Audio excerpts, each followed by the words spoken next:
If everyone can grab a seat, log in, and settle in.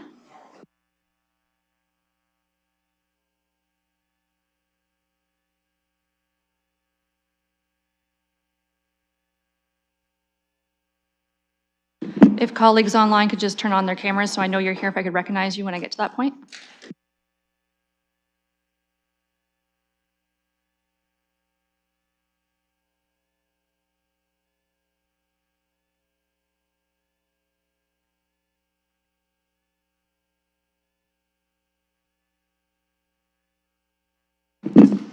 Okay, good morning, everyone. This is a continuation of the second budget committee meeting that we started yesterday, realizing our meetings, we recessed for the day, so this is just a continuation. We're here in council chambers. Joined virtually is Councillor Frank. And in chambers, I'm expecting Councillor Hilliard to join virtually, but not there yet. And Councillor Van Merbergen he's not here either. He just don't join in. Perfect. Good morning, Paul. Councillor Trousseau is missing at the moment. I do not see Councillor Hilliard yet. And Councillor Lehman somewhere because his pile of treasures is here. The City of London is committed to making every effort to provide alternate formats and communication supports for meetings upon request. To make a request specific to this meeting, please contact 519-661-2489, extension 2425. Or you can email budgetcommittee@london.ca. As this is a continuation, as stated yesterday, my intention was to begin this day with a conversation. Should anyone have anything in regards to base budget? I do not have anything as chair that I'm aware of, but looking to committee to see if they had anything prepared.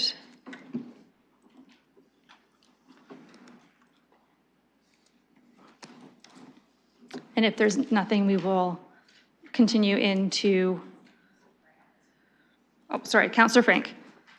Thank you. Quick question. I think I have something based budget, but I was waiting for staff to finish reviewing it because I sent it this morning.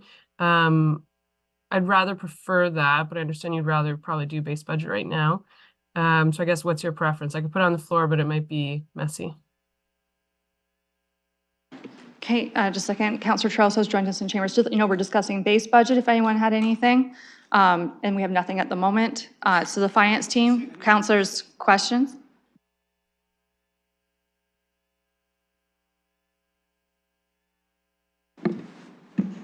Thank you, through the chair. So I believe Councillor Frank's question was in relation perhaps to the industrial lands reserve fund and the potential of reducing the contribution to the industrial land reserve fund. And I believe the councillor was specifically considering a $1 million annual reduction to that fund. I can advise that doing so would result in taking the reserve fund into a negative balance out into the future if we're not putting forward a corresponding reduction to the capital plan. So taking just a straight reduction to that annual reserve fund contribution without corresponding adjustments to the capital plan is not viable and would take that reserve fund into a negative balance. Okay. Councillor, I'll leave you with those comments to ponder as you will, or would you like to make an amendment at this time?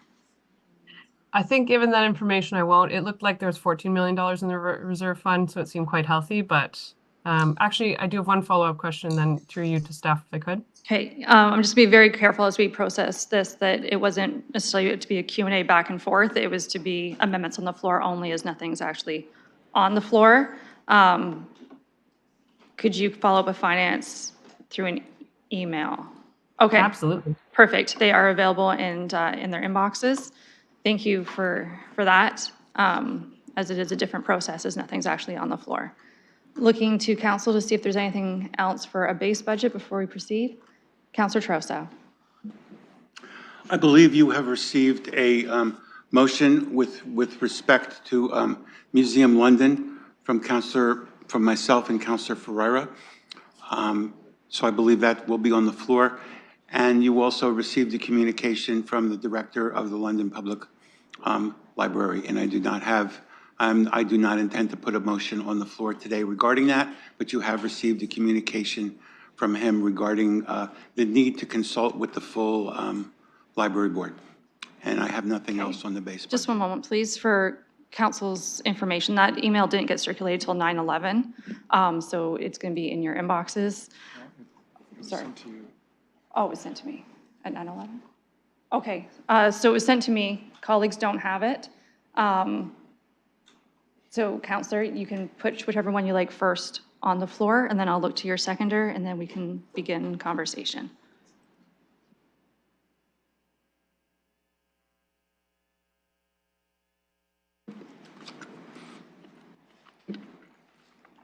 I only submitted one motion for the base budget this morning, and you received a letter, but the only one I have to put on the floor this morning for the base budget is with respect to Museum London, and you have received that.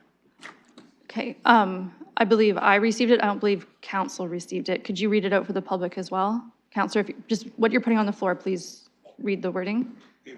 Could my seconder do that? Yeah, while I'm absolutely. getting Counselor set up? Ferreira, Thank if you. you're his, I'll check to make sure that you are his seconder.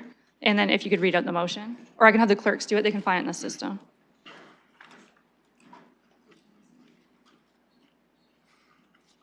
Okay. To be clear, I'm not moving or seconding this, but I do have the wording. I could read it out. Counselor Trousseau's the mover. Counselor Ferreira, I believe, is the seconder.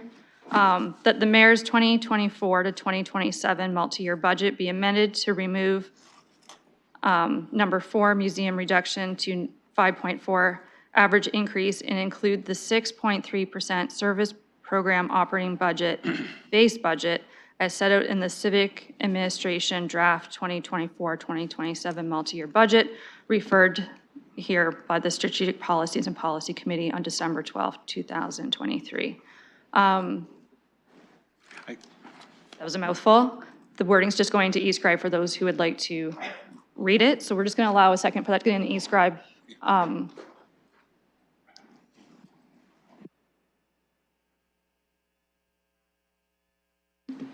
Councilor Rahman. Thank you. I just have a process question. How much time would you allow for us to be able to read things in eScribe that are being proposed that maybe haven't had the full opportunity to be circulated? I'm wondering if it's your process that you'd like us to recess, or if you'd like us to, or you have an allotment of time that you're willing to give us. I'm just trying to understand, because there's so many. Thank you. I appreciate that. Ideally, this is why things would have been circulated in advance, that we could have had an opportunity to come with it in the system and prepared. I will allow what you feel some time to read. I prefer not to recess, or we could just be recessing throughout the day, all day. Follow-up, Counselor? Yeah, thank you, through you. I appreciate that we should have gotten these in earlier. I totally do. I can tell you I was working last night till about 11, but we were also not wanting to put too much on staff as well. Last night, staff were texting, some of us I know, and boards and commissions were in touch till the wee hours of the night. And my understanding is they were looking to send everything this morning. So we would have only been receiving things at about, I think my last email was 9:20, and I'm still waiting to send mine. So I just want to make sure that we have enough time, since most of the amendments we received this morning. So the public needs to understand it's not that we didn't do our job here or our homework. It's the way this process is also unfolding. So we need to be gracious with our time with each other. We have many days here that are booked. So I just want to make sure that we have full understanding and that we're in support of giving ourselves the time we need. Thank you. I'll note that other councilors are also working on more amendments still behind the scenes. At some point, we need to get through this. We only have 30 days. We could keep recessing. I don't want to push the process, but it does need to be a process, realizing staff and everything is on standby too. But we do have a motion on the floor. At any, staff advised for those virtually and online that if you refresh, it's in eScribe, and for those joining in chambers, it's now up on the screens behind us. So I'll give you a moment to pull that up in eScribe.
Just for colleagues, it is in Escribe, just you need to log into the February 2nd budget meeting and then hit current item, and it will come up for you.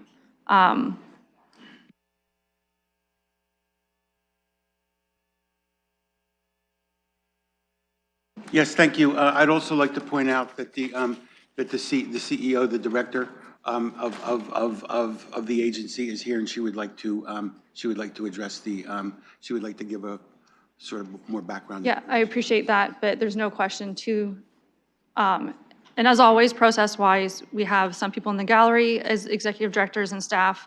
Some are virtual as well. We have staff in chambers and staff in committee rooms waiting to answer our questions. And as always, as we go through this process, Mr. Murray has his magical tax spreadsheet that can show you the decision points along the way, should anyone wish to see it and have it modeled prior to a vote. So just making sure that everyone can now see it in eScribe.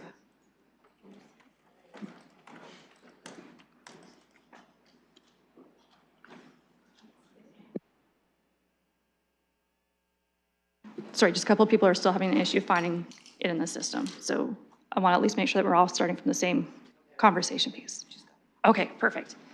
Okay, Deputy Mayor Lewis, did you have, so this item is on the floor. We have now found it in the system. It's up on the screen for the public. So starting a speakers list on this item. Thank you, Madam Chair. So I'm going to start with this particular item, but what I'm going to say, I'm not going to repeat multiple times today. I'm going to say it right out front on this item. When it comes to additions to the budget that are going to increase the tax rate, I am going to be a no. And if I have additions, and this one is a great example, should this addition pass, then I will be looking for commensurate savings in another Museum London business case like their elevators and looking to put forward another amendment to remove that. For me, the tax rate is where it is already higher than what I can be happy with, but it is what it is because of the investments we need to make in key areas, policing, housing, transit. I'm not going to repeat all of that. I'm also going to say we had the civic administration budget in December. We had 6 weeks to go over that, to engage with the public, to engage with boards and commissions. We got the mayor's version of the budget 2 days ago. We've had time to look at that. We've had time to consider. But this is not a PPM situation. We are now at decision points. I also won't be supporting recesses. We recessed yesterday. People had time to make use of the rest of the day yesterday to process what was there. And so for me, this will be a no. If it does pass, then I will look to amend the elevator business case and have it removed. And that's going to be the approach that I will be taking to these amendments that are before us today. Anything that's an addition will be a no, or I will seek commensurate savings in another area. Thank you. And just a reminder, I'm timing as always, just to make sure we share our time equally. Sorry, okay, so Councillor Stevenson, then I see Councillor Pribble, and then I'll keep making note as we go. So please. Thank you. I will just say that I could repeat everything that the Deputy Mayor just said. 8.8 is already, as Councillor Van Meerbergen said, very, very difficult for people. I will not be supporting any additions, and I don't need to repeat it, but this is about what can we do with what we've got here. If each one of us is going to bring forward what it is that we care about so that we can say that we did, we're going to spend a lot of time here and not get anywhere. I will not be supporting any additions. Thank you. Councillor Pribble. Thank you. And I can honestly say that I agree with my two fellow councillors, what they just said, both of them. It is very difficult already, the 8.8. Having said that, what the deputy mayor said, that he's going to be looking for savings if we put through any additions, and I will certainly do the same. But I'm not gonna confirm right now that it will be in the same area. So I'm going to make a decision. If I do make an addition, I'm looking for decreasing other areas, but I will base it on what I feel is the best for 500,000 of Londoners. So it doesn't have to be that if I do one area that the cut will have to be in the same area. Thank you. Thank you. Sorry, I just, Counselor Ferreira, and I will note that Counselor Hillier is online now as well. All right, thank you. Through you. So like I see what the colleagues are saying, and I do want to see us make some reductions in some areas too, which Councillor Frank and I do have a motion that hopefully will be coming out soon that will do that. But I do want to also speak to our approach of how we are setting our budget. Like I hear a lot of the property tax rate increase, and we're just looking at that high level. We can't be just looking at the high level property tax rate increase. We have to look at that, obviously keep that into consideration, but we have to look at it from the bottom up too. We have to see what kind of value that the business case, or sorry, the base budget in this case, will bring to the city. I would point out that this increase is quite low, relatively speaking, to other ones, and I believe that it's way more bang for your buck. This base budget that the Museum London is looking for, this is reflecting the hard costs to maintain the existing service levels that we have been speaking to, that we have recognized all over the city. The 5.2% base budget rate increase just to maintain existing service levels, this is a reflection of that with Museum London. It also will include things like the collective agreement, security, cleaning, and insurance. I would note that I've been told that the security for the Museum London has gone up by insurance has gone up by 72%. In the last 6 years. That's significant. That's very high. And the service, and some of these services that they're providing will also bring in fees that will be paid back to the City of London. So I would also remind you that Museum London has zero admission fee. It's a low barrier, zero barrier access for people coming to the Museum London. So the impact that these dollars will bring for the city, for downtown, for bringing people in is significant. It's the best value of your dollar, and I think just because, considering that the value is the absolute ask is quite low, that this is a good way to go. So I would ask you to reconsider, look at the base budget, look at what the services they're providing from the bottom up. Obviously, I have my limit too. I don't like to see us go anywhere near that 8%, but we need to be prudent on how we make our decisions here. So I would ask you to please consider that aspect. Look at from the bottom up and look from the top down. Don't just look from the top down. Please support this. Okay, thank you. I'm just looking for first speakers, and then I'll start the second speaker round, just so we know where we stand. Councillor Hopkins. Yeah, thank you, Madam Chair, and I really appreciate everyone's comments. I am finding myself in a bit of a dilemma here, and I know based on the strong mayor's powers, we now have a mayor's draft budget in front of us, and we do have a huge increase. How we drop that increase down, and I heard loud and clear that we're not going to be adding anything to this 8.8%. But the reality is, that's what it is. And how do we support organizations like Museum London, arts and culture in our city, given that we have gone through COVID itself, a lot of these agencies did not get any extra funding and are struggling. And to me, we're caught. So we're going to pull here and we're going to drop over here. But the reality is, what do you support and what is important? These agencies are important in our city. And to just say 8.8, we can't do anything, therefore, I'm finding this process very, very difficult. Because the reality in the end, it's the mayor's budget. He can veto everything that we do and say. So I'm challenged here how to proceed.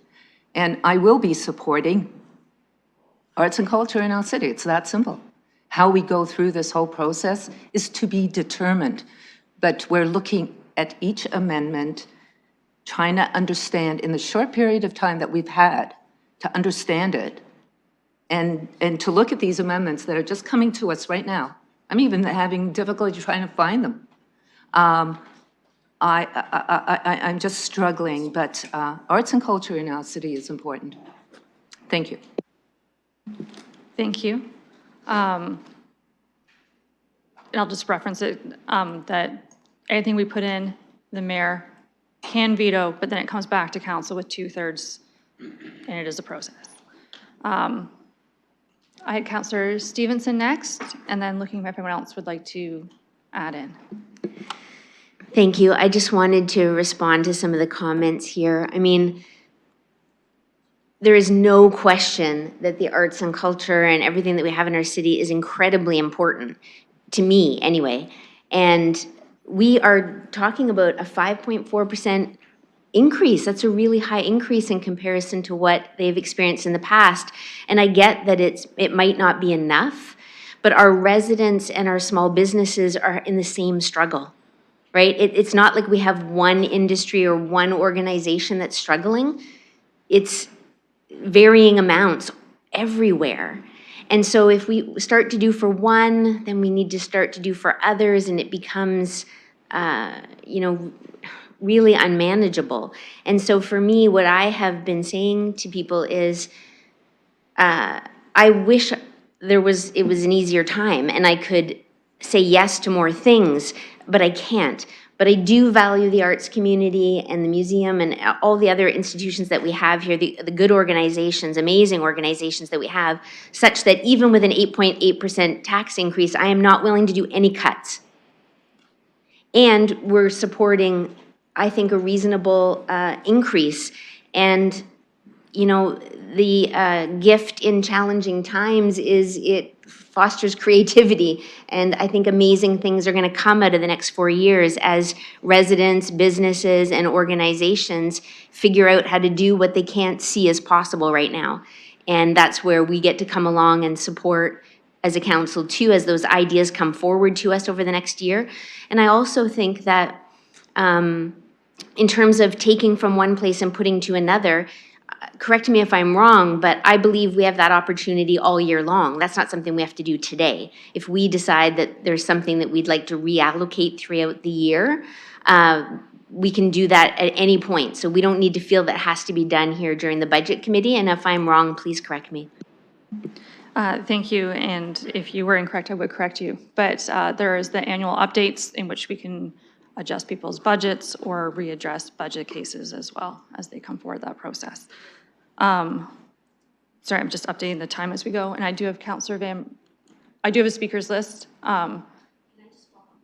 If there's a follow-up, sure, and then I will have Councillor Van Merbergen after you. Just because I realize there's the annual budget update, which will affect the property tax increase, but I'm saying within our budget, at any point through the year, council could say, I'd like to move money from here to there, like we did for the public washrooms, like we've done for other things, as long as we're not increasing the total. And, if Mr. Murray could confirm, because I heard him say yesterday that if we are moving from one thing to another and not changing the overall budget, council can do that. So that opportunity to dig deep and look to see what we might like to move from and to may still be a possibility outside of these budget committees. Mr. Murray? Thank you. Through the chair, yes, that is correct. We have the ability to do adjustments that we term housekeeping, and housekeeping being anything that has a net zero impact on the overall tax levy budget. We have the ability to do that throughout the year. So there is not the same restriction that there would be on things that have an overall impact, whether it be an increase or a reduction on the tax levy. Those we need to go through the budget process. Thank you. I have Councillor Van Merbergen and the mayor and Councillor McAllister and Councillor Provell. Councillor Van Merbergen. Thank you, Chair. I'll be a big no on this current motion. Clearly, our community is looking for us to find savings, reductions in this proposed very high tax rate at 8.8%, not adding to it. Anything that adds to this already huge tax rate is not supported. I would say that with 100% certainty is not supported by the vast majority of Londoners. Again, it's incumbent on us to be looking the other way, not adding, but subtracting, bringing this rate down. To add to it is simply unfathomable. So again, I'll be voting no to any of these types of motions. Thank you. Thank you. Mr. Mayor. Thank you. So I appreciate the debate. I want to add just a little bit of context in my decision-making on this when I tabled this proposal, and I understand the councillors want to restore it. But just to be clear, because I heard the idea that maybe we're not supporting the arts, this is still an increase to Museum London's budget. So when I brought this down, I only brought down the 2024 piece by about $80,000 to bring the average down to 5.4. The 2025, 2026, 2027 asks are all as submitted. They're not lowered. So 1 year, lowered one time, and also approved in this budget, and I think the Deputy Mayor referenced it, is a $460,000 addition to assist Museum London in the repair of their elevators drawn from the capital levy. It does impact the tax rate, and that's in there. So I don't want anybody to have the impression that we're not giving additional support to Museum London. Their budget will go from, tax-supported budget will go from 1.927 million in 2023 to 2.381 million by 2027. It just won't be, $80,000 more in 2024. So I know that will have an impact. I don't think that there's any part of this budget when you don't give people everything that they ask for, that there isn't an impact. But I just wanted to be clear that there is a net increase and a net level of increased support for the museum contained within this budget proposal.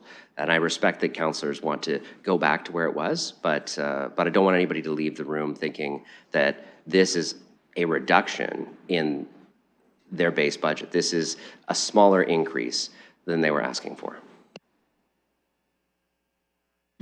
Thank you. Councillor McAllister. Thank you, and through the chair. So I'm just wondering, this was just the 80,000 that's being requested, and in terms of where this moves the needle, I thought it'd be helpful in our discussions. I know we do this in our annual update, just in terms of like how much of the needle does this move? Mr. Murray, I believe that would be a request for your modeling, or you just remind us of if it's a 750,000 reduction to remove 0.1 or whatever that math is, just to remind us today. Well, thank you, through the chair. So just in general terms, each 1% on the tax levy is in the neighborhood of approximately $7.5 million.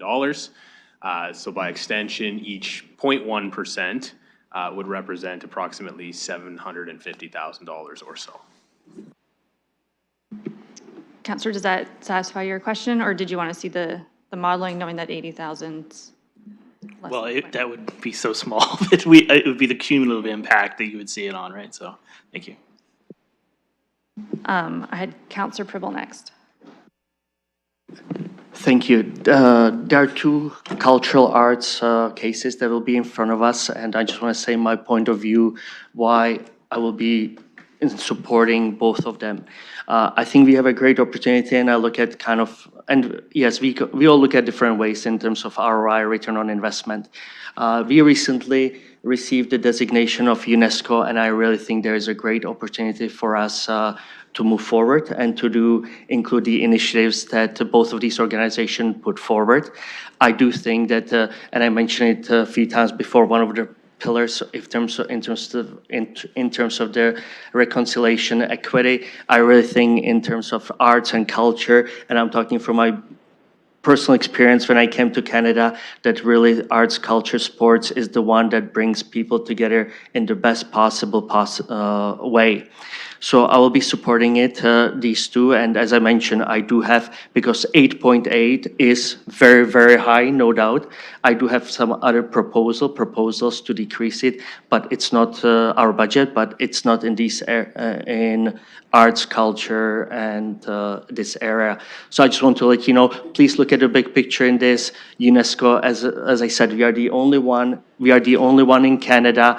Let's try to get the most out of it we can. And again, it has to do with destination tourism dollars coming in, and keep putting ourselves on the map of Canada and on the world. And I really think this is a great opportunity. Thank you. Thank you. Councillor Rahman, you are next. Thank you. Just on the modeling piece again, not for this one in particular, but any changes that we approved yesterday as well. How do we look at that from a modeling perspective as well? Yeah, I'd say at any decision point in time, you can ask for it, or you can ask for it anytime. Mr. Murray?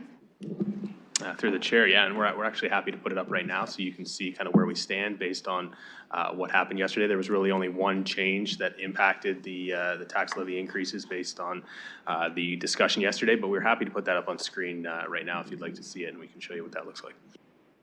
Yes, please. It's a good exercise for this morning of how that system can work. We'll just need a minute or two to get it set up. Okay, I will fill that void by answering another question that came in this morning that I've remembered and got back to. Some councillors had asked, where are these base budgets found? Just as a reminder, and they were in Appendix A of the original bound document you got from staff, starting on page 175, and the museum specifically lies within page 180.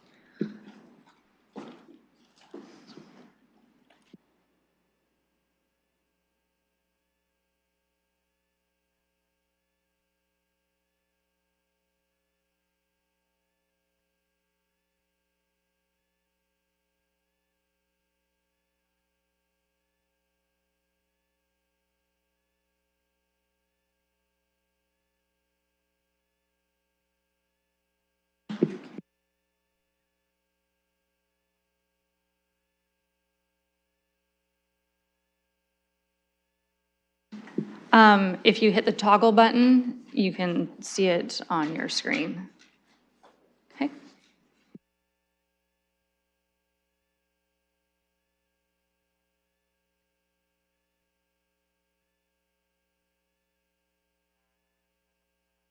Councillor, are you? Thank you. Yes, it's just helpful to see what we're going to see in terms of modeling and get a sense of where we're going to see the impacts as we go. I just wanted to say that I too am struggling with this, currently leaning towards supporting the mayor's budget on where he was with Museum London, just hearing their dialogue that's been happening today.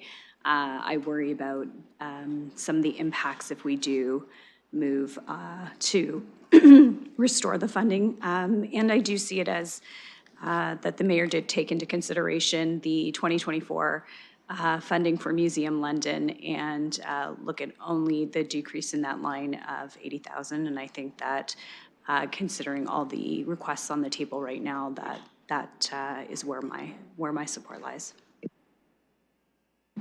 Thank you. At this point, I would like to turn the chair to Councillor Lehman, as I'd like to make a comment. I will do that now. And the chair, I will recognize Councillor Pelosi.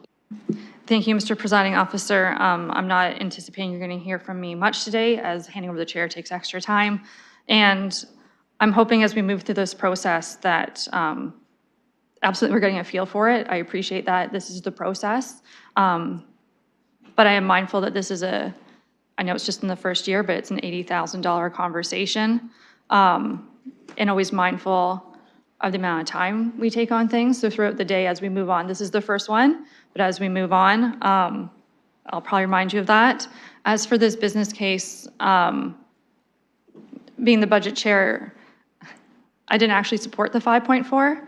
I wanted 4.7 for all the agency boards and commissions. That's the line that we held our staff to. And I thought, why are we punishing staff when I'm sure they had a list of things that they wanted? Someone's reference to this is a great investment. Absolutely. It is by a donation only, a safe, equitable space. I was a proud past board member. They do amazing work. And I'm not saying that any of the organizations who made an ask aren't worthy of it. Just mindful that there's limited resources to go around.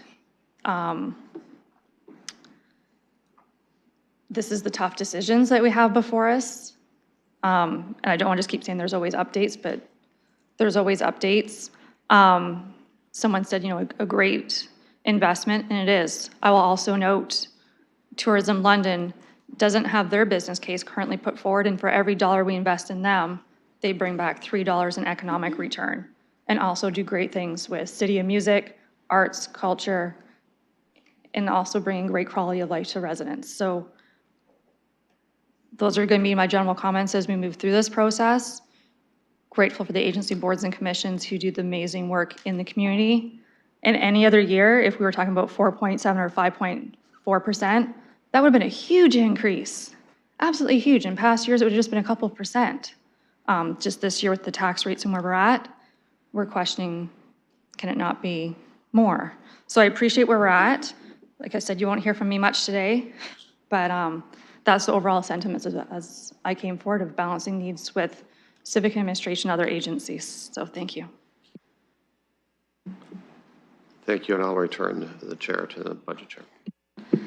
Thank you. On my speakers list, I had Deputy Mayor Lewis, Councillor Trousseau, Councillor Ferreira, Councillor McAllister. And I am still timing, trying to hold us to those 5 minutes. So, Deputy Mayor. I'm just going to check quickly, Chair, how much time do I have? You've used 1:24 prior to this. Thank you. I'm not going to hit 5 minutes. However, I'm going to build on what you just said. I'm a member of the Tourism Board, and I heard the discussion about how important this is for tourism. Tourism itself does not have its business case in, and as a board member, I have no intention of putting it in. I will say, I also heard about the UNESCO City of Music. There is a MAT fund through Tourism London that our boards and agencies, as well as outside private partners, can apply to do special new events around the UNESCO City of Music. In fact, the board just approved a $100,000 MAT ask specifically around UNESCO City of Music initiatives for this year. So I reject the argument that this investment needs to be made for tourism and the UNESCO City of Music designation. There is a process for that, and it is through the Tourism London MAT Fund. Both this organization, the Arts Council, any of our boards, commissions, any of our purchase of service agreement providers could submit business cases to access the MAT for new initiatives. They do not need to come and ask for base operating budget increases to do that. And so again, I will not be supporting this, and I personally reject the notion that this is key to tourism. Thank you. That used up another 1.5 minutes. Councillor Trousseau, this is your first time speaking, so you have your full 5 minutes. I do have a number of questions that I think could be better addressed by the director, and I will ask her, and I hope you'll allow her to respond to this. It's been said that part of your budget is paying for items charged back from the city. Could you address how much that is and whether it would help if maybe some of those could be waived? Thank you. I will recognize that Ms. Bevan is with us in chambers today. Her mic will go live in a moment. I will caution of, would it help if your fees were waived, because every organization would like those. Be more specific in terms of how. Okay, Ms. Bevan. Thank you. To respond through the chair to... Sorry, just 1 second. Can it go a little bit louder? I just want to make sure we could all hear you and it catches people for on screen. Could you say hello again if we could test it? Hello. Through the chair, I'll respond.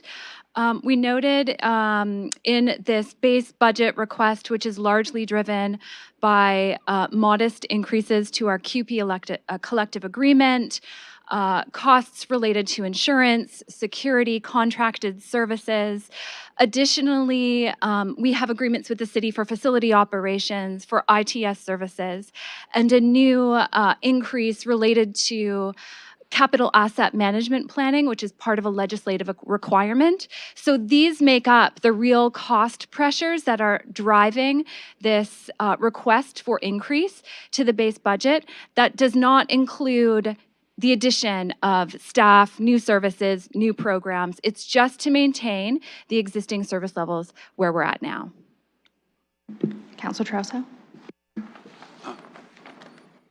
Yes, so I think what I want to say that as a member of the board and as someone who's studied this in more detail, I believe that not receiving these the increases that they requested, which are largely driven by variables that are totally outside of their control and do not result in any new new ability for them to put on programs is going to result in them having to lay off staff, and it's going to result in them having to cut programs, including programs for children that they're already doing. It's going to result in them having to revisit their donation-only policy at the door, which I think is going to further drive down visits. And I want to say that this is going to hurt the downtown area, because I think that this is one of many cultural institutions that plays a role in helping downtown. So not receiving this additional 166 that they're asking for, it's going to reduce their capacity to continue the recovery that they've made after the pandemic, and it's going to put them in a difficult position. I do not want to see this agency have to start laying off staff. And that's what is going to happen. And I want people who are saying, we don't want extra bells and whistles right now, we don't want extra programs. I want you to understand that this is not a business case for additional programs. This is to maintain what they have under very difficult situations. And I would like to ask the director if she can provide a little bit more of a framework as to why we think layoffs are going to result if this money is not given. Ms. Bevan? Thank you. Just to be clear, that funding from the city accounts for 50 to 55% of Museum London's operating budget. Every year we raise the rest of the money that we need to realize our programs and services for the community from other sponsors, individual donors, families in London, other levels of government. So what we're asking for here from the city is this really to maintain the existing services, which allows us to leverage the investment from the city. And I know that we're spending a lot of time talking about a very modest amount of money. In the scope of the city's budget, it's small. In the impact on our organization is quite significant, though, given the constraints that we're faced with. And we have run the numbers. We know that though this is a modest increase, what it will cause us to face in 2024 is a reduction that's equivalent to about 2 full-time staff members, closing the door for an additional day during the business week, and looking at reducing a day of security. So we are committed to finding growth opportunities beyond what the City of London can provide. We're well on our way to that, but this is really a case to maintain the status quo and avoid us having to reduce our services. Thank you. Councillor, a follow-up? Yes, it's been said that not having this funding is going to jeopardize the agency's ability to continue with its requests to senior levels of government, and it's going to have a deleterious effect on the museum's ability to seek and receive federal and provincial funds. Could you explain why that's the situation better than I can? Ms. Bevan? In our conversations at the board, we were looking at ways to mitigate this issue and looking at areas of flexibility in our budget, of which there are very few. And we are funded by Canada Council for the Arts, the Ontario Arts Council, the Province of Ontario, and those programming dollars, which some may look at and say, this could be an area of flexibility, represent commitments that we've already made to artists, to others, to these other levels of government. So those do not represent flexibility, to answer your question. Okay. And in closing, I believe I'm out of my time soon, but in closing, I really want to urge this council for now to support this request. Not having this money is going to send this agency into a downward spiral. It is not a question of not getting something in addition that we would like to have. This is urgent, and it's a matter of our survival. And it's a matter of so much progress has been made in this museum in terms of going beyond the traditional thinking of people about what a museum is, in particular, the services to children. and some of the equity relevant programming that they're doing. So I really am urging you not to send them into this tailspin and support this very modest request for now. And with that, I think that's what I have to say. Thank you very much. Perfect, thank you. I'm just making note of your time. Councillor Ferreira. Thank you. Do you? I appreciate the debate that I'm hearing. Just following up on Councilor Trosso, like this is definitely something that I'm seeing towards for the children, for the services towards children. I take my kid there, and after a property tax rate increase, maybe people are going to be needing free admission and needing those services just a little bit more because they don't have costs in other areas. We have a head of the Museum London here, who I believe brings a huge impact and is just a straight asset for our city. And she has great ideas. And we have kind of all the pieces here. We have Museum London as it is right now. It is in need of extra support. We have a head of the museum that has great ideas, and she's bringing great initiatives here. And really all we need to add is that extra piece, just to allow them to maintain their existing service level. To maintain our existing service levels is at 5.2%, I believe. I think maybe in fairness, just recognizing that and how much it's costing for us to provide the services that we're already providing, maybe we should also realize that other agencies, boards and commissions, or Museum London itself will also be in the same financial area of pressure. We're asking for $81,000 extra a year. And this is, now, in my perspective, not for tourism, it is for the people of London. It is for us. It is for everybody that we're serving. With a small amount of $81,000, which, to Councillor McAllister's point, where does that set the needle?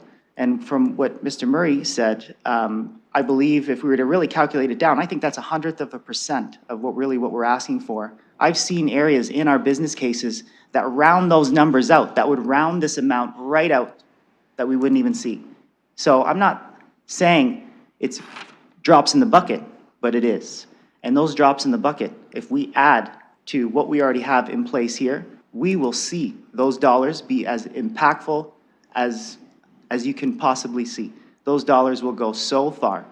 And considering the amount that we're talking about here and the relative ratio compared to other business cases, I think this is a very wise choice and investment.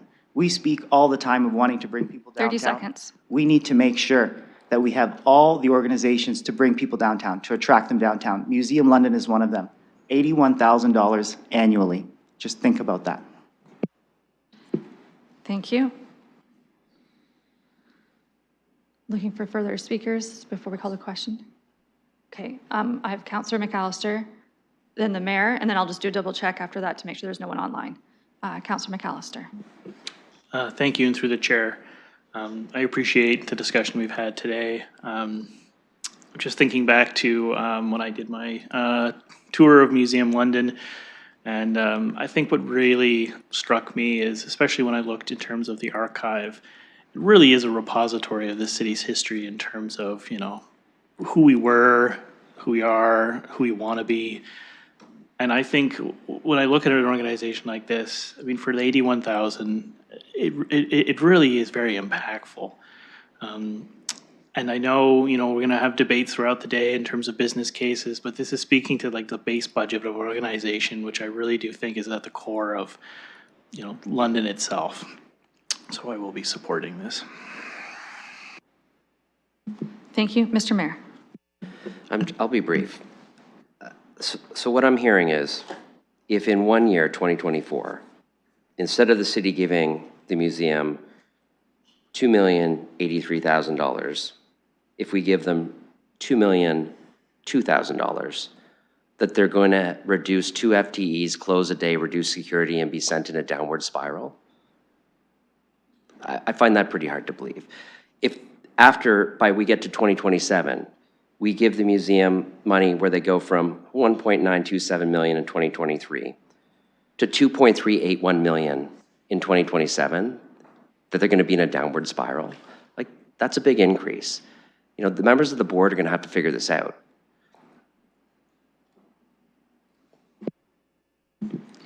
Thank you. Just checking online for hands up from any of our colleagues. Seeing none there. Seeing none in chambers. Calling the question in Escribe.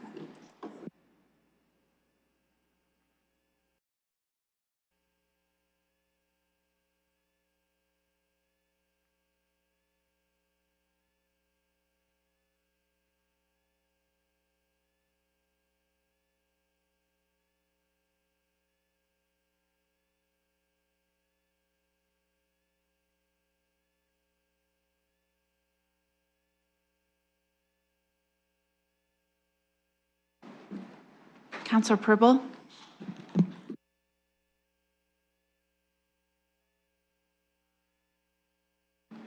Closing the vote and the motion fails 5 to 10. Okay, that concludes that item. For base budgets, looking to committee to see if there's any other ones to be brought forward.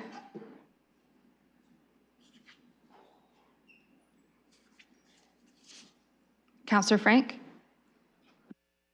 Thank you. Yes. Upon emailing staff, I was able to update the motion from Councillor Ferrer and I regarding the Industrial Lands Reserve Fund. Okay, I will get to that one next. The clerk does have that noted, and she is noting your seconder. I was just looking for specifically base budgets, as I knew there was talk behind the scenes of other ones at this time, if anyone was prepared. And if not, you're next.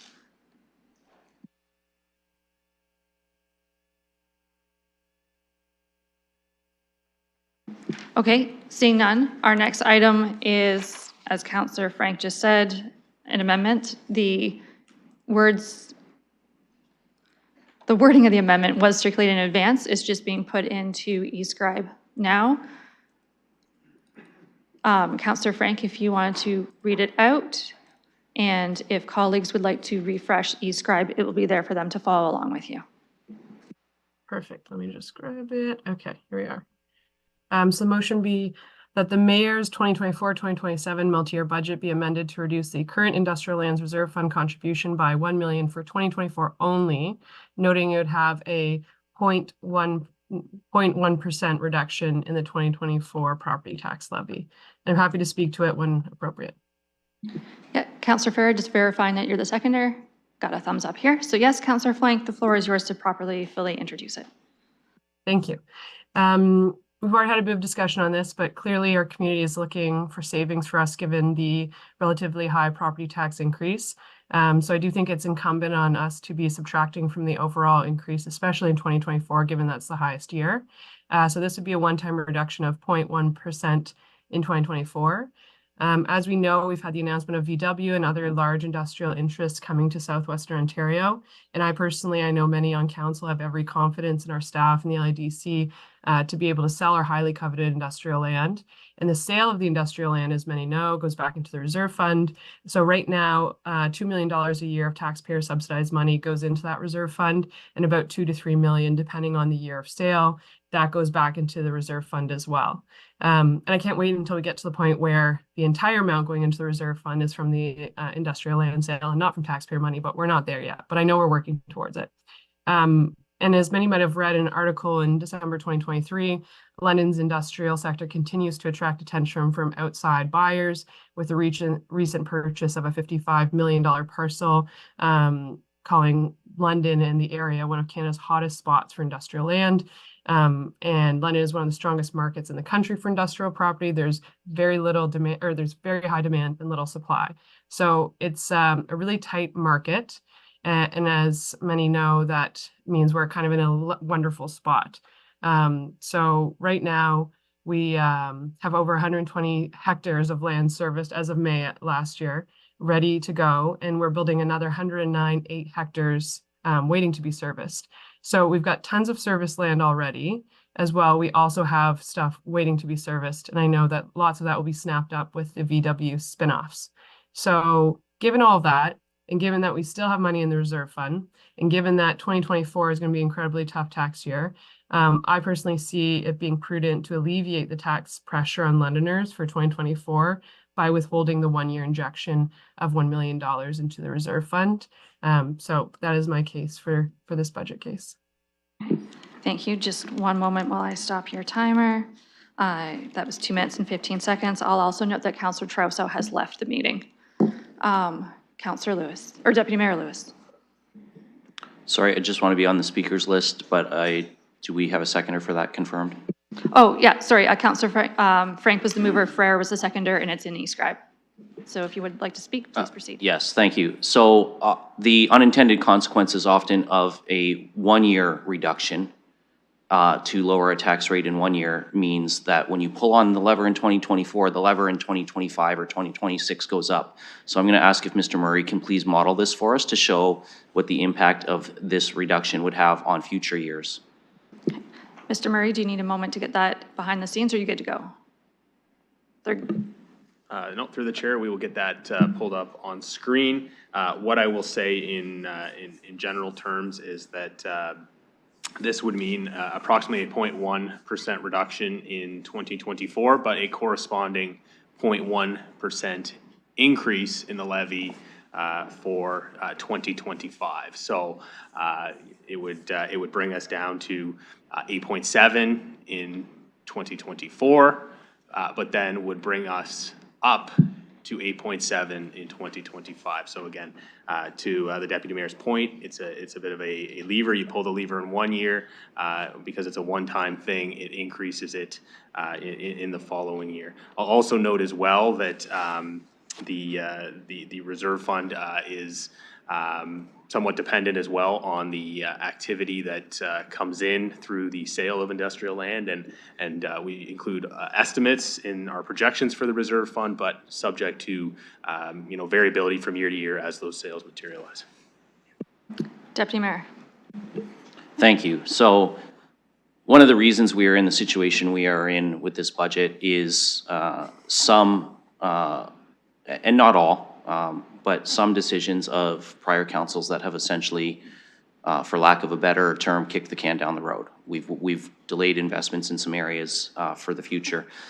I don't want to do that in the course of this budget. I appreciate the councillors trying to find some savings, but getting to 8.7 this year at the expense of coming up to 8.7 in next year's budget is not an acceptable trade-off to me, so I won't be able to support this. Thank you. Looking for other speakers. I have Councillor Ferreira and then Councillor Lehman. Thank you, through you. I thought this was a good idea. I do hear people quoting the 8.8%, and that's what I'm hearing on this council. I thought this would be nice because we could literally say today that we have shaved it off by 0.1%. And hopefully you'll see more savings on that.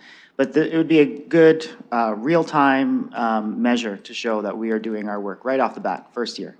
I really like the comments of Councillor Frank. You know, we're looking for savings. I know we're all doing that on this council. VW is going to be attracting way more businesses. And we have hundreds of hectares already served, and we have more ready to go. I would say I don't want to be kicking the can down the road either, but I do see that we are doing that. We're doing that in other areas, and you know, I'm trying to look at the future, the long-term future. I don't like looking, you know, at the feet in front of me. I don't like that short-term sightedness perspective because that always gets us in trouble. That's why we're in trouble right now. We need to start thinking about the future. So this right here, that reduction in savings, which from what I understand will not have an impact at all. And it does give us that ability to say that we cut the first year property tax rate down is a smart way to go. And it gives us some wiggle room. So I really think we should be supporting this. And obviously I will be. Thank you. Councillor Lehman. Thank you. I want to thank the council for looking for possible ways to reduce the tax. This shifts the tax, doesn't reduce it. The industrial land strategy has been a strategy that has been one of the more successful things previous councils have done. It's allowed us to see the incredible growth in investment in London, leading to incredible job growth, leading to increased commercial and industrial tax levies coming into our treasurer. Now's not the time to cut back. In fact, probably the time to be more aggressive. We have an opportunity, especially with Volkswagen, to take advantage of the spin-off industries that are going to support one of the larger battery manufacturers in the world, to use this as an opportunity to shift a bit of tax from one year to another. I understand the reasoning behind it, but in this case, not the time. And I want to remind folks, the land that we buy through the reserve fund, we sell.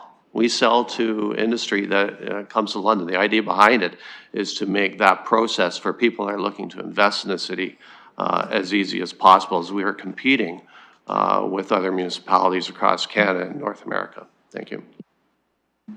Thank you. I have Councillor Frank. Thank you. Yes, I just wanted to follow up on a few comments, and given I had a little bit of time left. And I appreciate the comments. And what I would argue is, again, we have 120 hectares of land already serviced and another 109 waiting to be serviced. So I still think that we're in a wonderful spot. We aren't kicking the can down the road. As well, we're selling our most expensive hectares for $250,000, whereas Woodstock, for example, is selling their land at $500,000 a hectare. So I still think we remain incredibly competitive, and this won't take away that edge at all. And I see the effort here where we have a one-time reduction in 2024. Yes, it would be allocated to 2025, but I would argue we have our annual updates, and within the next year, I'm sure we can find other ways to find savings. I do see we're looking immediately at 2024, and that's where we are actually trying to find the savings. So if we are able to move it out a year, I think in the next year, yet again, we will be able to find other savings for the taxpayer. So I hope that we have support on this, because I do think it's a good way to alleviate some of the tax pressure in 2024 while not materially impacting our industrial land strategy. Thank you for those comments. I'll note for those online that Councillor Trosa has rejoined the meeting. I have no further speakers. Calling the question.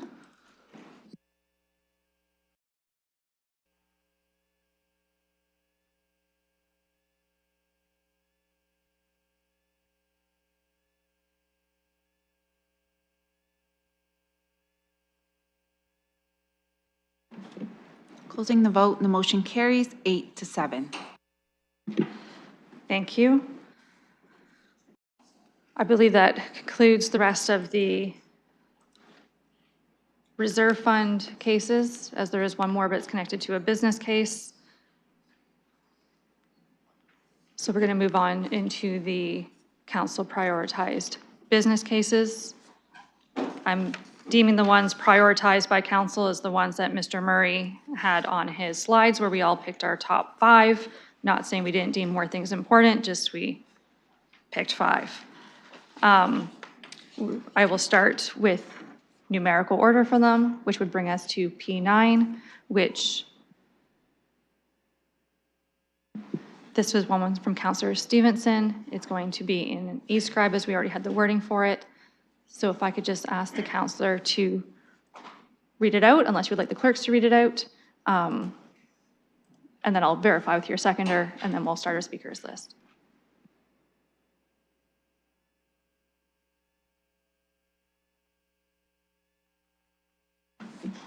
That the mayor's 2024 to 2027 multi-year budget be amended to remove business case number P9, the implementation.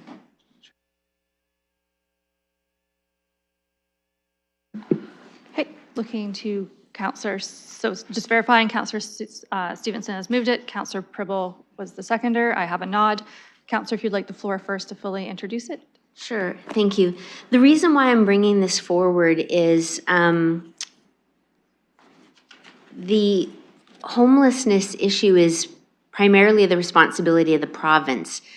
And that's a stance that we've taken as a council, and we were guided at the beginning of this budget process to be wary about stepping into other levels of government and their responsibility.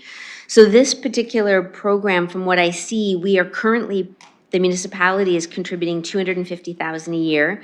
The province is doing $740,000. So it's currently a $990,000 per year program.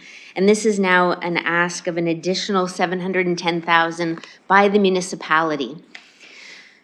So that would take it to then 1.7 million per year on an ongoing basis. And we, as a community, although we're, suffering tremendously with this homelessness crisis, Council has supported the whole of community plan. We've had the generous donation of 25 million. We're anticipating another 10 million from that. There's lobbying efforts going to the province to get the operational funding.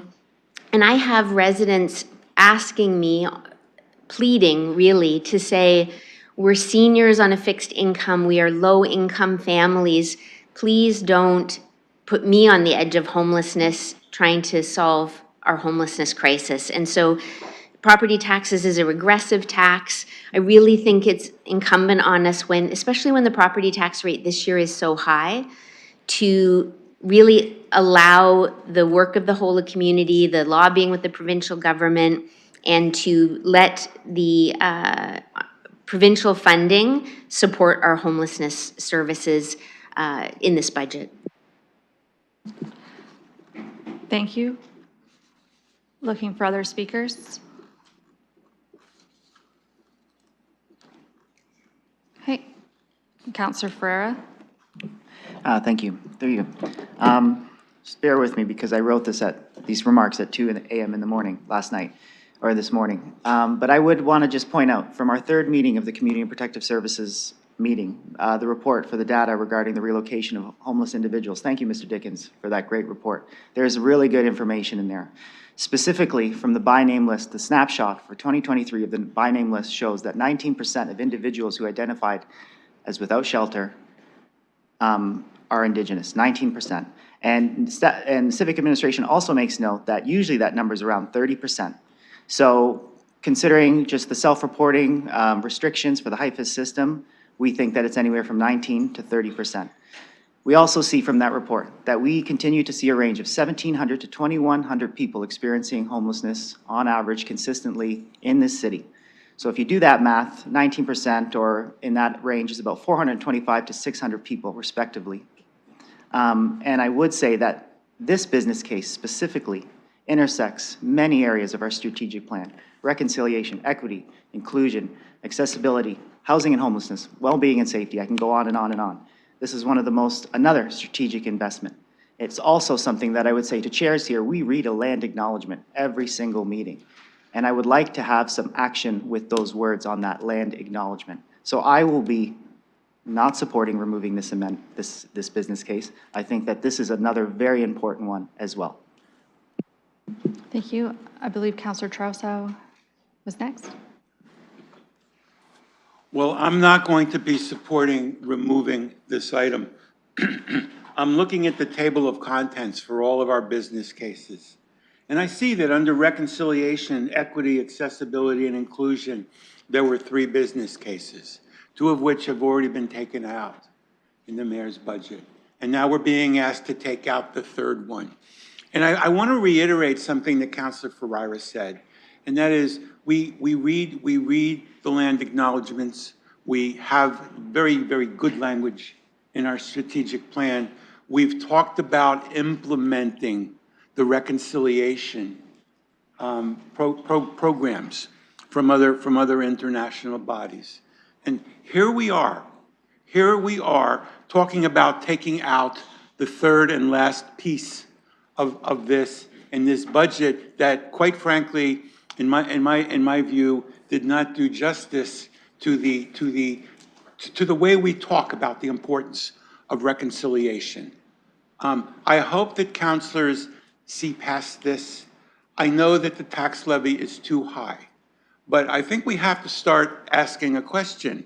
If the tax levy is too high because of certain large items in it, does that mean we continue to not fund properly or take out other programs that are based on the true principles of social justice that we have espoused, that we have strongly espoused in our strategic plan, and which we repeat each meeting when we do land acknowledgements. So I'm just beyond I'm beyond being incredibly unhappy at the situation that we find ourselves in, but requesting that this remaining item, which is, I think, very important and very well articulated in the business plan, is something that I hope this council rejects, and rejects squarely. Thank you. Thank you. I'll note that 3 members of council did list this item within their top 5 business cases, as that's the way I'm bringing things through. Looking for further speakers. Okay, I'm just going to go online first before we circle back in chambers. Councillor Van Meerbergen. Thank you, Chair. I'd like to thank Councillor Stevenson and Councillor Pribble for bringing this forward. I believe it makes complete sense, and I'll certainly be supporting it. Thank you, Chair. Thank you. Councillor Hopkins. Yeah, thank you, Madam Chair, and I will not be supporting this amendment. I don't know even where to start, but I will start with the priorities that I hear.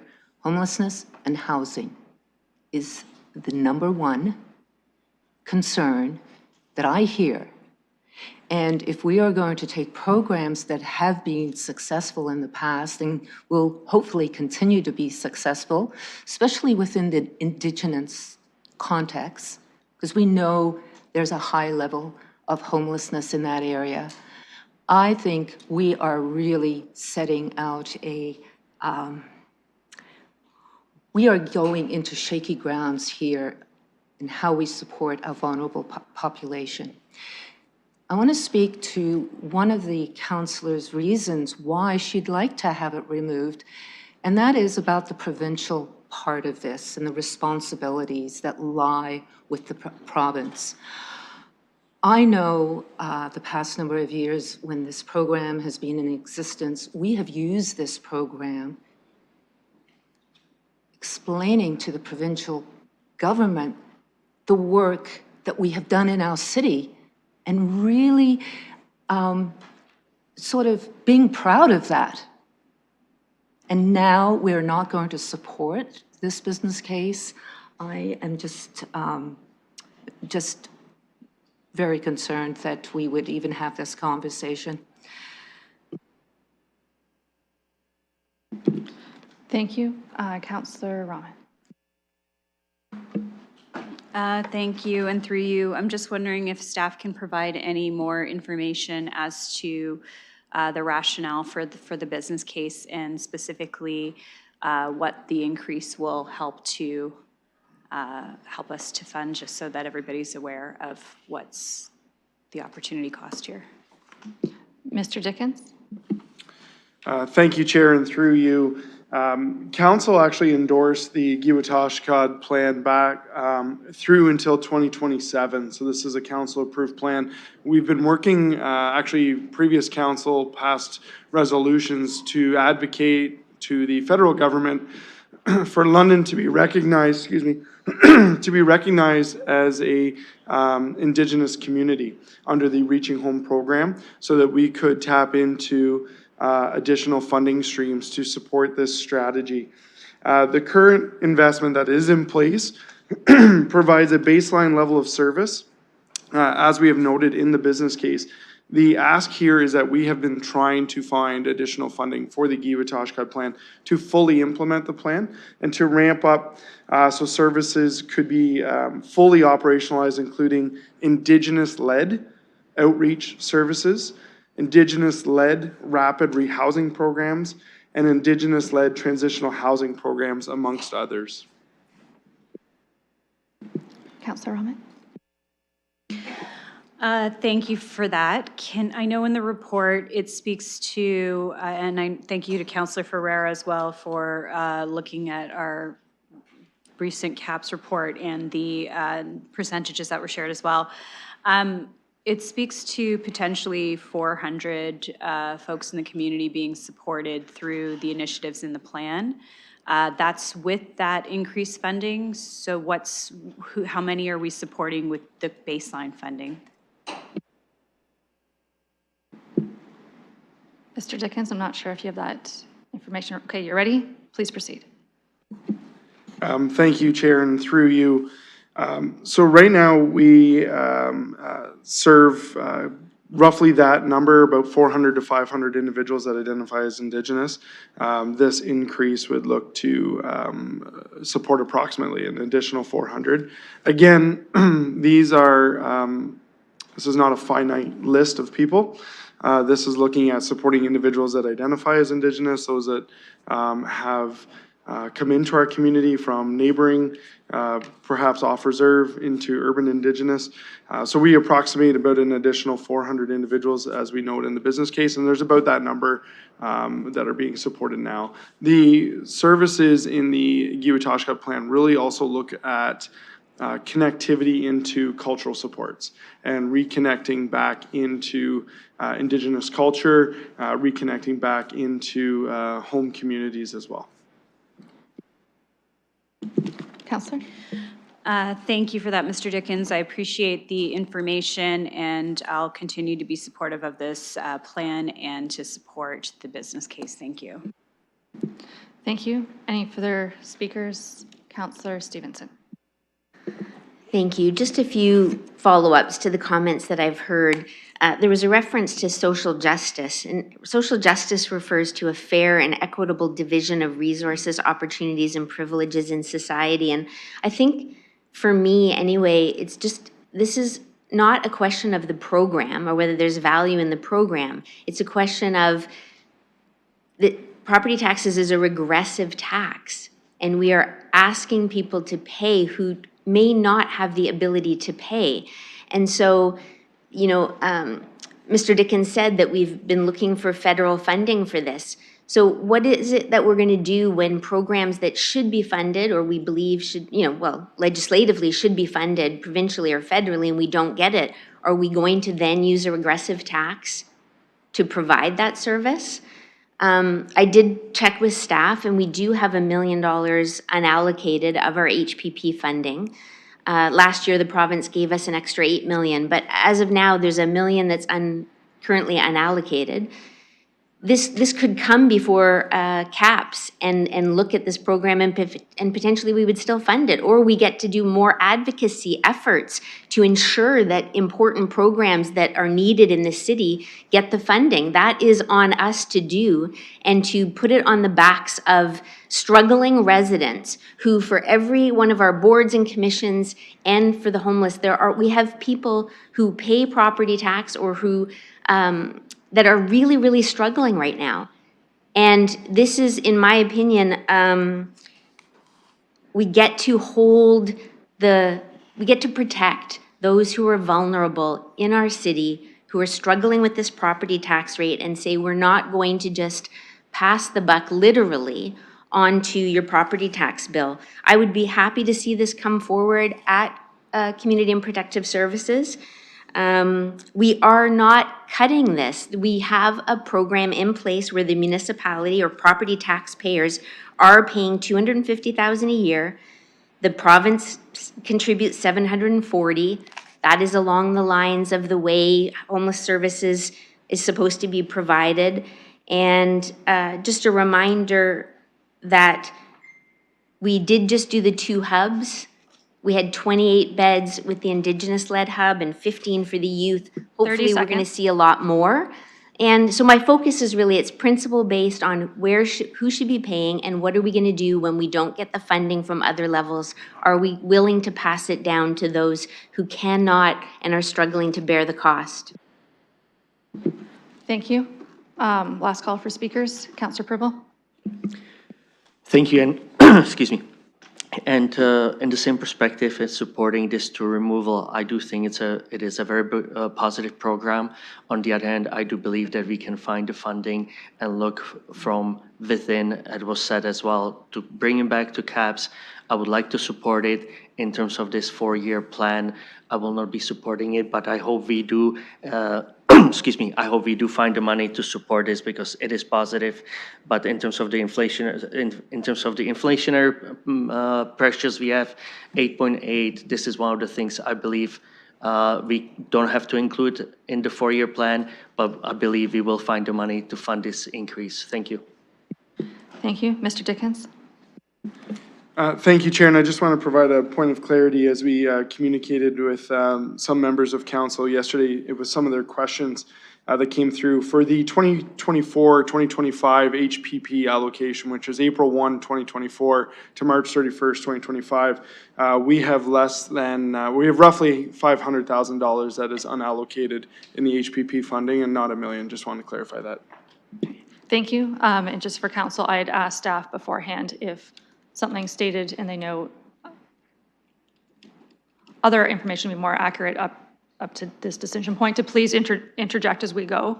So just let you know that's why they would signal, just make sure that we have the best and most recent information going forward to make these decisions. I have no other speakers in chambers. Looking online. Calling the question.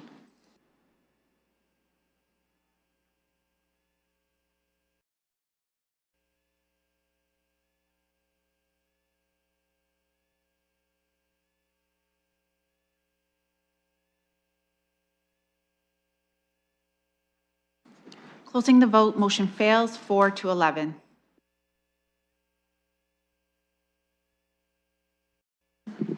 Thank you. And as I stated earlier, as we move through this, I'll be going numerically order based on the council top 5 priorities at the onset, which would bring us to business case P26. This is a Councillor McAllister and Councillor Frank. Move and seconded.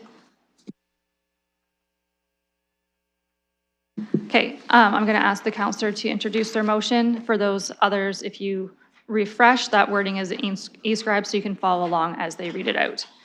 Councillor McAllister, are you the reader? Yes, thank you. And I appreciate Smith working with me to get this in. Through our discussions, I believe we can delay this project to 2026. There are funds available. Roughly the $150,000 would be drawn from the Community Investment Reserve Fund. So all that is being requested with this business case is the $12,000, which would be for the 2026 and then 2027. So this is the annual ask of the $12,000 is all that would be part of this business case, as the money would be coming from an investment reserve fund. I would just like, if I can, to speak to the motion. Sorry, just 1 second. I just need confirmation from your seconder that they're your seconder. It's true. I will, so, and your time starts now, not your beginning, so. Okay, thank you, and I appreciate that. In terms of, this was something that I had brought forward in terms of our strategic planning. I do think that food security is a basic necessity, which has been unfortunately overlooked in many aspects of our city strategic plan, so that's why I was very adamant that we put it in. This is something that's very important to me in terms of food security. I've seen it throughout my ward in terms of the success of this program.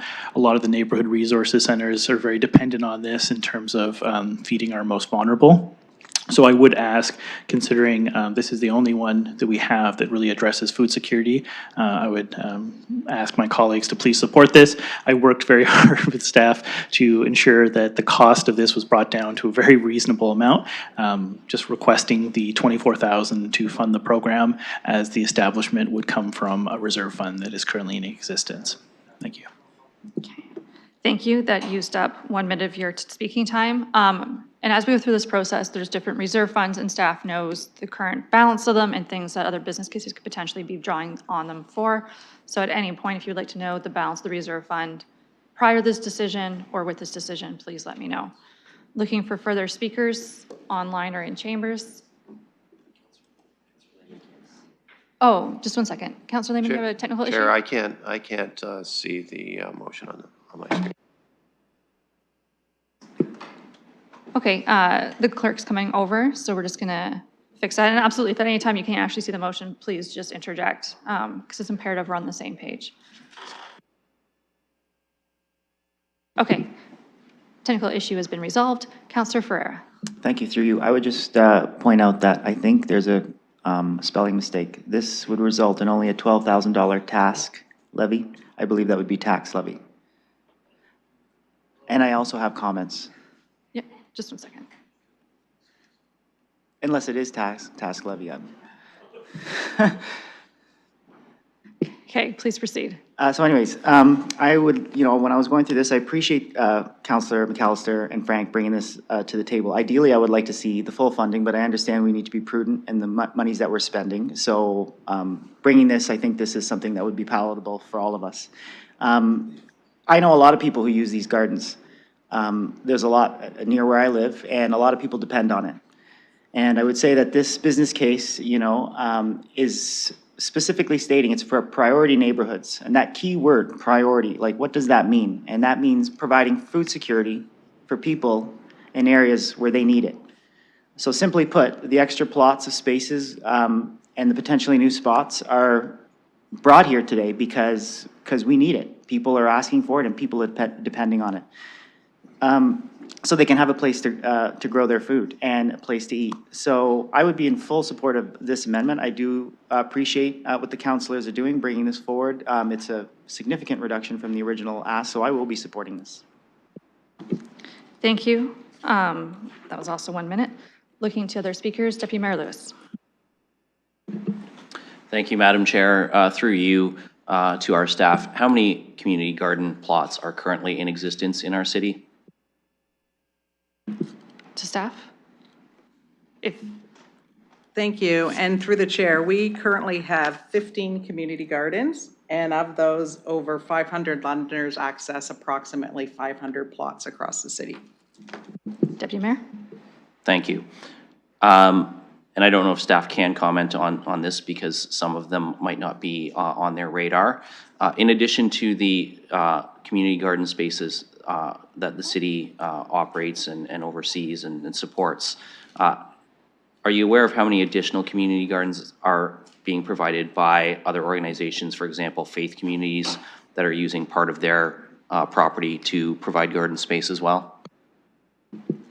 Through the chair, I'm not currently aware of any that do similar allotment gardens where we do, where each gardens are divided into allotments that are then rented to individuals, to Londoners. I'm not aware of another public or private allotment garden program. Deputy Mayor? Thank you. So I know that there's one in my ward, but that may be a one-off, that's fine. I think other councillors may be aware of a couple in their wards too. And that's why I won't be supporting this. We have 15 locations. We have other organizations that are providing garden space as well. And this comes back to, yes, this is a very small amount, and I do appreciate the councillors looking for other sources of funding to bring this forward. But these small amounts will add up over the course of the day, over the course of the next day, until we are back to the 8.8 or higher. And so when it comes to the return on investment, I'm also aware that a number of communities submit community garden requests for neighborhood decision-making through that program. So if a community wants another community garden, they should seek to get that funding through the neighborhood decision-making. They should activate their neighborhood. They should get the votes out to do that, not look for permanent operating expansion through a multi-year budget ask. So that's why I won't be supporting this. It is small. I do appreciate the work that went into looking for alternate sources of revenue. But again, this comes back to that principle that the mayor mentioned yesterday. It might only be a drop in the bucket, but if you put 87 drops in, suddenly the bucket is full. Thank you. I have Councillor Frank next. Thank you. Yes, I just wanted to speak to this motion, had a couple of things, but just picking right up off of the Deputy Mayor's point, a new community garden, the capital cost for it is $150,000. So it would not be possible to be submitted through the NDM program because that would be over half of the entire NDM budget. So it's not possible for anyone in the city to do that currently. But that being said, I do want to highlight that the community gardens, or during COVID, were actually deemed an essential service because they are a method of food security. So 94% of gardeners use the community gardens to grow their own food. We're getting reports pretty much every day. There's actually a news article today quoting the Middlesex London Health Unit about how food insecure Londoners are. And while I think some people might think that community gardens are nice to have, I think they're absolutely essential. They're located in areas that are high density, high social risk, and where people have no other access to green space to grow their food. So they're adjacent to townhouse complexes and apartment buildings.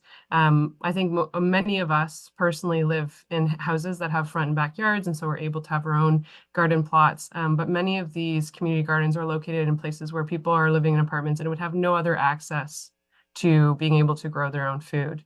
And in London, so with those 15 locations, 60% of those have accessible plots. So not only are we providing food security method through this way, there's also, co-benefits with social engagement, accessibility, people being able to get outside, reduce social isolation. And again, despite us having 15 different locations, there are many areas in the city that have high needs. So again, meeting those high density, high social access, or social risk and no access. So for example, Huron Heights, White Oaks, those areas don't have a community garden that is city-led. So I do see this, one, we're moving it to 2026. It's $12,000 more a year in operating as of 2026 to 2027, and then the $150,000 for a new garden would be pulled from the reserve fund. So I understand to the deputy mayor's point that all the drops in the bucket eventually add up to a full bucket, but I don't think that it will materially change 2026 and 2027. If this was in 2024 and 2025, I would understand that perspective, but I don't think that this will have a super big financial impact, but it will have a humongous social impact. So I appreciate anyone's support on this. Thank you, Councillor Trousseau. Thank you very much. I'm fully in support of restoring this funding. I'm a little disappointed that we're not doing more. Yeah, just a second. I got to pause clocks. Deputy Mayor Lewis.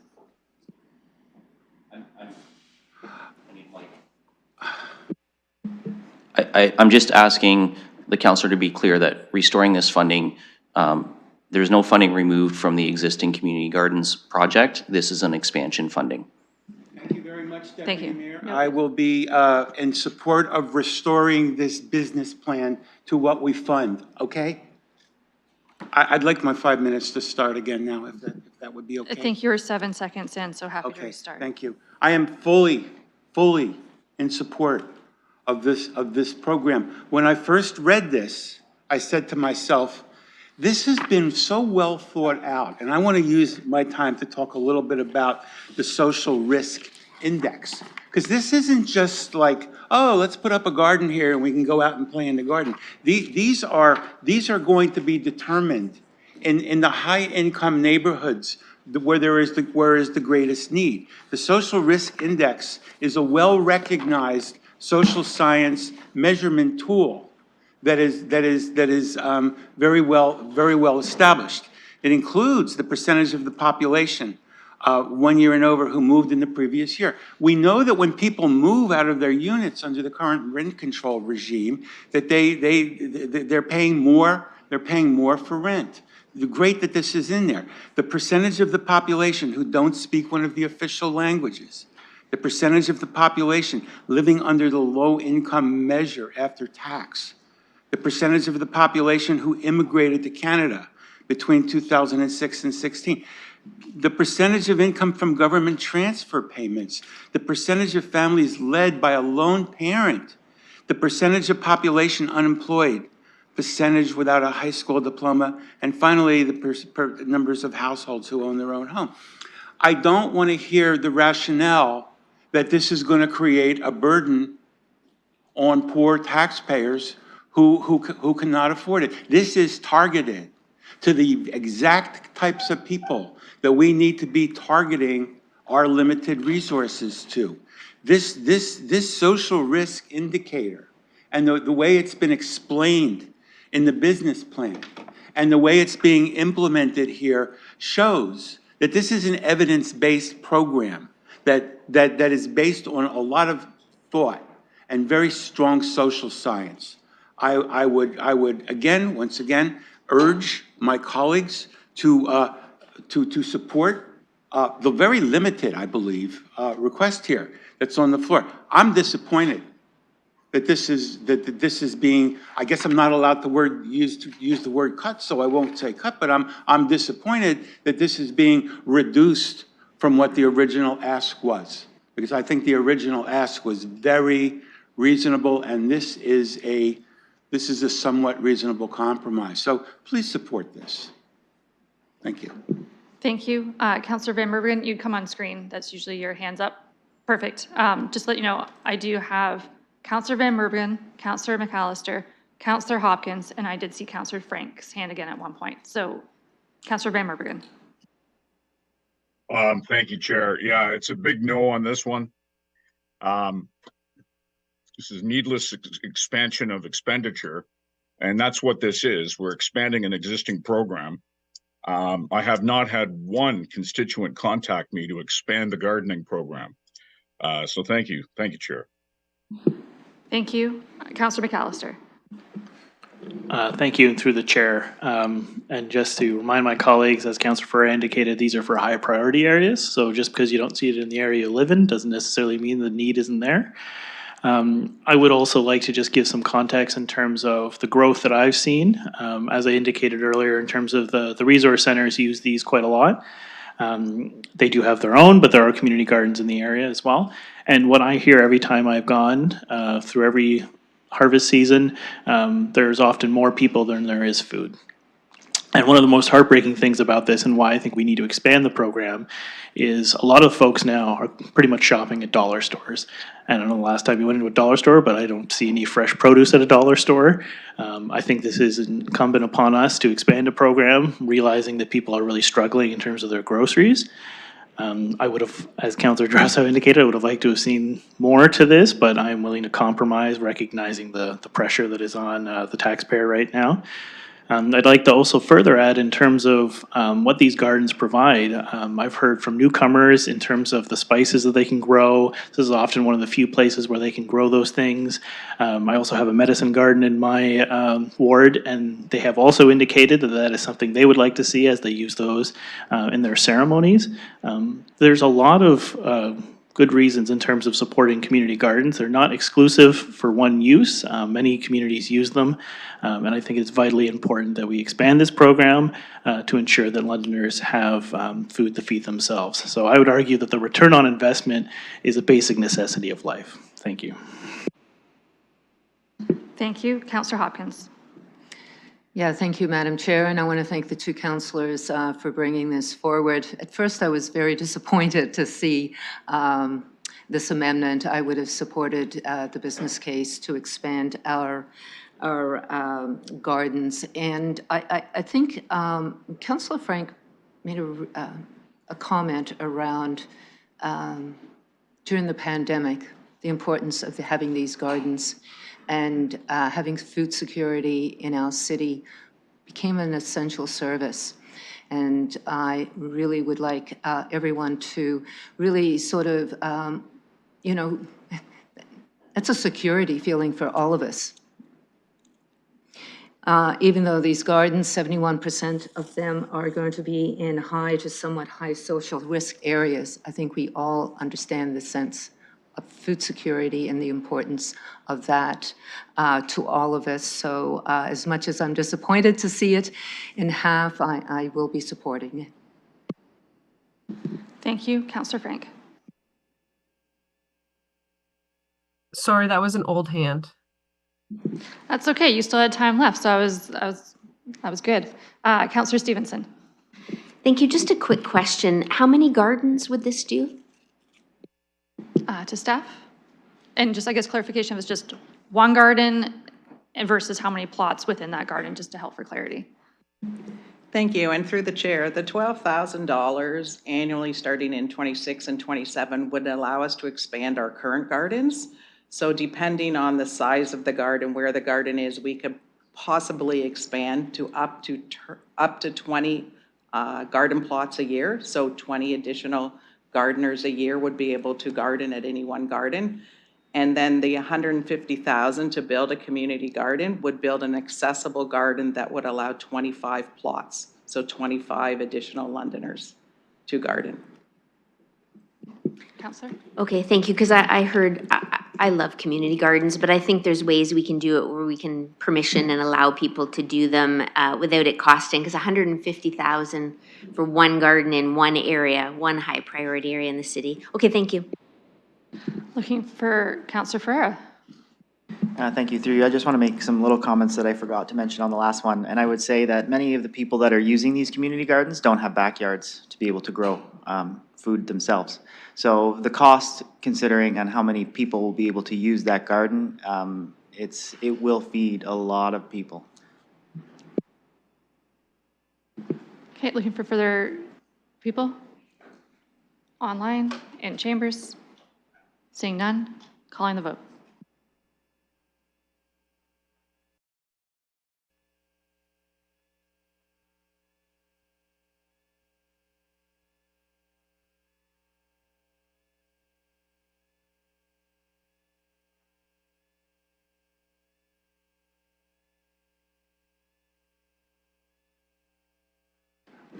Closing the vote, motion carries 10-5. Can I just, a quick point, was the spelling error corrected? Yes, it was. Thank you and apologies, wrote that early. Thank you. And I'll always, if there is grammatical spelling questions, that I think they'd be fixed before council as well as we catch them. Okay, as stated earlier, that my intention is to go through based on our survey results of council's top priorities, and then we deal with other things, which would actually bring us to business case P29. This is loaded in Escribe. It's moved by Councillor Frank, seconded by Councillor Hopkins, and Councillor Frank is prepared to read this out for you as you reload in Escribe. And once again, if anyone has problems with Escribe, do let us know immediately. Councillor Frank, if you want to introduce it, then your time will start afterwards. Sure, thank you. And I am having a little bit of internet issues, so we'll see if I come through clear. But for this one is that the mayor's 2024 to 2027 multi-year budget be amended to reduce the London Police Services vehicle business case P29 by 90,000 each year, and would now be an appropriate time to enter my comments. Yeah, just 1 second. Just verifying with your seconder, who I believe is going to be Councillor Hopkins, that they're okay. They are, so yes, your time will start now. Thank you. Thank you. Again, we've had lots of discussions about trying to find savings, especially if we're trying to add things to the budget. It's incumbent upon us and it behooves us to try and find savings where we can. And recognizing the incredible tax pressure for Londoners for 2024. I don't see this being a material reduction to the police budget request, other than it is material to other agencies. $90,000 out of a $672 million budget ask to me seems incredibly reasonable, and I know that Londoners are expecting us to find some savings. You know, it's not even the staffing or the modernizing requests, and I don't think it would materially impact the overall ability for the police services to do the transformative and modernizing work that they're planning to do. Folks might notice that it directly corresponds to the $90,000 ask for the mental health worker from the library, but I know that's a separate motion, and we're not able to tie motions together, but those two numbers do kind of equally offset each other. So I am seeking other support on this because I do think if we are going to be adding stuff and later on there will be a motion for the CMHC mental health worker for $90,000 a year. I do think it's incumbent upon us to be finding those savings, and as I will be moving the CMHA health worker, I felt it was, you know, a personal responsibility to be able to find savings for that. So I'll be putting this on the floor with the support from Councillor Hopkins, and looking forward to the debate. Thank you. Starting my speakers list, just pausing your time. Councillor Lehman is next. Thank you.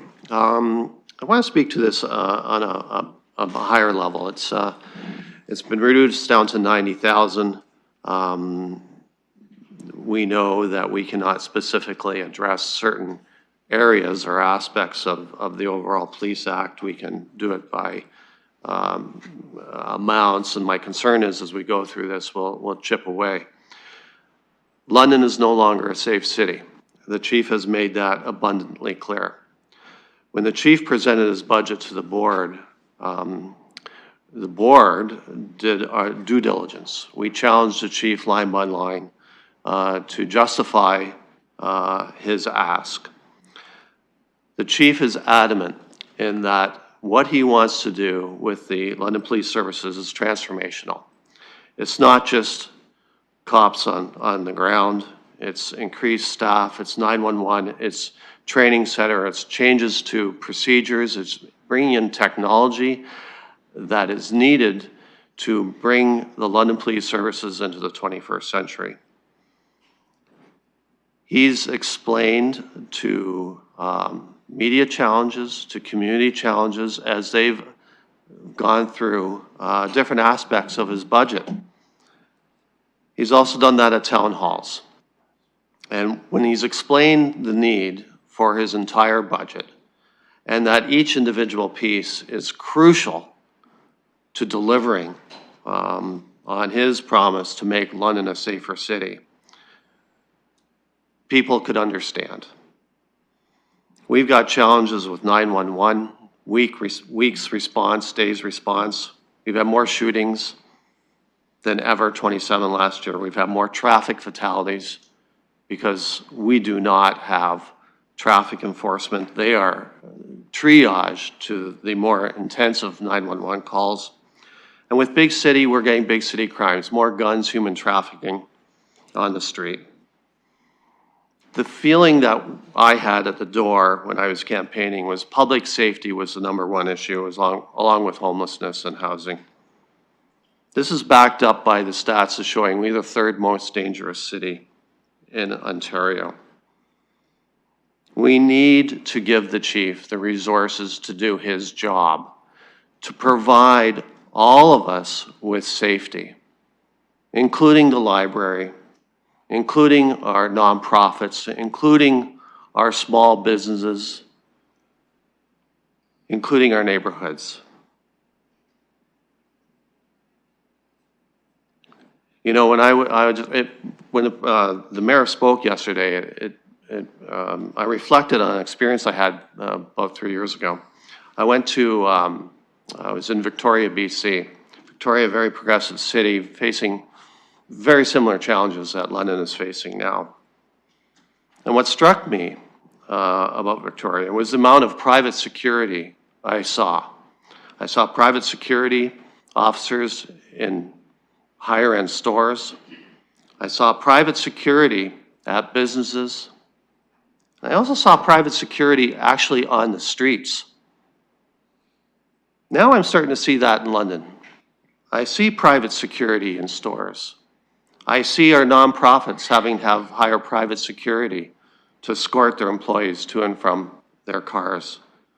I see private security being hired by community housing. What the mayor mentioned yesterday resonated with me.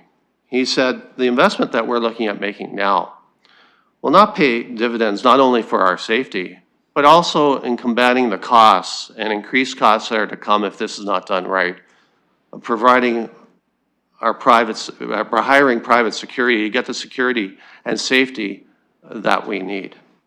I do not want to go down that road. I do not want to see businesses that can afford it, neighborhoods that can afford it, social services agencies that can afford it through government funding, having their own security at the expense of elsewhere. What we need now is a safer city now. Just pausing. We also need Sorry, we have a point of safer- order. Sorry. Councillor Rommans, and then if they're not the same, we'll deal with it. Sorry, I need your mic for Councillor Rommans to raise her point of order. Thank you. I believe we're on the amendment, and the amendment is related to the vehicle strategy. Yeah, I will say yes, try and keep your comments on that versus all their budget cases in general. Deputy Mayor Lewis, would that satisfy your point of order too? Or you're looking at me on the speaker's list, okay. And Councillor Lehman, you do have 40 Thank you, seconds. I appreciate that. But the reason I'm talking to it now is because if we see further things, I'm not going to repeat what I'm saying. We need a safer city now, and my point is we need a safer city for all. Let's make sure, if we're going to do this, let's make sure we do it right. Let's make sure we do it the way the chief has in plan. Can I do a point of order again? Yep, Counselor Frank? Is this on the vehicle amendment? Yeah, so I'm assuming that you would mean that the police chief, as you said, in regards to the vehicle.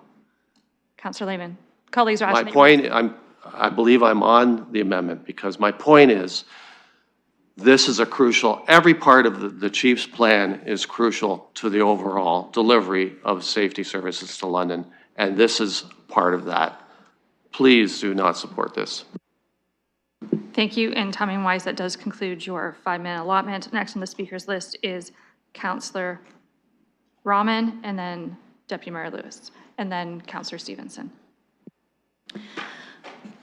Thank you, and through you. I had a question related to the police electric vehicle strategy that's outlined in here. I'm just wondering, with the police vehicle reserve fund, why, when we're replacing vehicles as indicated in the business case, it wouldn't come from the reserve fund versus coming out of this business case? Okay, and I will note that I'm sure if we have a question directly for the police, that they'd be available to answer this as well. Mr. Murray has this. And for anyone following along, Counselor, just what page were you looking at? Page 512. Perfect, so page 512 of anyone who wants to read and follow along. Mr. Murray. Thank you, through the chair. So the Police Vehicle and Equipment Replacement Reserve Fund is intended as a funding source for like life cycle replacement of police vehicle and equipment. Converting to electric vehicles would be an additional cost and therefore a service improvement kind of above and beyond the like replacement of their existing vehicles. Counselor Rahman. Thank you. Do the police have any current electric vehicles in their fleet? To anyone on staff who may know? Ms. Barbone? Or this is a get them on the line question. It's a get them on the line question. Okay, so I'm assuming we'll need, are they on the line or we're getting them on the line? Okay, we're getting them on the line, looking to see if there's any questions of staff, and then if anyone has questions for the police when they come, just think about those now. Councillor Roman, is there any more questions of staff at this time? I'm wondering maybe, my question, I guess, to their staff as well, but could be maybe answered by somebody on the board, is this considered a pilot or is this an ongoing strategy? I'm just wondering if when we're looking at pilots for other EVs to make sure that they function the way that we want them to function, if that was considered by the board as well. Okay. Okay, and as always, board members are not held to answer any questions of counselors in this chair because we're sitting as counselors. I'll leave the counselors' questions there. Your time's paused. We know what those questions are as we work for an answer. If you'd allow me to continue through my speakers list, and then we'll circle back once the appropriate staff's available. Okay, I have a yes on that, which would bring me to Deputy Mayor Lewis and then Councillor Stevenson. Thank you, Madam Chair. I will try and stick to the amendment, but I am going to say I won't be supporting this. We can hire officers if we can't get them to calls because we don't have sufficient vehicles to get them out to Fanshawe Park and Hyde Park Road or out to Dundas and Veterans Memorial on the far edges of the city. That does not help us having more officers. Those vehicles are necessary to get officers to calls wherever they occur in the city. And I concur with Councillor Lehman. The chief, certainly in my ward meetings, made it very clear that each part of these budget asks are interlocked in his ability to deliver service. I do appreciate the councillor's comments about trying to find offsetting services. I come back to, though, you know, and I heard another business case she referenced, which I'm not going to support because it's an end of a federal pilot program. And I come back to not supporting the backfill of other levels of government. But when it comes to police funding, the entire burden lays on us as a city. It's housing and homelessness. We can leverage money from other levels of government to make bigger investments. And there are a number of areas where we can do that. Transit is another one, where we can leverage funding from other levels of government. Where we can't do that is with the police operating budget costs. And so I don't see this as a trading off so that we can spend money somewhere else. I see this as a burden that we have to put in the budget. I don't think anybody is thrilled with the overall numbers of the cumulative impact of the police asks, but what I've heard in my budget meetings time and time again is that constituents want this police force modernized and they want the responsiveness, and they cannot respond if they don't have vehicles to respond. So I will not support this amendment proposed. Thank you. Councillor Stevenson. Thank you. I just had a quick comment on the, oh, well, it's only 90,000 from this amount when, the same councillor was not wanting the 80,000 to come from Museum London. So I just think we have to be careful saying, oh, well, we should be able to just take a little bit from this without understanding and hearing what our police chief has said, what the police board has said is required, what was supported by the heads of both hospitals and all of our educational institutions in London. We need a safer city now, and I've heard loud and clear from residents that they're expecting council to give them that. Okay. Thank you. I'll pause your time there.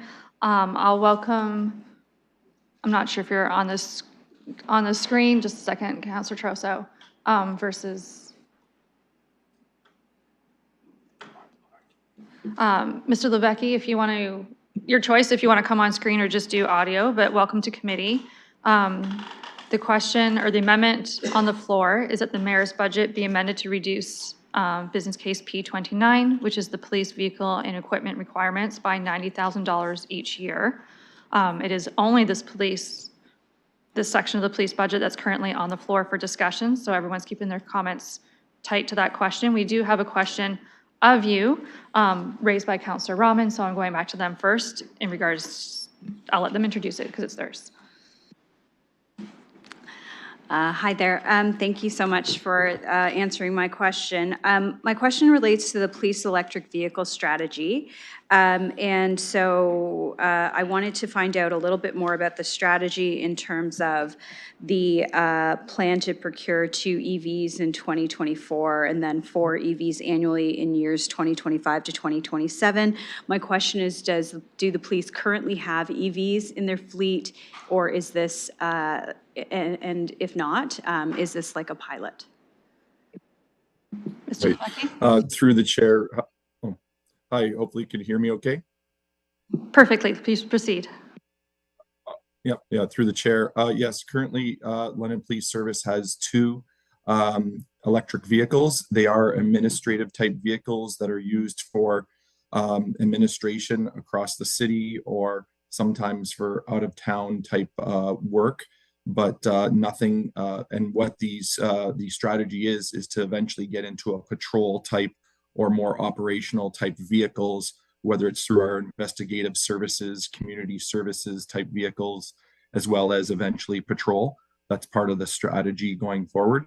So it's not necessarily a pilot, but definitely you can see the uptick in that we're starting with 2, going to 4, and eventually throughout the multi-year budget, we'll be increasing our footprint and our EV strategy. Councillor? Thank you. So the business case says replacing vehicles, and I just wanted to confirm that this is to replace vehicles, and if that then could also be funded through the reserve fund. Mr. Levesque? Through the chair. Oh, yes, hi. Through the chair. Yes, this business case relates to the replacement vehicle strategy. However, as Director Murray had highlighted, because this is a net new type of a project or initiative on the EV space, that's why we've put it into the business case. I don't know if Director Murray wanted to add anything, but that's kind of direction of finance on why it's in this business case. Okay. Welcome, Ms. McIntyre. I'm not sure if you would like the question repeated or if you managed to hear it all as you were logging in and getting your screen going. It would help me to have the question repeated. Sorry about that. That's okay. Councillor Rahman? Thank you and welcome. So the question was, the business case is replacing vehicles with an EV as part of the daily operations within the request. So I was wondering where it says replacing, why we couldn't use some of the vehicle reserve fund if we're replacing, but I'm trying to understand if this is net new or if this is replacing. And then and then I have a follow-up question then. Okay, thank you. Please proceed. Ms. McIntyre. Thank you, Chair, through you. So in relation to EV vehicles, we have a goal here to try to move towards an electric vehicle strategy, knowing the number of cars on the road. So for every officer we hire, every 3.5 officers we hire, we need to add a car to our fleet. When we move to an electrical vehicle strategy, it is not like for like. And so it is considered a new ask. And so we create a line item to actually move to purchasing those ones. Could we one day envision a time where electric vehicles have battery life, that we could run a 12-hour shift plan with an electrical vehicle on the road for our patrol vehicles? One day, we're just not there yet. And when that day were to occur, though, we could see then our original fleet being, there's the language, replaced. So right now we are moving towards adding hybrid vehicles to our fleet. Some of our investigative units, et cetera, can use those vehicles. It is all about the carbon footprint and doing our work in a greener capacity. So that's why you'll see that line item as a new initiative added to the business case. It is because it is adding new, it's not like for like replacement. I hope I've kind of answered that. Thank you. Councillor Rahman? Yes, thank you. That's very helpful. And I'm just wondering if you can speak to the application for funding through the Natural Resource Canada application to the Zero Emission Vehicle Infrastructure Program. My understanding is that's ongoing, that you can be denied access in 1 year, but you can apply in subsequent years. Is there continued plans to continue to apply for this funding in order to green the fleet? You know, is there more that you can share on that? Thank you. Absolutely. Yeah, absolutely, Chair, through you. Thanks for the question. Any opportunity we have to seek grant funding, of course, we will apply for that. We did apply the last time. We were not successful in receiving that funding at the time, but like you said, it doesn't prohibit us from applying year over year. And that would assist us really moving this transition at a quicker rate. Again, we have to wait for the technology and the infrastructure to catch up for us to be able to do this as a full patrol model. But absolutely, if there's an opportunity to seek grant funding, we would do that. Councillor? Thank you so much. Those are all the questions I had on that. Thank you. Thank you. Councillor Trousseau. I just wanted to clarify, thank you through the chair. I just wanted to clarify that this matter on the floor, P29, is not limited to replacing what is currently in operation, but it does include new items, because I thought I heard something contradictory about that. Could you clarify that, please? Are you directing that question to Mr. Murray? Yep, Mr. Murray. Thank you, through the chair. So yes, to clarify, this is a new incremental investment. This business case does not relate to replacement of existing vehicles or infrastructure. Councillor? And with respect to the new incremental items that are foreseen here, is there any room to defer some of these to a later year in the budget, if not the next budget? Is that a question to Mr. Murray or, okay, okay, that would be directed by staff. That would be a question for LPS. I can jump in there. Thank you, Chair, through you.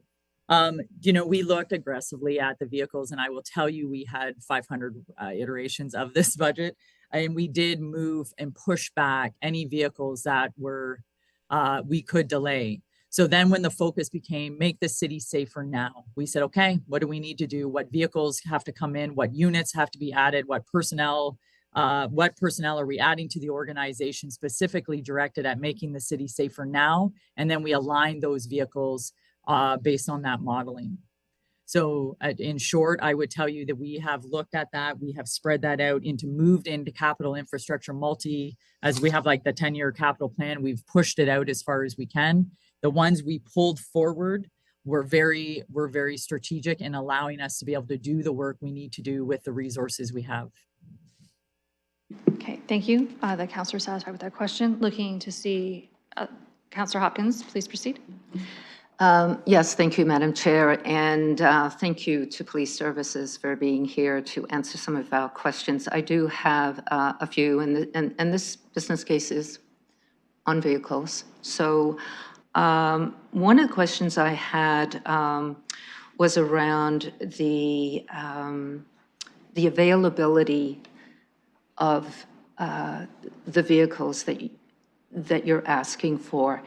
And I'm just sort of interested in knowing a little bit more on how you buy your vehicles and the availability that that you have compared to someone like me. And for instance, I've just gone through a process of having to buy another vehicle, hybrid models. I'm on a 1.5-year waiting list. Electric vehicles are way beyond my budget, but I want to have a better understanding on how you buy your vehicles.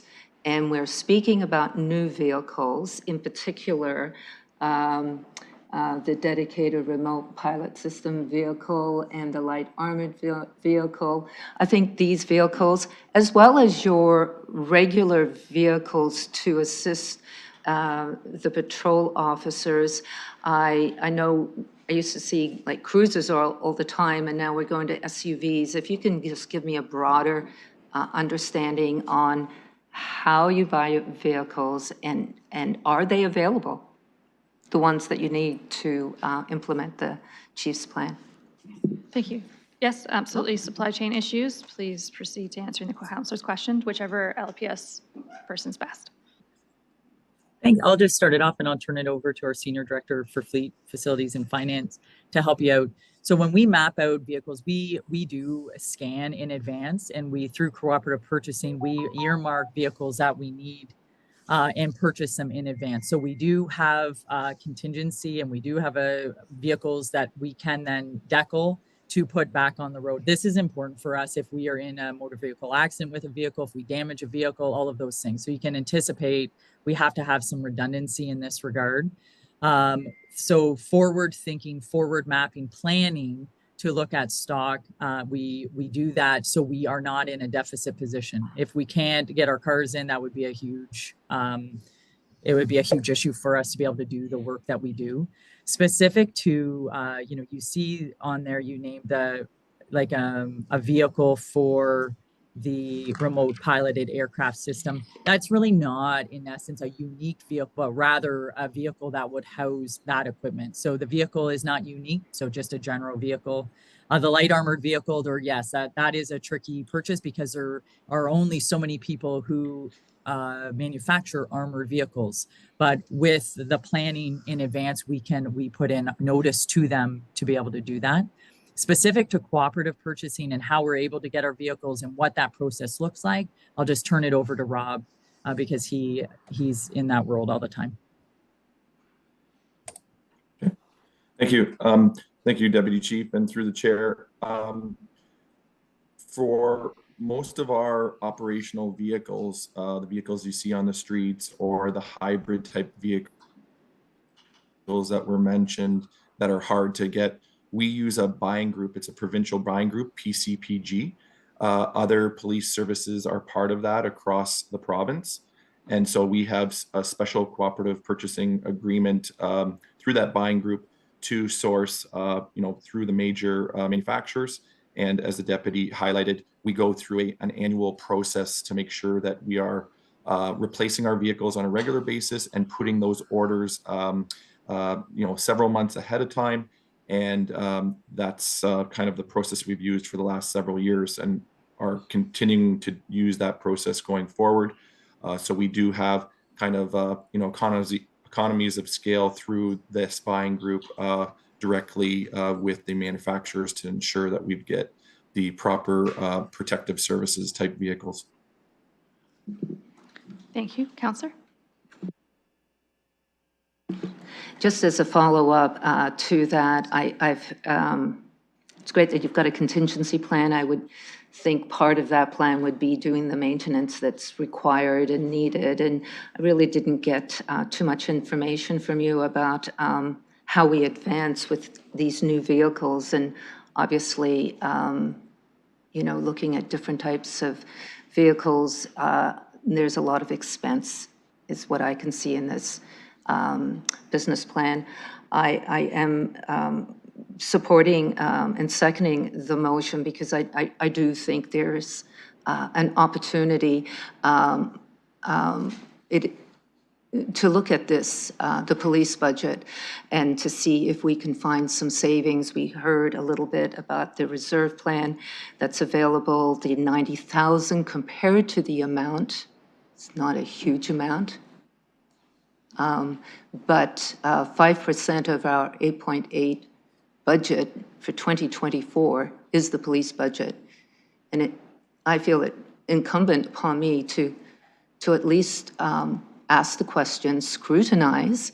I applaud the chief for the plan and keeping our city safe, but where can we find some savings? So I am hoping my colleagues can support the amendment. Thank you. Looking to see if there's any other speakers online or in person. I'm seeing none online. I'm seeing none in chambers. Oh, Councillor Frank. Thank you. Yes, I just wanted to wrap up a bit. I know that council is unable to dictate how the police services spend their money, which is why I put a general amount in this budget amendment. But I think we just heard that there are many opportunities for saving within the EV strategy and other opportunities for funding. And I think it may surprise some members on council, but if this motion is able to go through, I would fully encourage LPS to scale back their EV strategies, because it seems one vehicle is 80K. And with this incredibly minor reduction, in the same way that members of council told Museum London to go figure it out, I'm confident that the London Police Services Board could figure out how to make some adjustments to their budget with this incredibly teeny tiny little amount that we are suggesting. Similar to Councillor Hopkins, I received many calls and emails asking us to take a closer look at the police budget, and this specific budget case seemed to be the least offensive. And it's our due diligence, I think, to look at all the services for savings. So if the entire police strategy hinges on $90,000 in their vehicle budget, I would say it's a very fragile strategy, but I don't think it does. So that's why I'm going to be moving forward with this amendment. Thank you. Further speakers on the list? Seeing none online? Seeing none in chambers? Calling the question?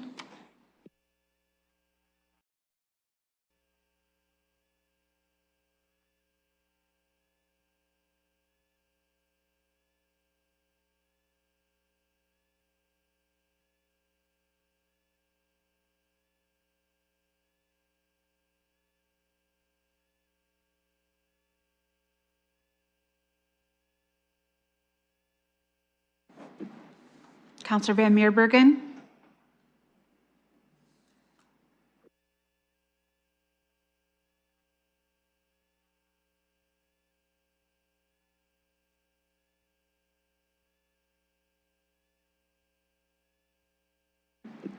Closing the vote, motion fails 6-9. Thank you for LPS for joining us. That concludes that section. So you're free to log off and be available later as we get there. At this time, to colleagues, thank you again for that conversation. At this time, to colleagues, lunch is prepared. We're only 15 minutes, it's 11:45. Looking to see if you would like to pause while you're at lunch. As we've had updated business cases coming in, I would make a new list for you to put them in order of council priorities, and then the other section, realizing some people have noticed we've skipped one, but it's because it wasn't in the slide deck of priorities. So ideally, when we come back from lunch, we're looking at business case 31 and then 37, but looking to organize those in a nice list that you can follow along together. Councillor Ferrer, is that you moving a break? And how long? I'll move an hour and 15-minute break, bringing us to 1. Normally, we take 30 minutes to ask for an hour 15. Counselor Trousseau seconded it, so if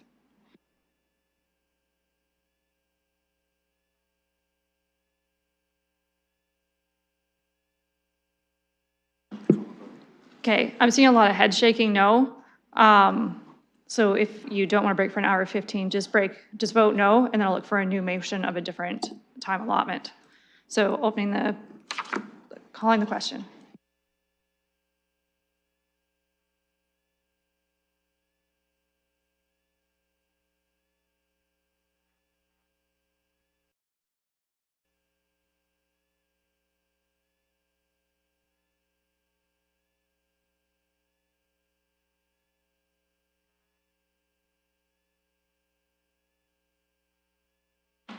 Counselor Lehman, Counselor Trossau.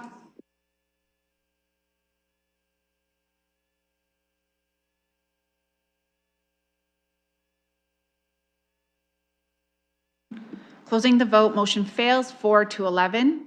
Deputy Mayor Lewis? I'll move a 30-minute recess for lunch. Okay, moved by Deputy Mayor Lewis, seconded by Counselor Stevenson. I can do a hand vote on this one, as I don't see any contention from us, which would put us back at 12:20, roughly.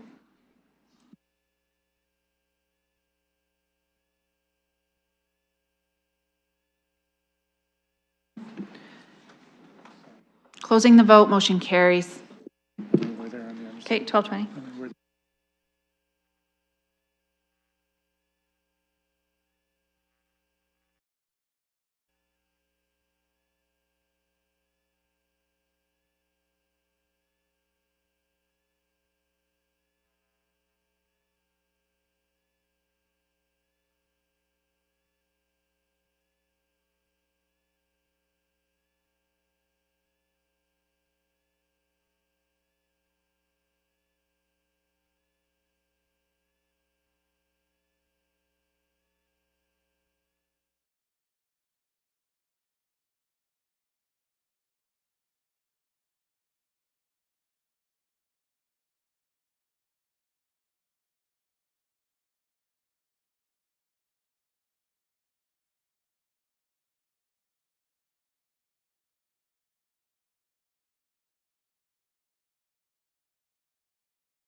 okay if we can all just settle back into our spots?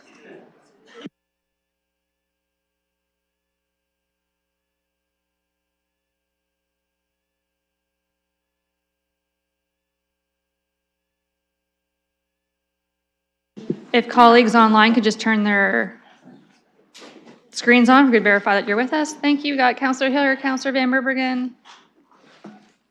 Councillor Frank, are you there? Perfect. Okay. So we're back. At this point, it turns us to business case P31. If you refresh your Escribe, it's in there. This one is one with the mover of Councillor Rahman and seconder of Councillor Frank. Would you like to read it out? Okay, perfect. So Councillor Rahman has it up and we'll read it out. Councillor Frank, could you just give a thumbs up that you're good to be the seconder? Perfect. Okay, so it's going to be officially on the floor. It's in your system and it'll be read. Thank you. Okay, so P31, the amendment reads that the mayor's 2024 to 2027 multi-year budget be amended to include funding for Action 3, extension of parks operations services, of business case number P31, Parks Operations Service Delivered Enhancements as set out in the Civic Administration Draft 2024 to 2027 multi-year budget referred by the Strategic Priorities and Policy Committee on December 12th, 2023. Perfect. Would you like to make your opening comments? Okay, I will start your timer for that piece only.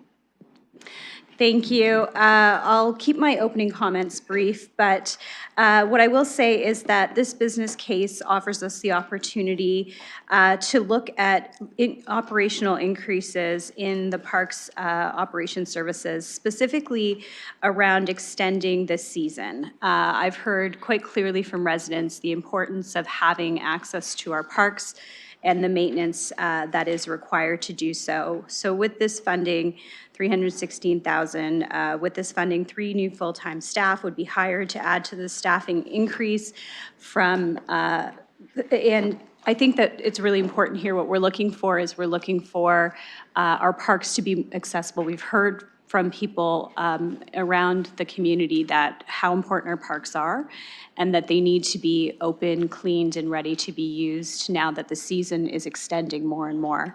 I also was looking at the mayor's budget and the Parks and Rec Master Plan Reserve Fund that we're looking to also utilize some additional parks expenditures. So this would allow us to also complement any perhaps expenses in the future and have some additional staff to help support that work. We know that our park staff are already stretched, that we have, I believe, about 5 staff in the winter, 7 in the winter, that we have right now. And I think that this allows us to provide additional services. And I know it's something I hear quite often from residents about.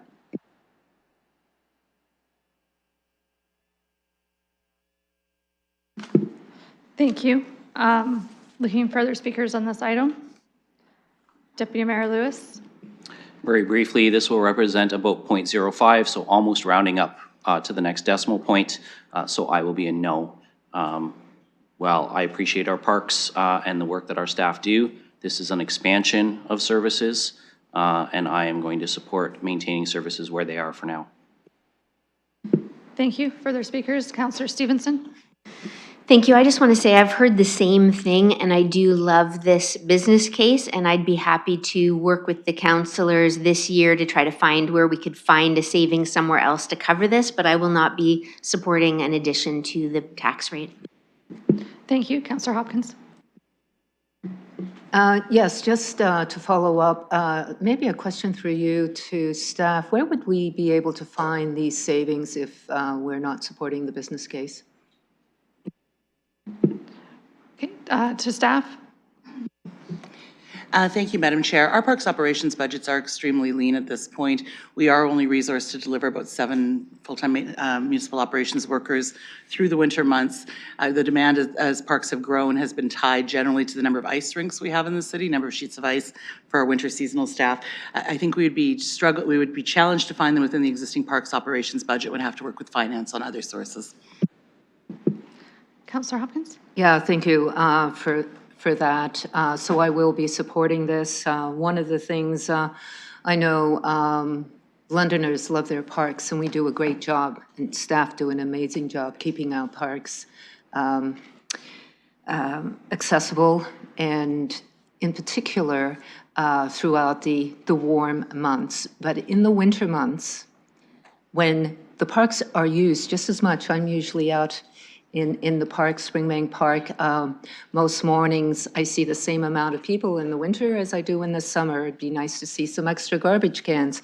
The park is used, and extending it, I know Londoners would appreciate the extra care that would go into our parks. Thank you. Councillor Trousseau. Thank you very much, and through the chair, I will be supporting this this amendment. I think that there are very serious equity issues here.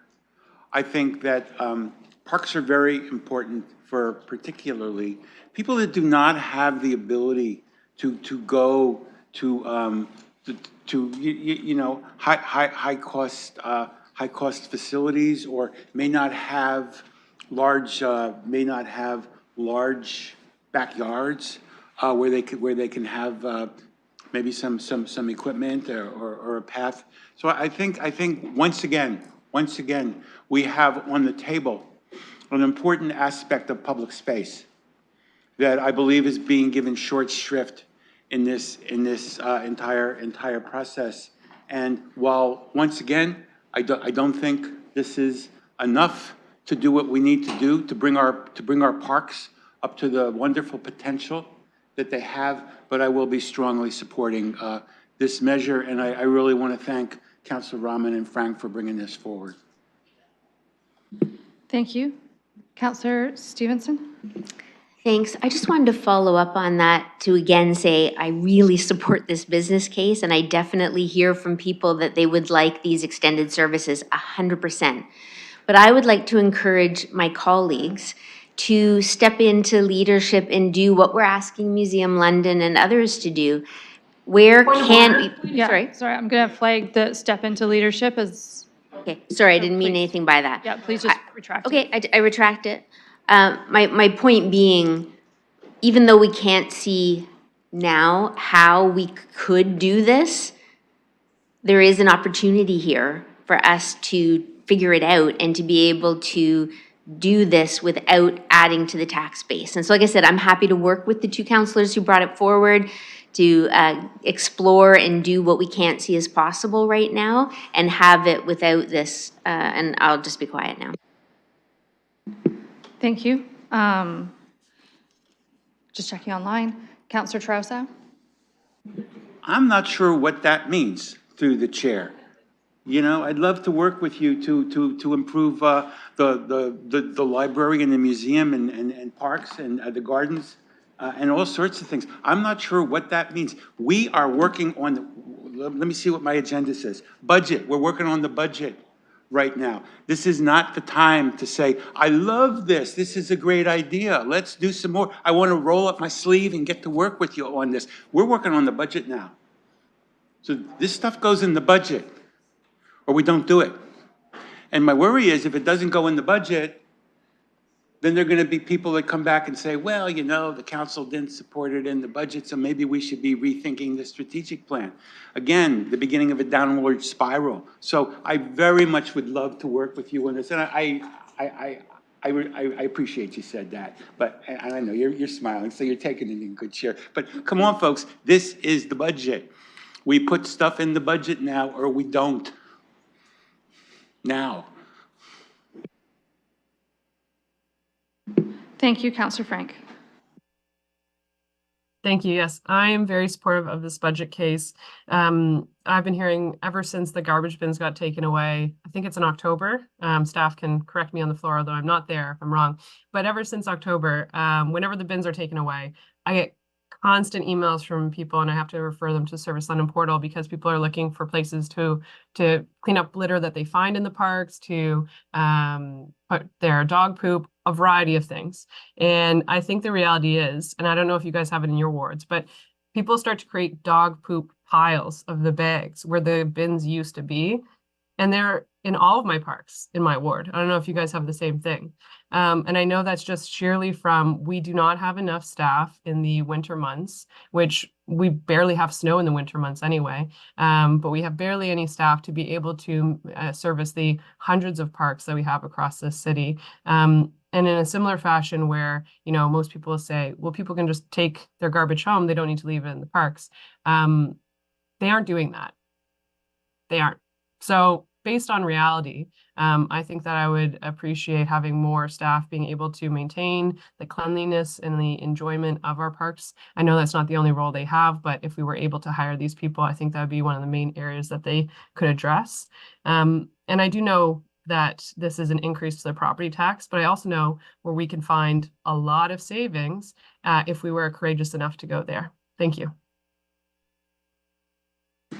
Thank you. I'm going to go to staff for two things.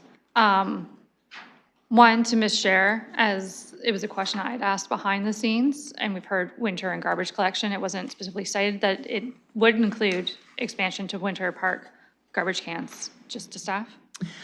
Madam Chair, that is correct. The priorities for these staff would include increased garbage collection and snow removal in the winter, grounds maintenance, litter management, and then where the resources are available to do preventative maintenance on assets like park benches and other things. Thank you. And the second question would be that to finance staff, if you could model what this decision point is before we call the question on it for those considering it. So as you get that ready to model your stuff, I will continue my speakers list as I only have Councillor Ferrer, and then it would be concluded. So if you want on it, let me know. Thank you, through you. I didn't see this one before. Was this one of the business cases circulated this morning? Just a question to, I'm assuming the chair?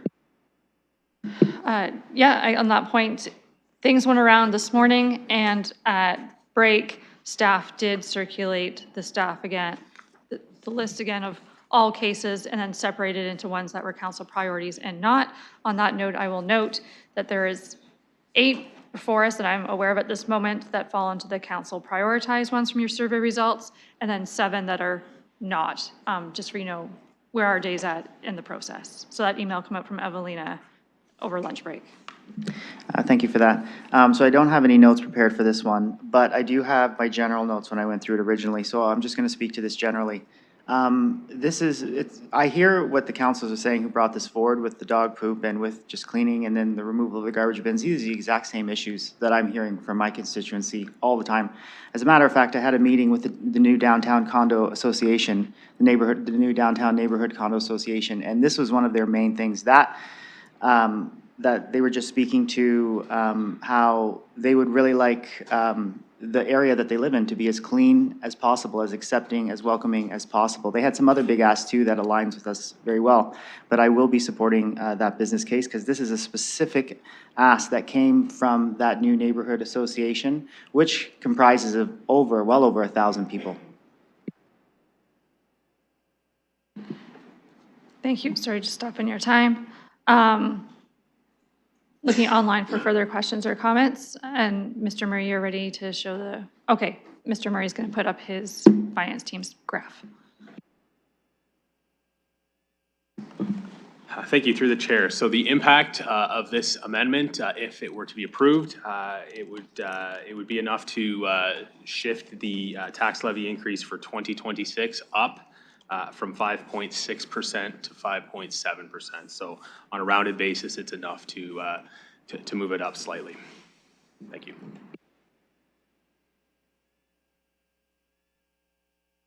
Okay, just making sure, was everyone able to see that?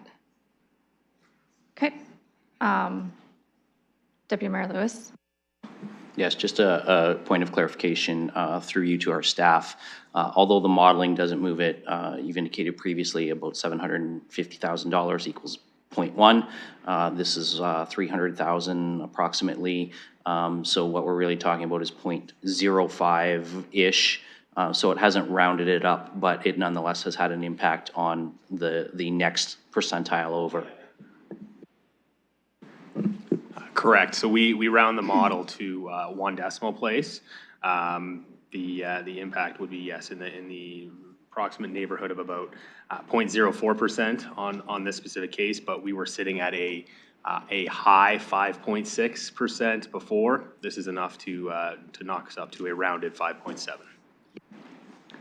Follow-up? Sorry, I understand it did round up in the 2026, but I'm just making sure that folks realize that that 0.04 is across all years of this budget.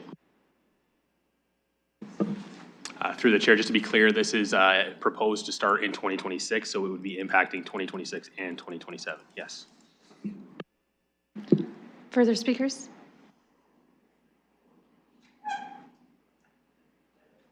I don't see any online. I'm not seeing any chambers. Calling the question.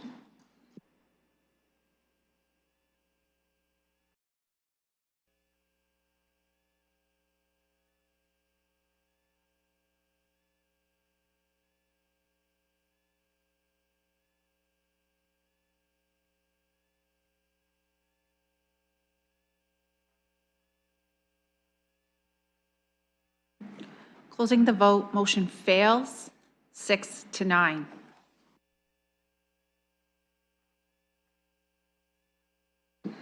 Thank you. The next motion is business case P37 being CMHA Holly's House. This one has a mover and a seconder. I will look to the mover and Councillor Stevenson to read out your motion, and then I'll verify your seconder.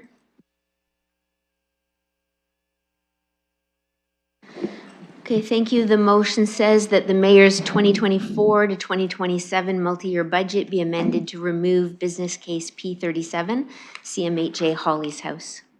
Thank you. I have a seconder and Councillor Pribble for this motion, which is a nod. The case is on the floor. Councillor, would you like to introduce it?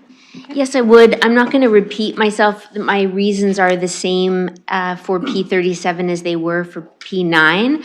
This has nothing to do with this particular service. It was started as a pilot project. It's been continued on. The funding is not available at the moment. We do have some HPP money. I know, not very much.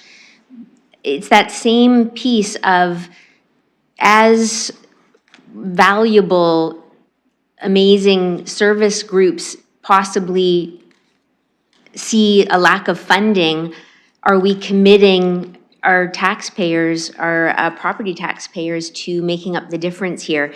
We have a $25 million plus another 10 with the whole of community. We have a plan for the homelessness that the council has endorsed. And this isn't one-time temporary funding to stopgap until provincial or other funding is made available. This is permanent, ongoing funding of this, paid by a regressive tax, asking people who are on the edge right now to contribute to something that is a provincial responsibility. So this is not about the need of the organization. I've heard amazing things about it. This is about not stepping into an area of funding that is not our responsibility and honoring those who are seniors and low-income families that do not feel, that are concerned, have expressed to me a concern that they might be pushed to a brink of homelessness in order to provide some of these services that aren't municipal. Thank you. I have Councillor Trousseau, then Councillor Pribble. Thank you, through the chair. What I find so distressing is when people say it's not our responsibility.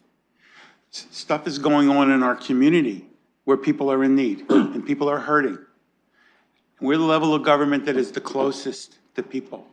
And when I hear things like it's not our responsibility, I just shudder. And I don't. Well, yeah. I'm making there's a point of privilege on the floor. It needs to be addressed before you can commence speaking, but I have paused your time. Councillor Stevenson. Yeah, I'm just asking that it not be, allow me my opinion on this. people are hurting across our city, ODSP rates, all these things, people are advocating and pushing on the province to do that. And then in an instance like this, it's an attempt to shame me for saying take the same stance. So I'm just asking that it not be personal and that Councillor Trasso can make his points. Okay, Councillor Trasso, your time is resuming.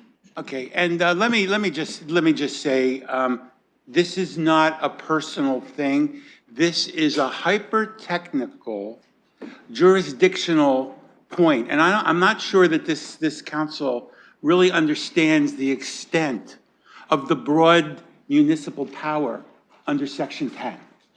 And this is something I've been saying since the day I got here. And we have a lot of authority to provide services in an open-ended way. So nothing about a particular counselor, because I'm hearing it from a lot of people.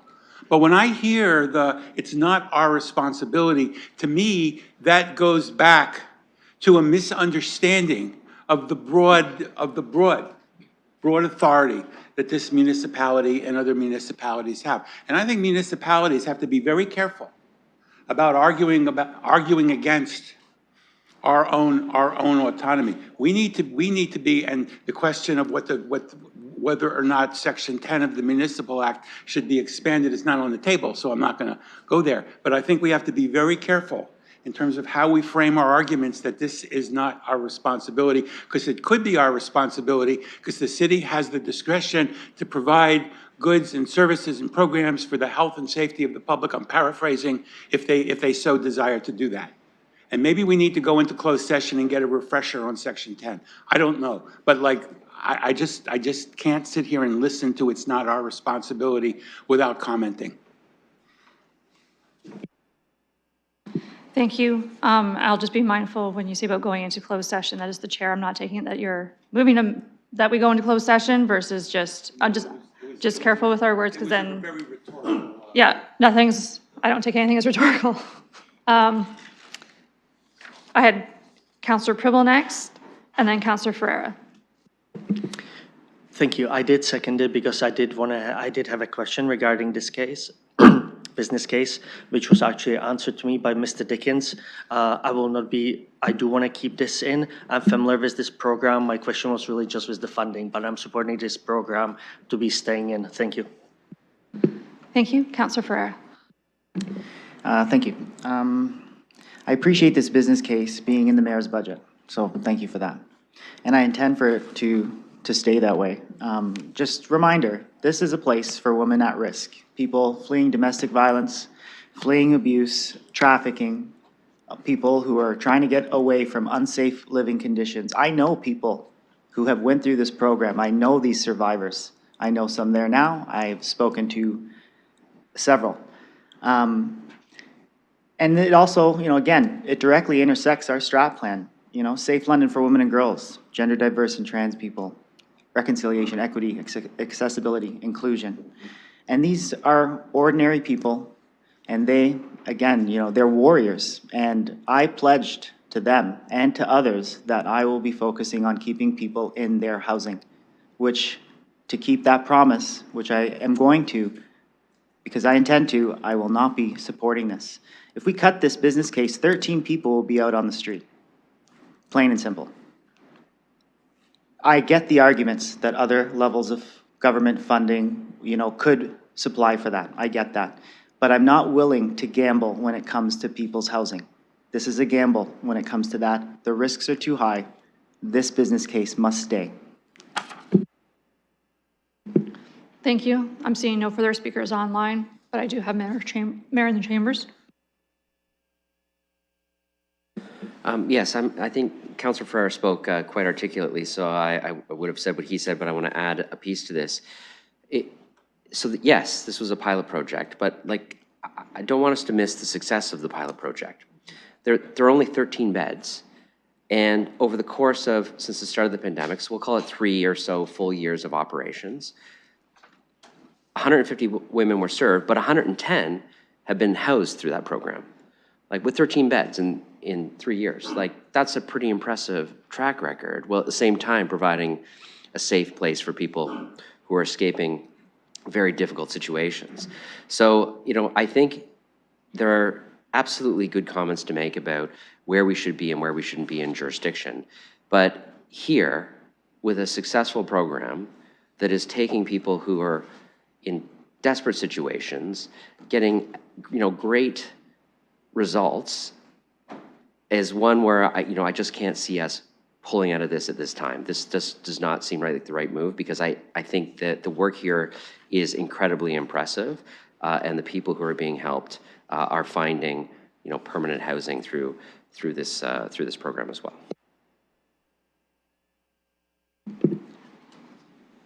Councillor Lehman, could you just take the chair for a moment? Thank you, and I'll go to Councillor Plaza. Thank you. This is the administratively prioritized section, as this was one of mine. Just realizing where London's at in a crisis point with abuse in women, and it does have to do with housing, which we've all heard strongly.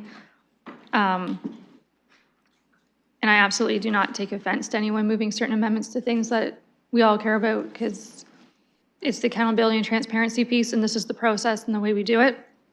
So I'm fine with that. Just, I'll be supporting this. This was one of my top 5. I'll also note that only 3 of my top 5 made it in, despite the fact that this has been my summer vacation up to now, working on the budget. So this is the process, and I know that we're all not getting what we want, and we're all mindful of that process. Mr. Chair. Thank you. I'll return the chair. Thank you. Doing a call online for questions, because I don't see any at the moment. Councillor Stevenson, you do have some time left. Thank you. Just a quick question, and I didn't ask this previously, so I don't know the answer. Since it's been inception, has it been municipal funding, or has this been provincial funding? Yeah, I guess really all funding, in case there's some other stuff in there too. But tax levy? Yep, Mr. Dickens. Thank you, Chair, and through you. As indicated in the business plan, this did start at the beginning of the pandemic, and at that time, it was actually started using one-time federal COVID dollars. The federal government, through Reaching Home, had increased their allotment that municipalities were receiving in an attempt to try and create alternatives to congregate living and to create indoor spaces where folks could self-isolate and be safe from the pandemic. So federal COVID dollars started this project. We have looked for sources of funding throughout, but we are here at the MYV process to look to support this program ongoing. Councillor? Thank you. So again, I just want to reiterate, I'm not questioning the value of this service. So, because we're hearing a lot about that. It's a question of, is it on the tax levy? This is something new. This is going to be a permanent expense on the tax levy. It's not a one-time stopgap until funding can be found. So I'm just wanting to clarify that this is about, we're asking people who are potentially on the edge of homelessness themselves to contribute rather than have it funded another way. Thank you. I have no further speakers. Calling the question.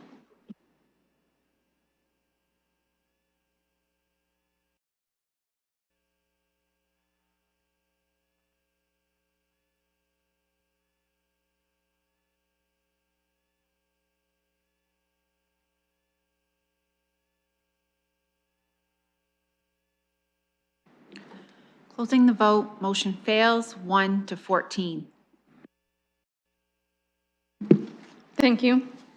This will move us on to business case P38, which is the City of London's Community Arts Investment Program expansion. Realizing it was already a reduction in the mayor's budget from what the original ask was. I'll note that procedurally, this is the way I'm taking it on, is if you look at your sheet, we have 2 people wishing to discuss this item.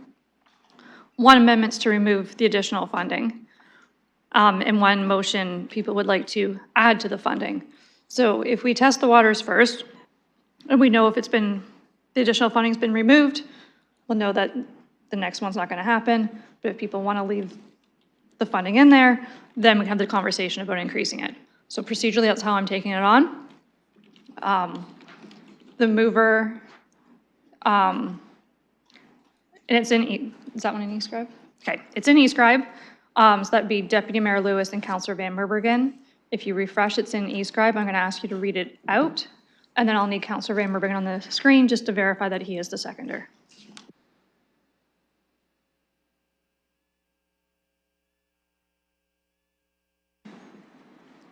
Just had to wait for Escribe to refresh. The motion is that the mayor's 2024 to 2027 multi-year budget be amended to remove business case P38, City of London Community Arts Investment Program expansions. Counselor Van Merbingen has indicated he is in fact the seconder. Okay, I am going to start a speakers list, and I will commence it with Deputy Mayor Luzis to commence. Thank you, Madam Chair. I'm going to try and say this as quickly as I can. Much like the museum, for UNESCO City of Music things, there's MAT funding available for one-time projects to do new initiatives. That's the appropriate place to be looking for new initiatives, in my view. To me, this is another instance of it is a nice to have and there is value to it, but in a budget that is where this one is, this is a no for me. I believe that there are creative funding opportunities for organizations in the arts to go out and do. You know, this is going to be the same thing that I'm going to say over and over again. So I'm going to try and not say this repeatedly on other business cases, because I know there's another motion on the Grand Theatre. We had a motion with Museum London. So in the interest of brevity, these are going to be no's for the reasons that I've outlined. Thank you. Looking for my speakers list. Councillor Rahman. Thank you. And through you to staff, I'm just wondering if we can confirm whether or not the MAT funding can be used for the London Arts Council? Looking to staff, I'll also note that MAT parameters were circulated as well, but that was a few days back. Mr. Murray. Thank you. Through the chair. So there are two components to the MAT funding. There's the portion that the 50% portion that the city retains. That is specifically intended for tourism-related infrastructure, which this is not. The other component goes to Tourism London, and it is allocated through their own separate board process. And to what extent that might qualify under their parameters would be a question better answered by the Tourism Board. Would you like an answer from the tourism member on committee who's willing to answer? Yep, Deputy Mayor Lewis.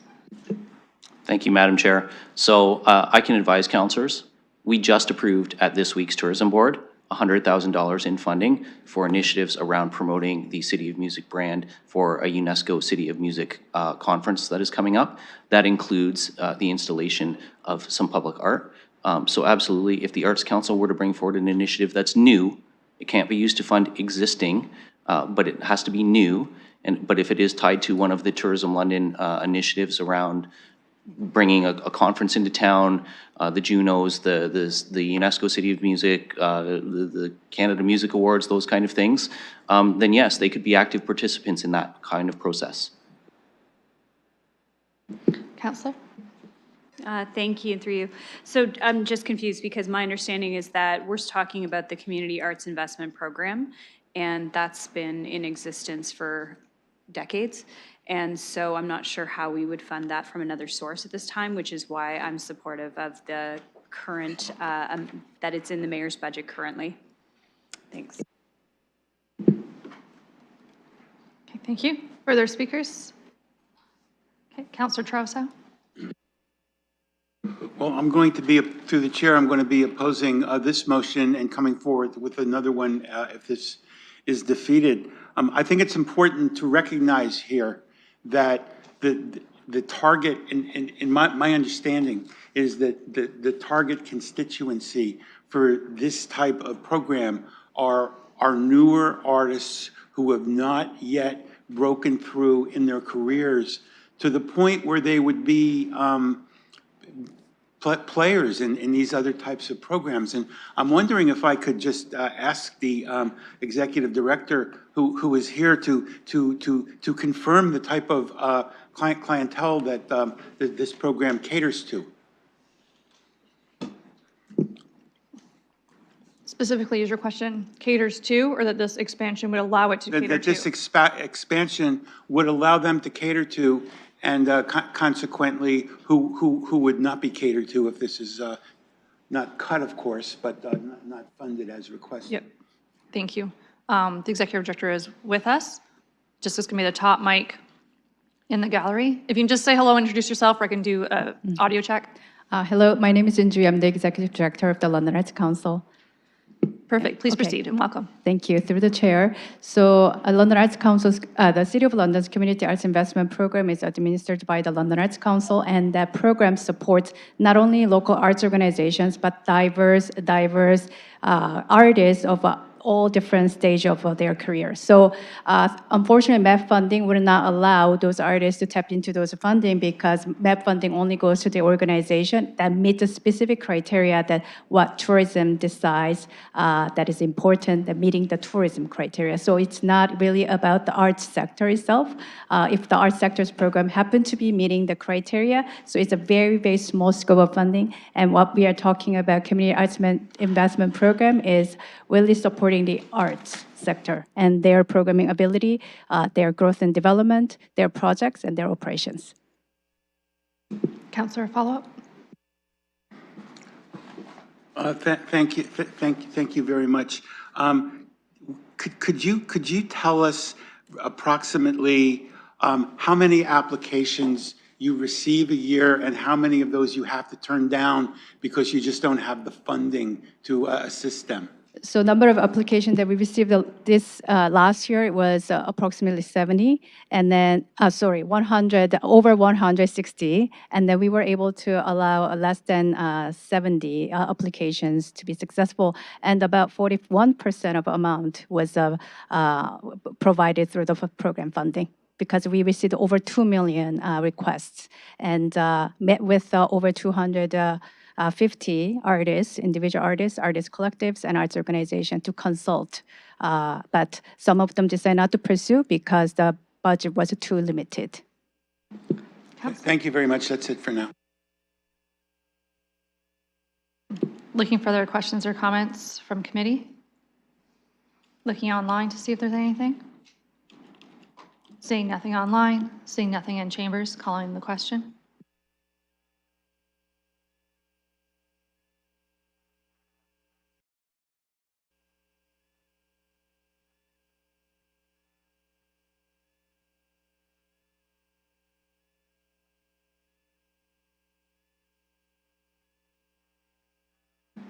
Closing the vote, motion fails, 5-10.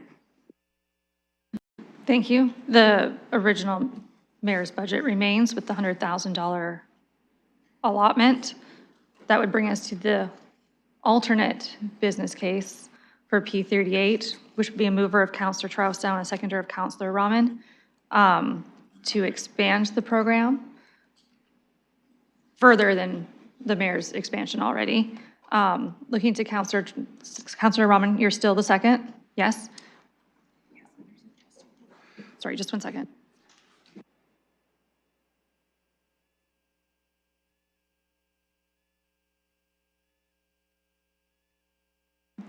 Okay, I'm asked if you just read the motion as it's stated in Escribe, as finance did change some wording. So if you just refresh, if everyone refreshes, and then just read it from Escribe for those who joined us virtually and in the gallery.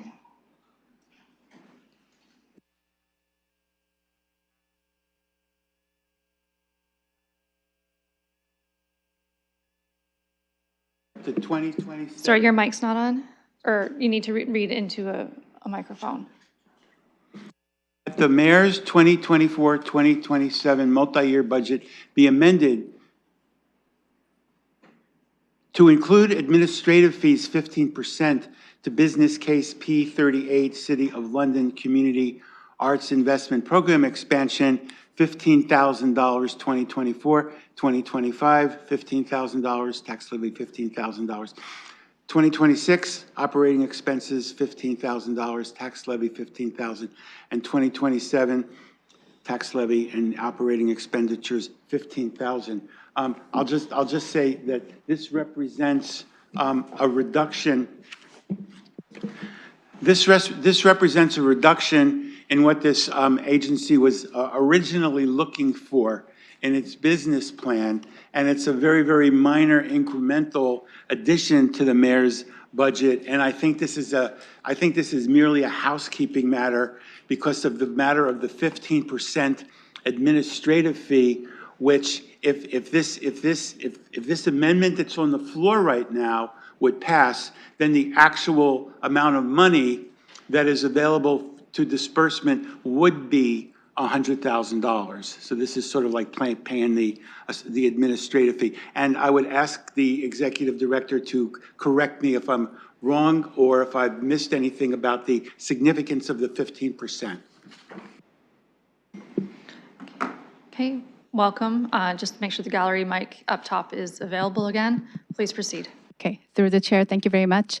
So what Councillor Sam Trousseau described is correct. So what we are trying to do is honoring what Mayor already amended at the slightly over 14% of the amended budget to be correctly honored to allocate to the arts community. So that $100,000 will, the intact amount will go to the arts community. That is the intent of it. Thank you, Councillor. I have nothing else to add to my motion. Looking for further speakers. I'd like to be on the speakers list at some point. I'm not super picky about when. But Councillor Lim, if you want to take it, I'll just make my comment. Councillor Lim, if you just take the chair for a moment. Sorry, please go ahead, Chair. It's okay, you could always choose not to recognize me, that's okay too. I won't be supporting this addition. I wasn't a huge fan of it being in the first place in full transparency, but I didn't want to remove it. I know it's been 20 years since there's been an increase and there's still great work being done and you help bring some other community events to life. I've seen you out activating Dundas Place, outdoor movie nights. You've had several people there and I appreciate that and the community's appreciated it. But for me, the increase is this is a no. And that was already my compromise. If I didn't vote no on the last one, I will vote no on this one. And I'll hand the chair back. Councillor Pribble. Thank you. I will be supporting it, and the reason why I'm going to be supporting it because the CIP program did not have base budget increase, and same as most other programs and organizations. So that's the reason why. And just again, I know it was stated, but I just want to say over the 4-year, what this organization proposed to this program, already by the mayor, it was cut more than by 50% or around that area. So again, mainly based on, I already said before about half an hour ago, the reason why I'm supporting this, but in addition, I just want to reiterate that there was no increase into the base budget in their next year 4-year program. Thank you. So I will be supporting this amendment. Thank you. Thank you. There was comments made about base budgets and stuff. Did finance have anything to add to comments if anything wasn't correct? Nope. Okay, just checking in. Okay, the mayor's the only other speaker I have on my list. Yes, so I won't be supporting this, and I will say, I understand that there was a request for an increase in the purchase of service agreement. I do not interpret giving the allocation increase to the CAPE funding of $100,000, meaning that in any way should our staff be saying the purchase of service agreement should be taking 15% off the top of that. That was not something that I put in the budget, that component. And so I would say I'm asking the Arts Council to hand out another $100,000 without incurring or clawing back a bunch of that. So that was my intent. So I'm not supporting this, and it's my hope that they'll be able to do that with the additional funding that was allocated. Thank you. Councillor Trousseau. I would just like, through the chair, I would just like to give the opportunity to the agency to maybe respond to why what they're asking for is not clawing back. Sorry, it's not really a back and forth debate with other presenters in the gallery. It's specifically if council has a question of someone in order to make an informed decision on this business case. So do you have a specific question? Yes. Would you characterize the 15% as clawing back, and why is it important to increase this by the 15%? Okay. I'm questioning and flagging that one as well, of how they characterize it versus what you've already heard from the mayor, and realizing they didn't get their full ask. This is still an increase. So very mindful as the executive director answers that. Okay, thank you very much, through the chair again. And thank you very much, Mayor, for the point that you made, which is totally understandable. But as you know, the London Arts Council is not a board and commissioner agency. We are a not-for-profit organization. We have very, very, very small staff members with a very, very small amount of operating budget. So we are set up to charge the admin fees to make up salary for the staff who is already being very, very, very under paid for their amount of work. So when we are asking staff team members to put more hours for processing all those process for more application, more money to support the arts community and artists, one-on-one meetings, we cannot just not charging and then as trying to just cover our expenses, just not gonna be reasonable at all. So and I believe that our ask is very reasonable. It's not over the top. We already took a lot of comments that all those council made very seriously, and then came up with a very moderate request. And this is a very standard, industry standard. What we are trying to do is not something out of ordinary. And please consider that our operating budget is so much small, and salary portion is very, very small. Councilor Trosa? Nothing else.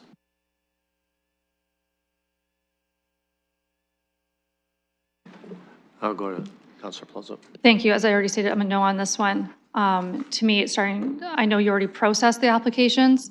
It's sounding almost like it'd be a staff burden to give out more funding, because you'd have more funding to give and more people to process. So I'm just, that you need more administration to do the work. So that's how I'm hearing it. But that's all I have, Mr. Presiding Officer. And I'll return the chair. Okay, I'm just going to ask anyone, I see Councilor Rahman's going to be next, but after that, I don't see anyone at the moment, so if you would like to make comment, I would need an indication from anyone online too, just flag me. Thank you, and through you. I think it's okay for organizations to acknowledge that they have increased costs when they have to also make decisions on increased funding for other groups. I don't think that we should expect that they absorb those costs, especially with how lean these organizations are. I know that they're grateful for any funding that they're receiving, and they're not trying to make it sound as though it's burdensome. Again, this is an opportunity for arts incubation, and we have very little opportunities to do that. And yet we have this UNESCO designation as well. So we need to consider how we are helping to seed artists in this community, how we're going to make sure that we're investing in artists as we go. And I think that that's where I see great value with this business case, and even that tiny bit of an increase that we're looking at this point. I think there's opportunity for real potential and growth, and I think we'll see the benefit in our community. Okay, I have no other speakers on my list. Nothing online. Calling the question.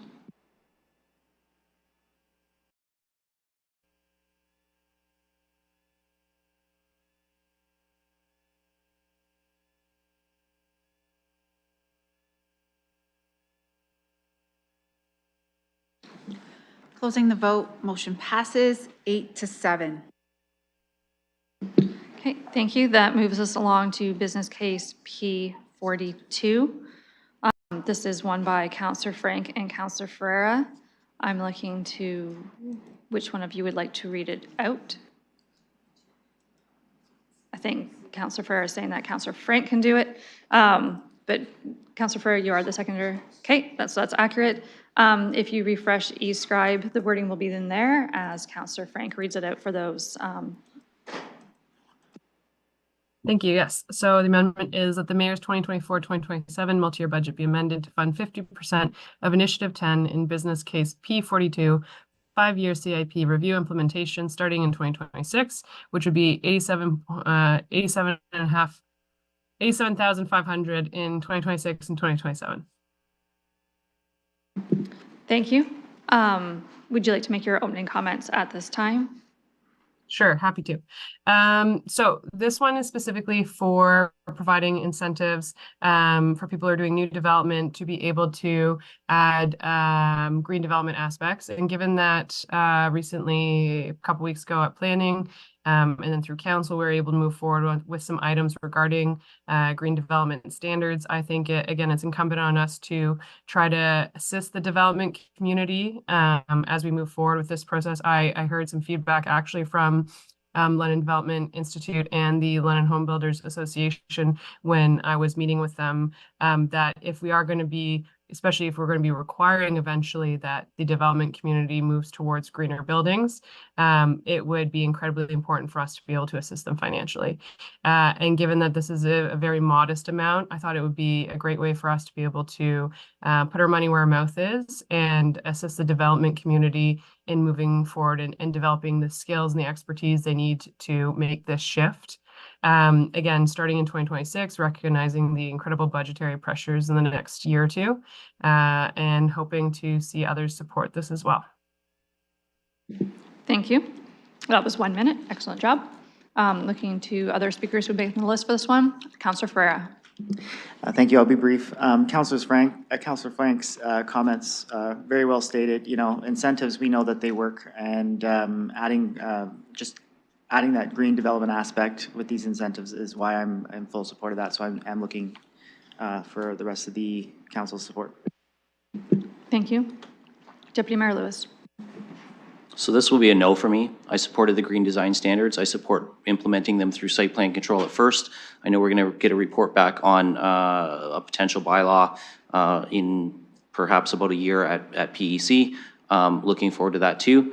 We have some incentive programs that the mayor has announced, such as the office to residential conversion in the state of the city. There are incentive programs that make sense to incentivize. There are incentive programs that don't. And for me, incentivizing the private sector to move to green design when we are already including it in site plan considerations now and potentially in a bylaw in the future, I'm a no. I'm not going to spend tax dollars incentivizing the private sector to be more green in their building. Thank you. Looking for further speakers on this item. I don't see any online. Not seeing any in chambers. Calling the question.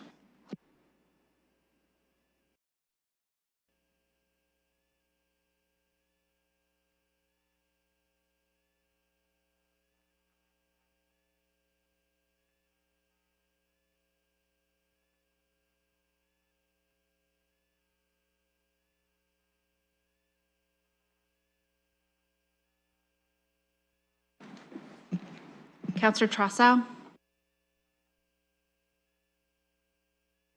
Councillor Trossau votes yes. Closing the vote. Motion fails 3-12. Thank you. That moves us along to business case P51, which is the transit service conventional growth hours. This is a mover of Councillor Ferreira and a seconder of Councillor Frank. Just looking at Councillor Frank to make sure she is indeed the seconder. Perfect. Councillor Ferreira, you're waiting I would like to know if procedurally, if I cannot place this as an amendment at this time. Just for, in my research last night, and I'm still waiting on more. That's fine. You don't have to. I will be tabling this the moment we go into recess, or I will be putting the amendment in the moment we will be going into recess after today, just because I'm waiting on. So I don't need to hear your reasons why, just I need to know that you're not putting it forward right now. You'll hang on to it. But I can confirm that I'm okay to place this amendment down in the future. Yeah, I'm not going to cut stuff off, just if you're not quite ready now. It's the process, not bullying anyone into staying in numerical order, but if it's not on the floor now, it'll come back later. Okay. Thank you. Councillor Hopkins. Thank you for recognizing me. I'm just following up on a question from the last conversation we had on amendments. Can amendments be brought forward at any time? I just want to understand how this is going to look, because I know there's a number of us doing background work and not sure how much time we have here. Yeah, overall procedurally, we have 30 days to do this. That's our timeline legislative we're bound by. the process I'm trying to follow is that I was bringing all the cases forward, ideally first, that we prioritized as a council as those 5 priorities in our survey, and then we go through the other ones. I will say we're going to at least need one other full day, so there is time. And at the end, I know there are counselors who are working on things that I know about, things that I don't know about. So they can come forward, just trying to chunk it in that we generally know what direction we're going. And we still have water and wastewater to go to in addition to, but we're usually pretty quick with that. But, okay, so we're skipping, but you know that there's interest in business case P51, so that will come back later, which would move us on to business case P62, which is a mover of Councillor Frank and a seconder of Councillor Rahman. And this is the ESAs. Councillor Rahman, you are indeed the seconder on this one? Point of order. Sorry. I believe I had P53.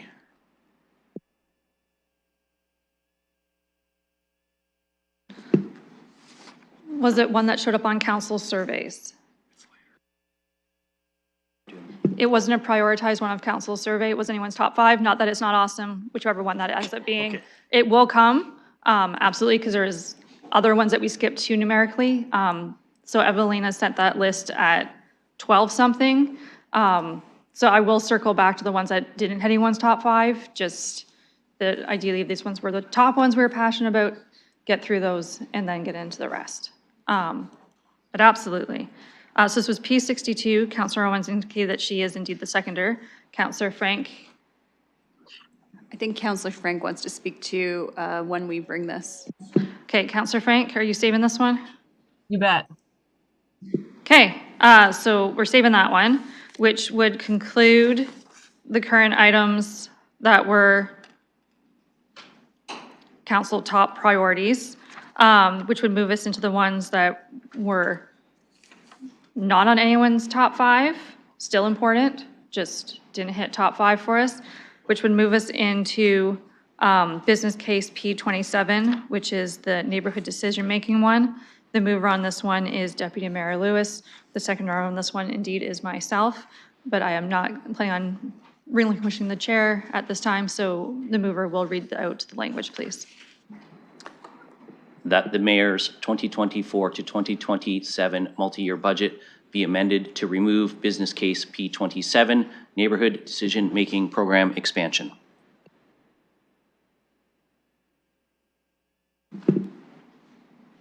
Okay, so that is indeed moved and seconded. It is on the floor. Would you like to make your open comments about it now? No, I'm going to let the mayor go first, and then I'll rebut him. You're making an assumption that someone will speak to it. Mayor Morgan, would you like to commence the speakers list? I will, and I'm sure the deputy mayor is hoping for a 14-1 vote as well, but we'll see how this goes. So first off, I think colleagues know that I greatly value the neighborhood decision-making program, and I also committed to expanding it, something that actually council referred to this multi-year budget process from a previous year to consider here. I included it in the budget because it is a program I believe in. I think expanding it is great. And I'll tell you 2 things that I really think are phenomenal about this particular program. First, it is one part of all of the things that we talk about today, all of them, where the public actually gets to decide how to spend their own money. And you know, that's a pretty important thing. Participatory budgeting is what actually leads people to think differently about civic government, participate in it. You have kids and neighbors and their parents going door to door, pitching, voting for these ideas. And I think the real beauty in this is actually in the process, not in the results. I think that there's lots of work council can do to try to improve the structure of the program, the way that the results happen, where the, you know, what people like to deem as winners and losers are. But I think everybody's a winner in this through the process. This is not about who got what in their park or not. This is about people thinking differently about their neighborhoods, finding out ways that they can improve them, participating in a democratic process, and then learning, you know, all of the experiences that come with that. And it has included classes and teachers using this as educational tools. You know, they're young children. Again, with the program, we actually stripped out. You could be any age, any status, anybody can participate. And I remember the very, very first time we had a vote, the Clerk Saunders at the time, having to put the ballot box on the floor because this tiny little girl was voting for the first time and she had to reach up and she couldn't reach it on the table and put it in. She was thinking about how to improve her neighborhood. So the base of this is incredibly important to me. I certainly understand if council does not support an expansion that I put in the budget, but I just wanted to emphasize again at the opportune time that this is an incredibly valuable program and you need to look beyond the results of the vote and into the process. So it's in council's hands on whether or not they want to take it out. I would say if anybody's thinking about cutting the base, I will be speaking again in a much more vigorous defense of it. But this is just the expansion, and so I appreciate and understand why it's on the floor given a tight budget year. Thank you. Further speakers on this item? Deputy Mayor Lewis. Thank you. I appreciate what the mayor's comments are, and I'm not looking to eliminate the program. I'm not looking to touch the base budget. Last year in the fall, I actually used part of my counselor's expense budget to reserve some pool time at East Lyons to host a vote and swim on a school PD day, so that students could participate, because I do see the value of the participation. I will, by the way, take this opportunity to give Ms. Smith and her team a shout out for helping organize that, because it was a great day. But I cannot support an expansion for this. The mayor is also proposing, and I fully support, the creation of a new Parks Reserve Fund. And I think that projects that are deemed worthwhile enough to get on the neighborhood vote list, but don't make the vote by the public, is something that our staff can look at drawing from that reserve fund to advance some of those projects. But I do think the program itself continues to have some serious challenges for me in terms of what gets recommended, how we allow projects to come forward or not. I mean, no offense to our colleagues who have some past experience on the school board. I know this is not their decision, but I'm concerned about how the NDM program has become a bit of a fail-safe or a safety net for playground replacements in schools, because the school board won't fund them anymore and parents have to fundraise for them. So they look to us to do it instead, and through the NDM. And I can tell you, 3 of my schools have benefited from that. But I don't think that the NDM dollars should actually be spent in schoolyards. I think that they should be spent in our park system, unless we're going to get more terms of, or trading of use of facilities through the school board. And I think that there's a lot of work to be done there yet before we start putting more money forward to start funding more of these programs.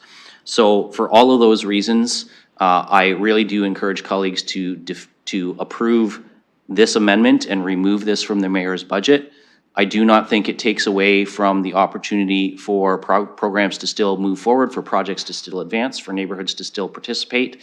And for those things that are not successful, that is where councillors can talk to staff and see if there's opportunities through this new Parks Reserve Fund to move some of those forwards that are deemed priorities in the ward. And I think that giving that opportunity rather than an expansion of NDM is actually a better way to address some of our equity concerns around some neighborhoods always winning and other neighborhoods always being left out. I don't think an expansion of the program is going to address that. Thank you, Councillor Trauso. Sorry, I lied. Councillor Hopkins and then Councillor Trauso. Thank you, Madam Chair.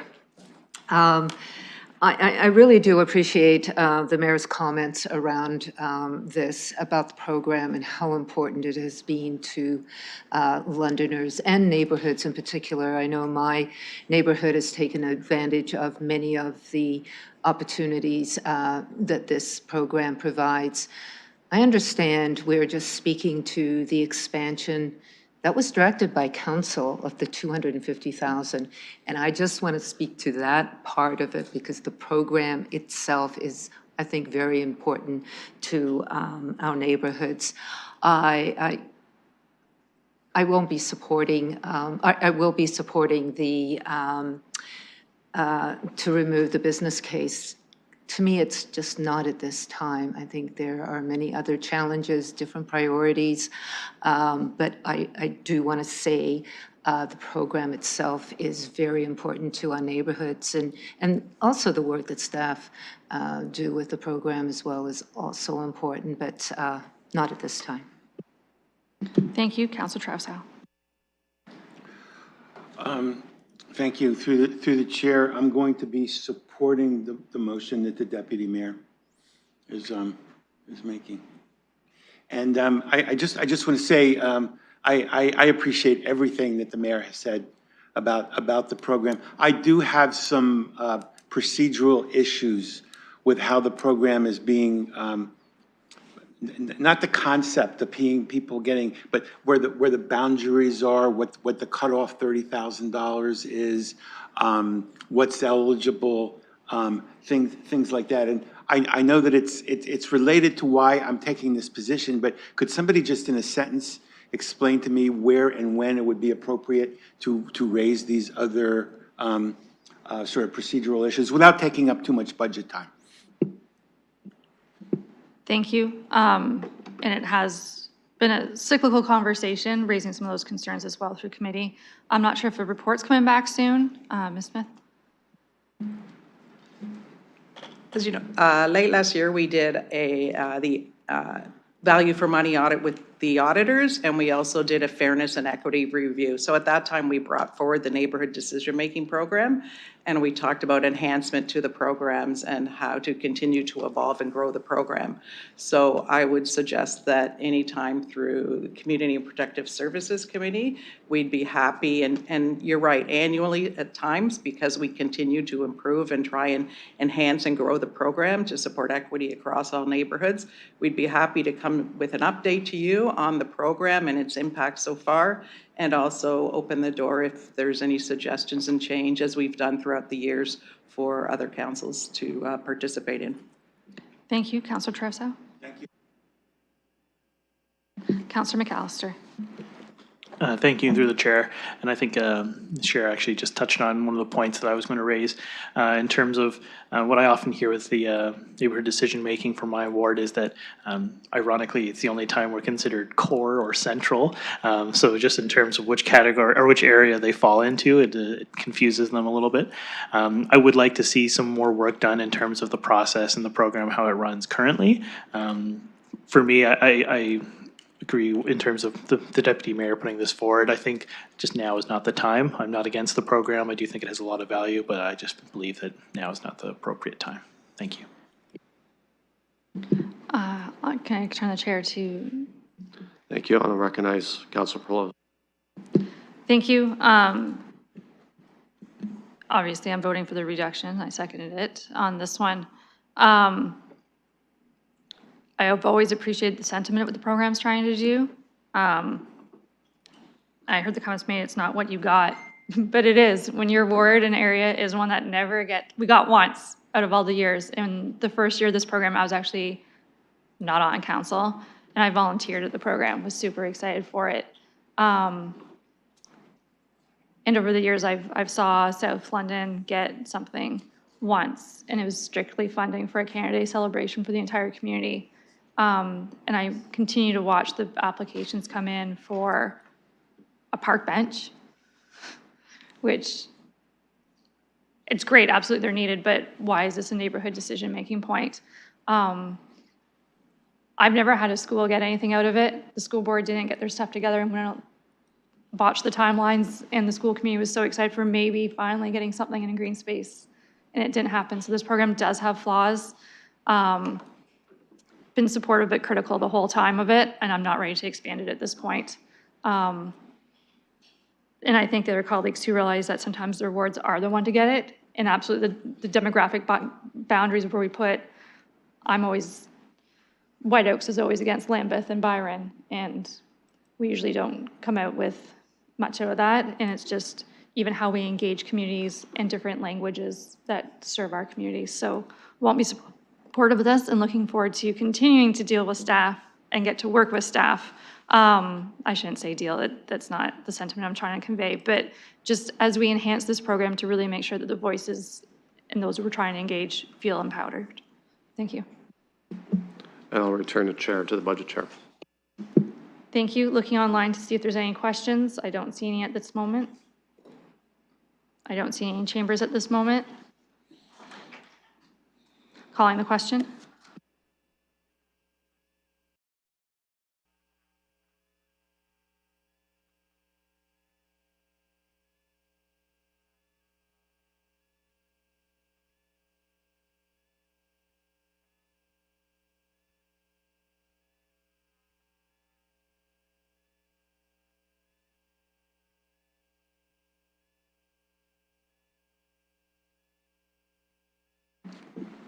Counselor Van Meerbergen,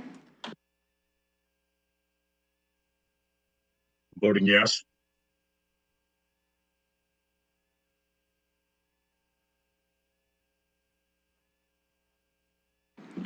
closing the vote, motion carries 14-1.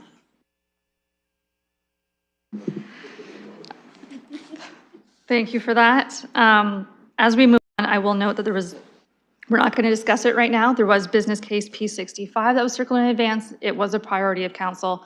I missed it. Councilor Rahman says I'm fine to circle back to it when we do the other ones. So that would put us on to business case P34, which is a mover of Councilor Frank and a seconder of Councilor Hopkins. And this one is the City Hall main lobby security guard. Councilor Frank's on screen. Councilor Hopkins, indeed, you are the seconder on this one? Okay, that's confirmed. Councilor Frank, if you just want to read it out, and then if you want to be the first speaker or not, let me know. Sure. Okay. So the motion is that the mayor's 2024-2027 multi-year budget be amended to remove business case P34 City Hall main lobby security guard. And I will speak to it because I'll be quick and then I can always wrap around for second comments if I need to. But essentially to me, I mean, we actually heard it a little bit earlier by another counselor. If we're going to be investing so heavily into the police services, I do see that we will hopefully, I mean, that's the goal, see a reduction in need for personal security at various organizations and agencies across the city, I think including City Hall. As well, I do know that we have a variety of security staff on site regularly, and I would rather look at ways to readjust the existing staff that we have to maximize the surveillance on our site. As well, I do understand that some of the reasoning, my understanding is, I should say, some of the reasoning of including the security guard is based on what happened in, I believe, Edmonton. And my understanding is that incident actually was perpetrated by the security guard at the City Hall. So I don't necessarily think adding more security guards to our facility will necessarily increase the safety of the building. So that's why I was looking to move this one forward, as again, we're always trying to find cost savings on this budget process. Thank you. Commencing my speakers list, Councilor Hopkins. Yes, I was happy to second this motion. And the reason I'm doing that is I think it's really, I'm just going to go back through my years here being at City Hall, and we have increased security the past number of years that I've been here. We've also implemented many security features. I'm just thinking of the mayor's office. I remember one time just being able to walk into the mayor's office. We no longer can do that. I have to also think that we are open to the public. We are the front of representing the public.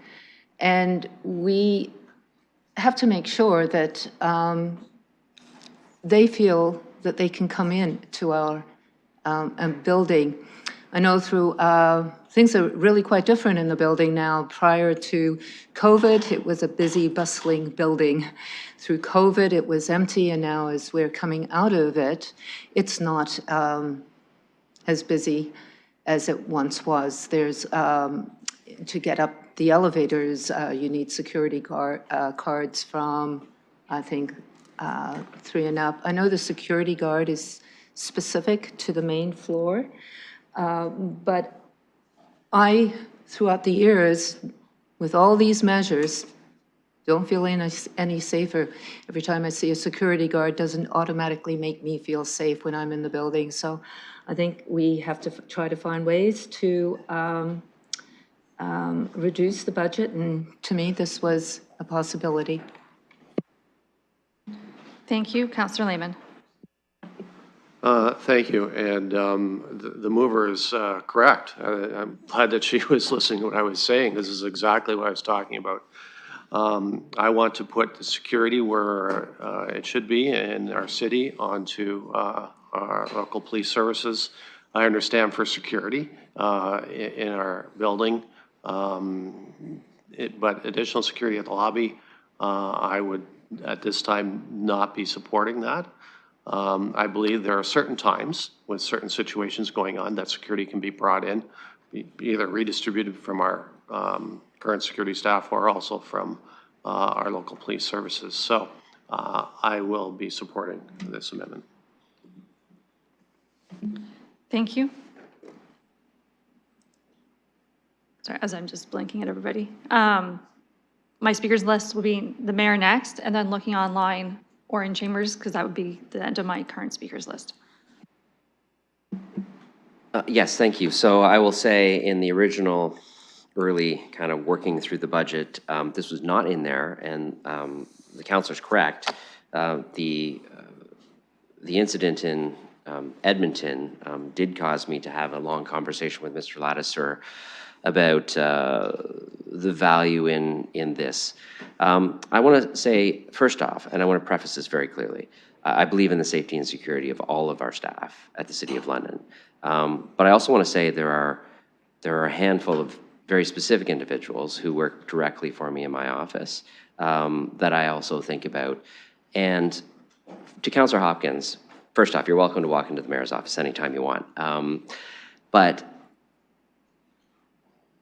the head of council can often be a target for these sorts of things. And, you know, I have my office, but I have an office staff between me and them.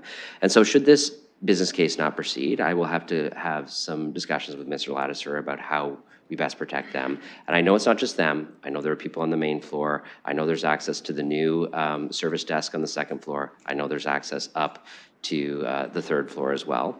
But those incidents are real. And I wonder if Mr. Lattiser can comment on the nature of the incident a little more. I know that there's speculation about who the person was and what they did, but I just don't want there to be no misconceptions about whether this person worked for City Hall or not at one point, if I could through the chair, and then I'll continue my comments. Thank you. To staff.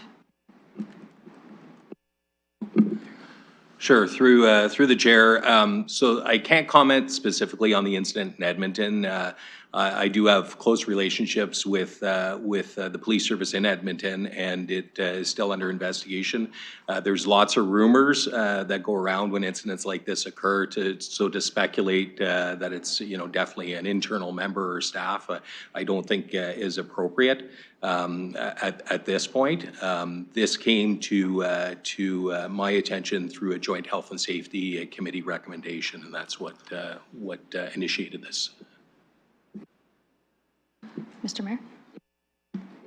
So I also want to add that I do still believe fully that the investments in the London Police Service are going to make these sorts of incidents safer. But there are civic locations and buildings that are more of a target than other places. And City Hall can be a focal point for both expressions of frustration, legitimate and democratic protest, but also we can see that government institutions can sometimes be the targets of some of the worst actions that society can perpetrate on ourselves. So I put this in the budget. I certainly hear what colleagues are saying. I think we do have to have until the until the budget is done and the police are able to ramp things up. I think there are some precautions that will need to be taken regardless of whether this business case passes or not. And I'll certainly work with Mr. Lattiser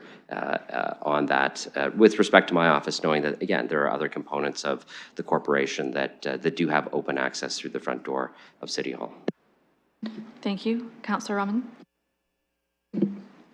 Thank you, and through you, just a question to staff in terms of, have we done any assessment into whether or not we're going to see any savings with our council meetings now being during daytime hours on security costs, being that we have less security needs for council chambers, for instance, in the evening? To staff? Yeah, sure, through you, Chair.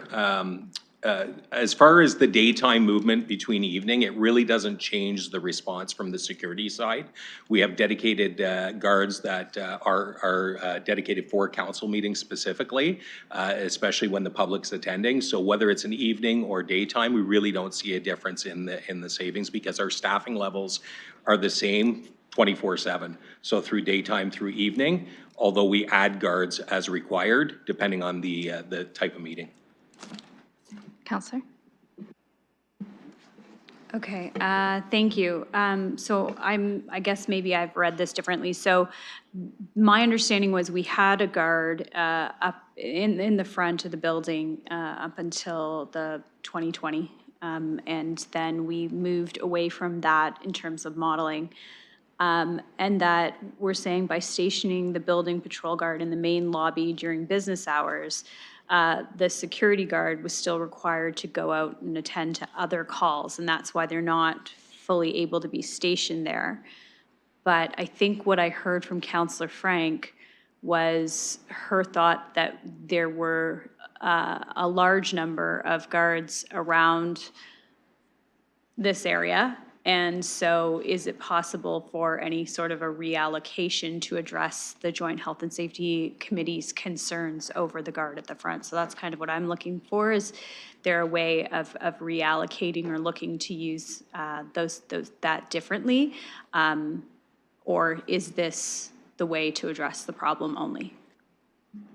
To staff? Through the chair. Yeah, so the guard that was initially in the lobby was during the COVID, when screening was taking place for those entering City Hall. That guard has then been removed, so there hasn't been a guard. Without getting too much into the details of how many guards we may have on at a time in a public forum, I can tell you that the guards that are on site are often responding to other areas of the building and within the building, so it doesn't allow for permanent surveillance of our front lobby. So that's where the challenge happens, is the time of response if they're dealing with other matters. As we've seen, one thing I can point out with the case in Edmonton, although there may be speculation of whether it was staff or non-staff, that apprehension was done by security, and the response time in those situations is critical because minutes count in those scenarios. Counselor? Thank you. I appreciate the answer to the questions. When I went through the business cases, I saw many instances of mentions of security guards throughout our business cases. And so I do respect the fact that staff and others are telling us that they feel unsafe. And so I'm weighing that as I look at this business case. Thank you. Thank you. Counselor Hopkins? Yeah, thank you. And I just wanted to make sure my comments were not sort of taken out of context. When I was referring to the mayor's office, I feel very safe going into the mayor's office. I was referring to the petitions that were put up at one time, that we can see now, to keep the safety of the office, the mayor's office. At one time, they weren't there, and that was something that I was very supportive of. And I do hear the concerns. If employees are not feeling safe, we should be able to make them feel secure. So I thank the mayor for being sensitive to that. I did also hear throughout the conversation that there are other precautions and other opportunities that we can take without having a security guard stationed. I do recall COVID. I'm pretty sure we did not have a security guard at the front entrance prior to that. If I could just go through you, Mr. Chair, I just want to make sure I'm correct. To staff?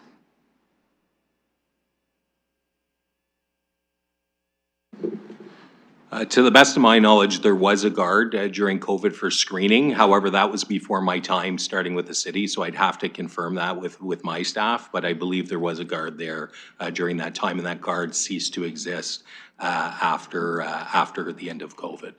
Sorry, Councillor, was your question before COVID? Was there a guard? Was the question. So yes, we recognize that during COVID, there was a guard doing screening. We had life before COVID, if anyone has institutional recognition of a guard being there versus not.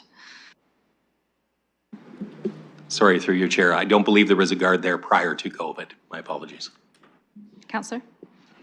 Yeah, and I just wanted to make sure that was the case. And so we're really asking for a permanent security guard. I think there is a savings here. There is an opportunity to take other precautions, given that this building isn't accessible, I guess, throughout. I know it's just the front or the second floor, but I do think we are the public face of the community. And I know through COVID and having to, that's who I saw when I came through the door. You know, that unnerved me a little bit, even though we needed to do all that. That was understandable. 30 seconds. But I hear loud and clear that there could be other opportunities to make the employees on the second floor feel safer. Thank you. Looking for other questions or comments prior to calling the vote? Seeing none, calling the question.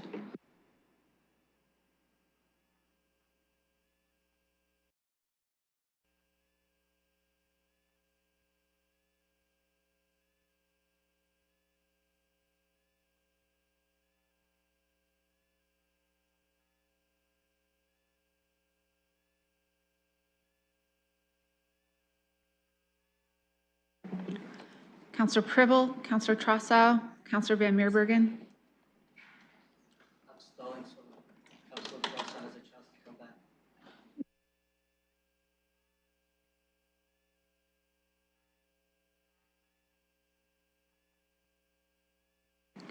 Closing the vote, motion carries 11-3.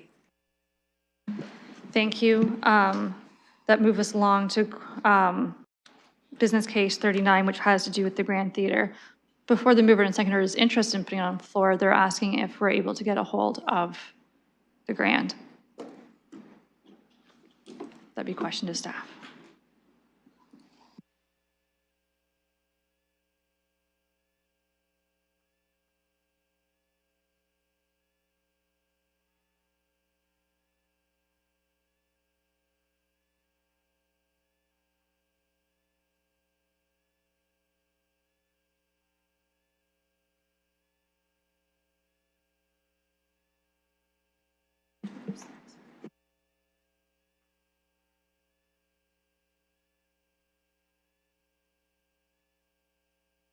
Sorry, just one moment.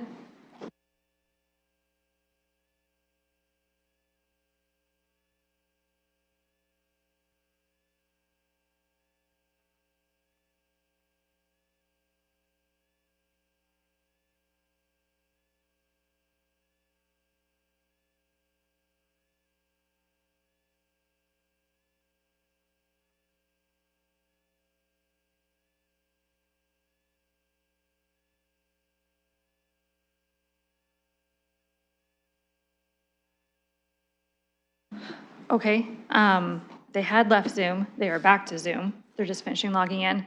So this is going to be business case 39, which is a Grand Theater business case. I have a mover in Councillor Rahman, which is accurate. Councillor Frank, are you the seconder on this one? Councillor Frank has indicated they're the seconder. If I could ask, Councillor Rahman, are you okay to read it out just in just 1 second? Is the Grand in on Zoom, just so they could hear it? I don't need to recap for them. Oh, perfect. Okay. Okay. Evan's logged in. He can hear us. And we're just getting started. So Councillor Rahman, I'm going to ask you to read out the motion for anyone joining us virtually or in the gallery can know what we're on. And then we'll have the wording put up onto the screen in an Escribe.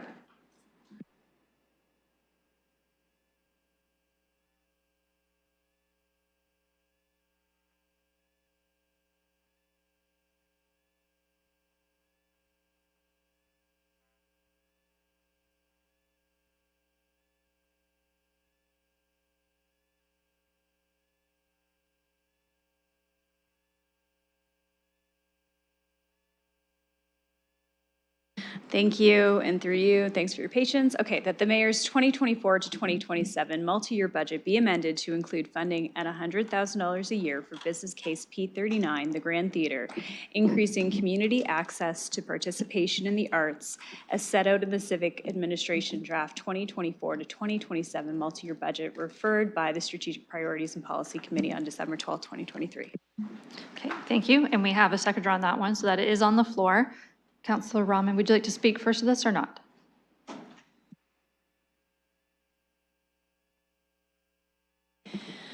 Thank you. Oop. Yes, thank you for the opportunity to speak on behalf of this business case.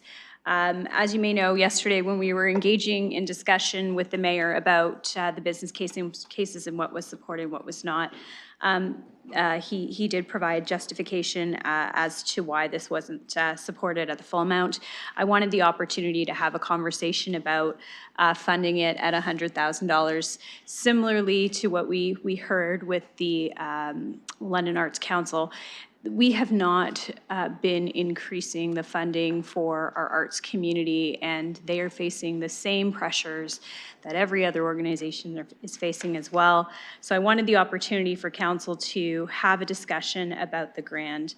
And I wanted to be able to speak about some of the challenges that I've heard from the community around the funding for the grant, but also I wanted to speak to the 2020 renovation project because I know that that was raised as while the grant received money from us for a capital expansion project in 2020 for their renovation. And at the time when that was funded, that renovation was to update all their spaces for accessibility and gender inclusion in mind. They've got a beautiful new space, and they're looking to activate it, and they're looking to make it useful to the community. The capital investment went straight into bricks and mortars, not connected with the increased cost to operate, not supporting the technicians and support staff to operate this updated space. That's what this business case is about. One of our asks in the business case is to put funds towards greater community activity in this space. And so you would have seen letters from the community talking about how they have used the space and how they'd like to be able to use the space. And it's so important. I know I've received letters from the London Black History Organizing Committee on how they activated and used this space, how they're connecting with the Grand Theater on new programming. And there's so many good examples of how they're doing really important work on things that are in our strategic plan, specifically around equity seeking groups and making sure that they have access to these spaces at low cost in order to bring new arts to the city. The other thing I want to talk about really quickly is the 100 Schools program. So not only are we saying, here's an opportunity to come to the Grand and meet them where they are in their location, but they're also finding ways to bring the arts to our schools that are spread out across our city. So every corner of our community can benefit from the activation that the Grand is bringing, and so that students have a chance to see themselves in the arts. And one of the most amazing programs I've ever seen is our program that we have at the Grand to support young people through the high school music project, And this is such a great opportunity for students to get involved. It's something that is a feather in the cap of the Grand Theater. I know Evan could probably speak way more eloquently about it than I can, but I think that we have a real opportunity. And not only that, I know Councillor Ferreira would be able to speak to the economic impact to the downtown when it comes to the arts, when it comes to the Grand Theater. We know that we see significant benefit from the Grand Theater. So I'm asking my colleagues to consider this and be open to a conversation about supporting them. Not at the level that they asked, but to do what we can, and 100,000 is in there, and Evan can speak more to perhaps if that's okay as to what that could be used for. It would specifically need to be a question for you of asking Evan to speak to. Yes, thank you. And I wanted, if that's possible, to ask Evan if he'd be able to speak to, Mr. Klassen, if he'd be able to speak to what that money might mean for the Grand Theater at that level, as it is a change in the amount that they originally proposed. Okay, thank you. I'll note that's currently 4.5 minutes of your 5-minute speaking time. So Mr. Klassen, if you want to respond to that, welcome. I don't time you to 5 minutes. You give your answer, ideally as concisely as possible. Realizing it is a change in funding that you originally asked for, of what would that money be able to be mobilized to do? Thank you. Yeah, good afternoon, Chair. Thanks so much for hearing from us. We certainly, we had made the ask as an ambitious ask, knowing that it was a change that we haven't seen in 23 years. We're very appreciative of this new amount in any case. As Councillor Rahman outlined, this is really meant to help activate our newly renovated spaces. As of 2020, we obviously have a beautiful new space. We've hosted many concerts and programs right on the stage in our lobby, but also our other spaces are needing greater activation. And so this money will go towards supporting a rentals person, to supporting a technician, a highly trained technician who's able to operate those spaces seamlessly for our community groups and users. We're also, one of the things that we are very good at the Grand is leveraging public investment to private investment and ticket sales. That, it's not just ticket sales, it's also private philanthropy and sponsorships throughout the community. We have great partnerships with our school districts, and so using these funds to help us bring the 100 Schools project back to life really is about the staff resources that we need to do that project, and the school districts and private sponsors have already expressed interest in that program. So again, this amount is really a small portion of what it would take to bring that program to the stage. That's a $300,000 program to bring a tour to 100 schools throughout our city and region. It's way more than the 100K that we're talking about here today, but it is certainly our intent to leverage these funds to the private investment to be able to get that program back into schools. Thank you. Councillor Rahman, will you leave your comments there for now, saving yourself some time? Okay. Speakers list. I don't have one. I'll continue with Councillor Cuddy and then Deputy Mayor Lewis. Thank you, Madam Chair, and through you, I won't be supporting this ask, and I think I can speak from a perspective that no one else around this horseshoe can. I was actually a member of the board of directors of the Grand Theatre from 1987 to 1995, and I was there, Madam Chair, when we came out of bankruptcy. And while there were some asks from the city and provincially for funding to help us get back on our feet, we did it ourselves. Today, the theater is vibrant and it's flourishing. And I think I don't think that it's a nice ask to have. It would be great to be able to give it to them. But in my opinion, Madam Chair, the Grand Theatre is in a position that it can go on and can prosper and do well on its own. And I will add that one of the things that we did as board members, and I'm not suggesting for a moment that they do this anymore, is we used to go out and do bingos.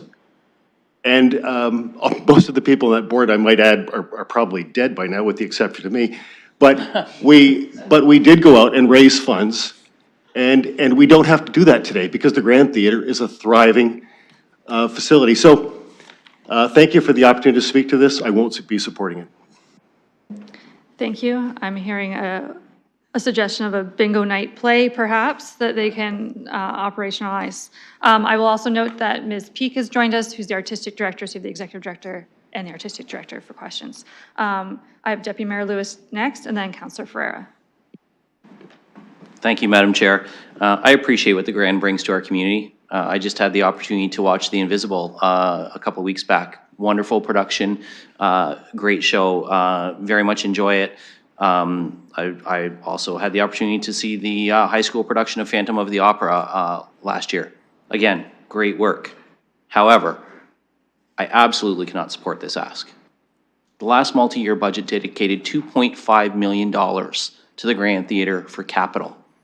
And while the Arts Council funding was approved, we did hear, because of the questions Councillor Trussow asked, it's targeting a very different demographic than the Grand Theatre ask. The Grand Theatre the Grand Theatre is an organization that absolutely, as Councillor Cuddy referenced, has the ability, and the director referenced as well, to privately fundraise. In fact, I would point out that the one of the stages is the Spreet stage. There are opportunities to sell naming rights. There are opportunities to bring in a big name guest star for an appearance and a social. We see all kinds of events that happen around this city where people are asked to pay $1,000 a ticket to go to an event with a premier guest speaker or a premier star of something. And that is not accessible to everybody, no, but it is a great way for organizations to put money in their coffers to fund other things that they want to do. And the Grand actually has the capacity to do that. So when we're looking at this, I'm not comparing this to the Arts Council, because I think they're two very different organizations who do two very different things. I think the Grand does wonderful work, and I will continue to attend shows and support it. And I will continue, when people from out of town ask me what there is to do in London, I will continue to suggest that taking in a show at the Grand is a great opportunity. But I can't say yes to every public dollar ask, and I have to think about the fact that the last multi-year budget dedicated $2.5 million to this organization. So I cannot at this time approve yet more funding for operating. And I will say, I actually think it's more valuable to bring students into the Grand Theatre to experience that space than it is to have a traveling situation where things are taken to their schools. I think that there's a very special ambiance at the Grand Theatre in that space, in that building, that you are not going to experience in a school auditorium. So I think that that is a better use of funds if that's where the Grand has to look at doing those things. But to Councillor Cuddy's point, I think that with the capital investments we made, when it comes to the operating ask, this is one where the board has to figure it out. Thank you. That's used 3 minutes. I have Councillor Ferreira and then Councillor Trausa. Thank you. Thank you to the councillors who brought this forward. I'm very, very, very grateful for that. And this is one of the items that I got a significant amount of communication and emails from, above and beyond some other ones that you would maybe expect to also get kind of on par. So a lot of people have reached out, and not just from my ward, but from other wards around the city, speaking to trying to make sure that we get that support for the Grand. I see that, you know, we did give a huge capital investment into that, and now the Grand is seeking operational investment. That does make sense to me on the order of things. You know, first build it and then operate out of it. We can't operate before we actually upgrade everything. So it makes sense to me. I would point out to the economic impacts that you'll see downtown, as Councillor Rahman correctly stated. The Grand hosts over 100,000 people in the last year came to the Grand. That's how many people the Grand are bringing in to downtown. It's one of the biggest economic drivers in the downtown area. We want people to come to the core. We want people to shop at local businesses in the core. I've had people who operate their local businesses tell me they see a rise in their sales when people are coming to the Grand. So for that, just the economic driver that it is able to bring to the core, I would assume that we should be supporting this operational funding because it will benefit the downtown. We all have an interest in bringing people here and just making sure that our core, the heart of our city, survives. This is one thing that will do it. We need to give the Grand what we can to activate it. I see the councillors brought in a very palatable amendment. So I am hoping that we can get the support for that. It is nowhere near what they asked, and I know the Grand will be able to utilize those dollars to the max potential. So please support this. Thank you. Councillor Trausa. Thank you very much, and through the chair, I fully support this, what I consider to be a minimal request compared to what is compared to what is needed. I think if we look at the actual, and Councilor Ferrara has gone through this, I'm not going to repeat everything he said, but this is an economic driver. You can just see the vibrancy on the street when a show is coming in and letting out. And it's not just the big shows. I mean, they have a lot of programming going on there. But when I hear some of the things I've heard, I don't think that's a reason not to support them. One of the things I really like about their fundraising program is I think they've been very successful in terms of being able to leverage not only private donations, but donations from senior levels of government. And I worry that when the municipality pulls out, doesn't pull out, but doesn't increase this level of support that they're asking for, we're not giving them the full support that they need in order to effectively go on to those other funding sources. I'm wondering if Mr. Class-Senator could comment on how getting this money will assist you in terms of being able to leverage other forms of funding. Mr. Clausen? Yeah, absolutely. I mean, in terms of how we leverage, our operating funding basically provides us with the money to employ our full-time staff. And as we've talked about, we're trying to increase the types of programs that we are offering, like the 100 schools, like the community uses of our space at 471 Richmond. And through, by getting that initial investment, it means that we can actually go to those other partners and say, we have city funding, we have municipal funding on board. It allows us to go and make those asks with greater clarity, ultimately. It means that people are not going at it alone. One of the great fundraising strategies that we've employed over the years is matching campaigns. If we say we have a certain pot of funding available to us, it absolutely spurs on success for us getting additional private donors as well. So hopefully that helps answer your question. Councilor Troso? Yes, it most certainly does, and it just reinforces why I think this is a very, very good value expenditure for the taxpayers of the City of London. And I'm disappointed that it's where it is now, but I have every confidence that they're going to be able to use this money very, very well and turn it into more programming, facilities, and funding.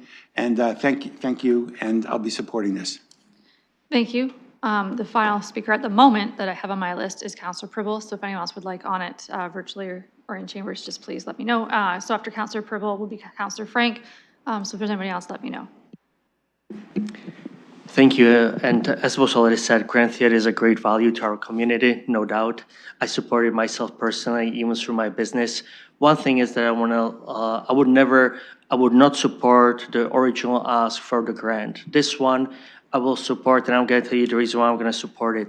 I love the program regarding the 100 schools. I really think that this program, and I hope Grant is going to look into it and develop it even further, because we need young people to be exposed to the culture as soon as early as possible, because it does bring a great value for our community, not in 5, 10, 15, but in 30, 40, 50 years. So would never support 250, 100 I will support. And I'll tell you right now, all these economic factors, there's no doubt. Can Grant do just like anyone else? And they do have, as was said, they do have access to great fundraising events, and they can do better just like anyone else. But I will do it with the focus on the young people and regarding the 100 schools program. And I hope if this passes through, that Grant is going to explore this even further and get access to the young people of London. Thank you. Thank you. Councilor Frank. Thank you. Yes, I just wanted to start off my comments with a question, perhaps to staff. I'm wondering if there's anyone available to comment on the reno funds. Were those entirely city funds, or were some of those from the MAT tax? Okay, I'm going to go to our finance team as they pull up an answer for that, as that was a last term of council directive.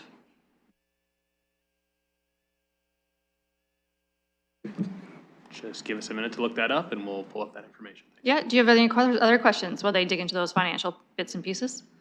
Sure. That was just my only question. So then I'll share my comments. I'm obviously supportive of this as I'm the seconder, but I think that the Grand does an excellent job of activating our downtown core area. And as been said a couple times, the work that they'd be able to do across the city within schools, I think is incredibly important. I see value in both sides of that. One, bringing people into the Grand to learn and through the high school project.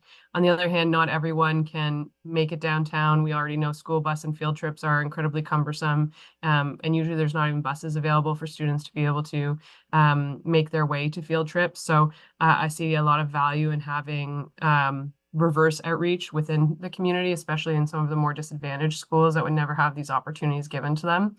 I also have previously ran a charity, and I know that it is nowhere near the scale and scope and history of the Grand, but I know that most charities leave no stone left unturned, and I appreciate all the suggestions for various funding mechanisms, but I'm sure that the Grand has fairly exhausted most of their corporate sponsors, personal donors, galas, and I'm sure they will continue to and maintain those excellent relationships. Every show I've gone always has some sort of corporate sponsor, so I know that I don't think that they really actually do leave any naming rights on the floor.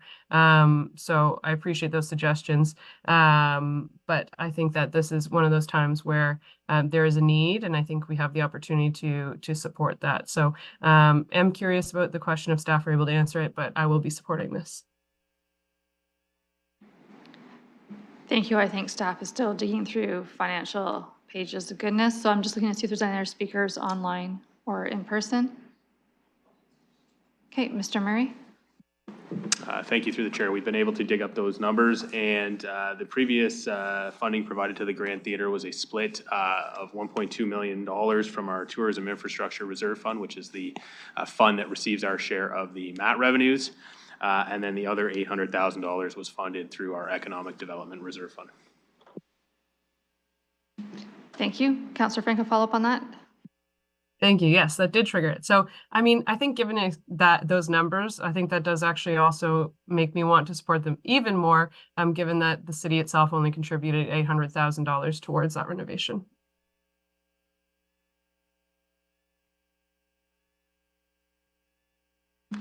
Okay, looking for further speakers. Seeing none. Calling the question.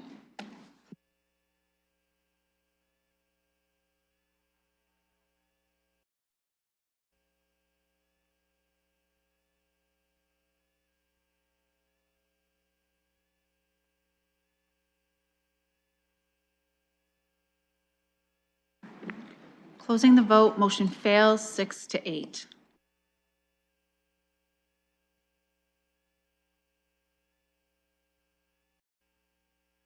Okay, just one second.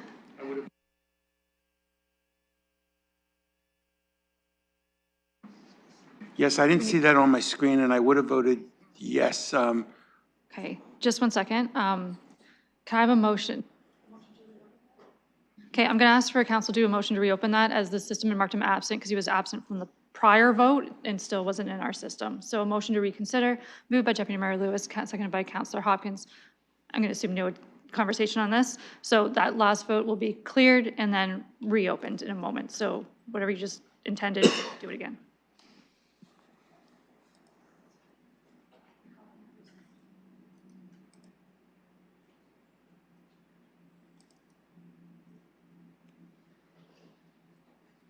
Still don't see it. It's not going to change it, but it makes it closer.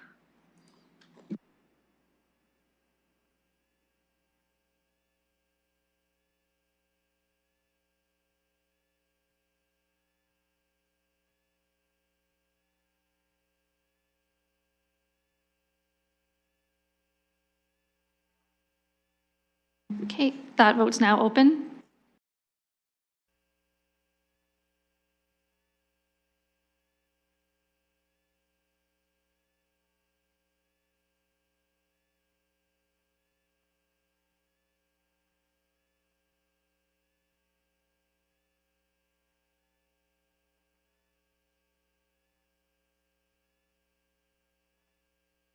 Just for clarification, that was general consensus of us for motion to reconsider. So we didn't do a vote to reconsider, we did the vote on the actual motion since we were all nodding in agreement. Closing the vote, motion fails 7-8.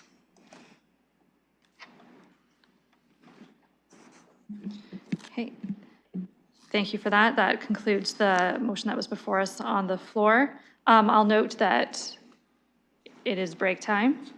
I will just ask that the next motion up when we return from break was P48, which was a CMHA mental health worker in the London Public Library. I have a mover of Councillor Frank and a seconder of Councillor Hopkins. Councillor Frank, are you fine to move forward this one at this time? Yes? Councillor Hopkins, you're still fine to be the seconder? Yes? Okay. That just allows me to get the right people in the room for when we get back if we wanted anyone from that organization here. So would a 15-minute break be adequate?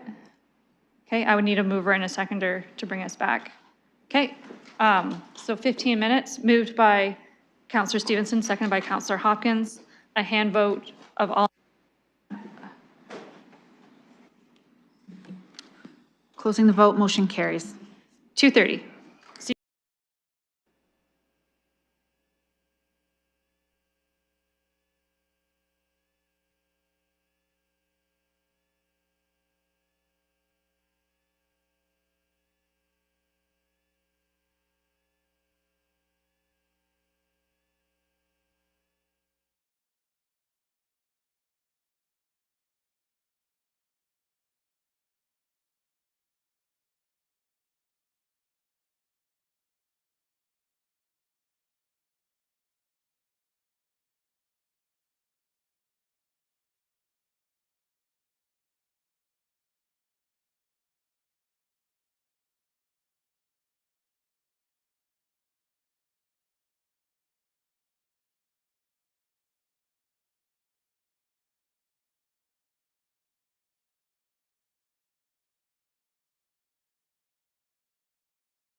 Okay, if we could all just settle back in, please, and take your seats. We're about to start.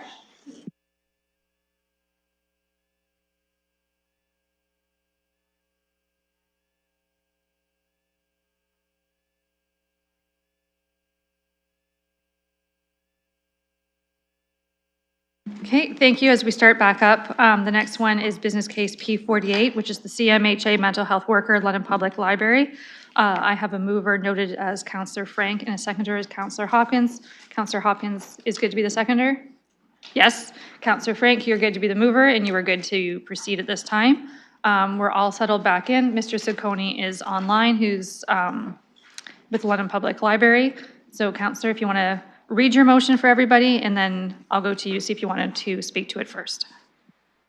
Thank you. Yes, so the motion is that the mayor's 2024-2027 multi-year budget be amended to fund the CMHA mental health worker London Public Library business case P48 as set out in the Civic Administration Draft 2024-2027 multi-year budget referred by the Strategic Priorities and Policy Committee on December 12, 2023 for one-time funding of $65,000 for 2024 from the Community Investment Reserve Fund.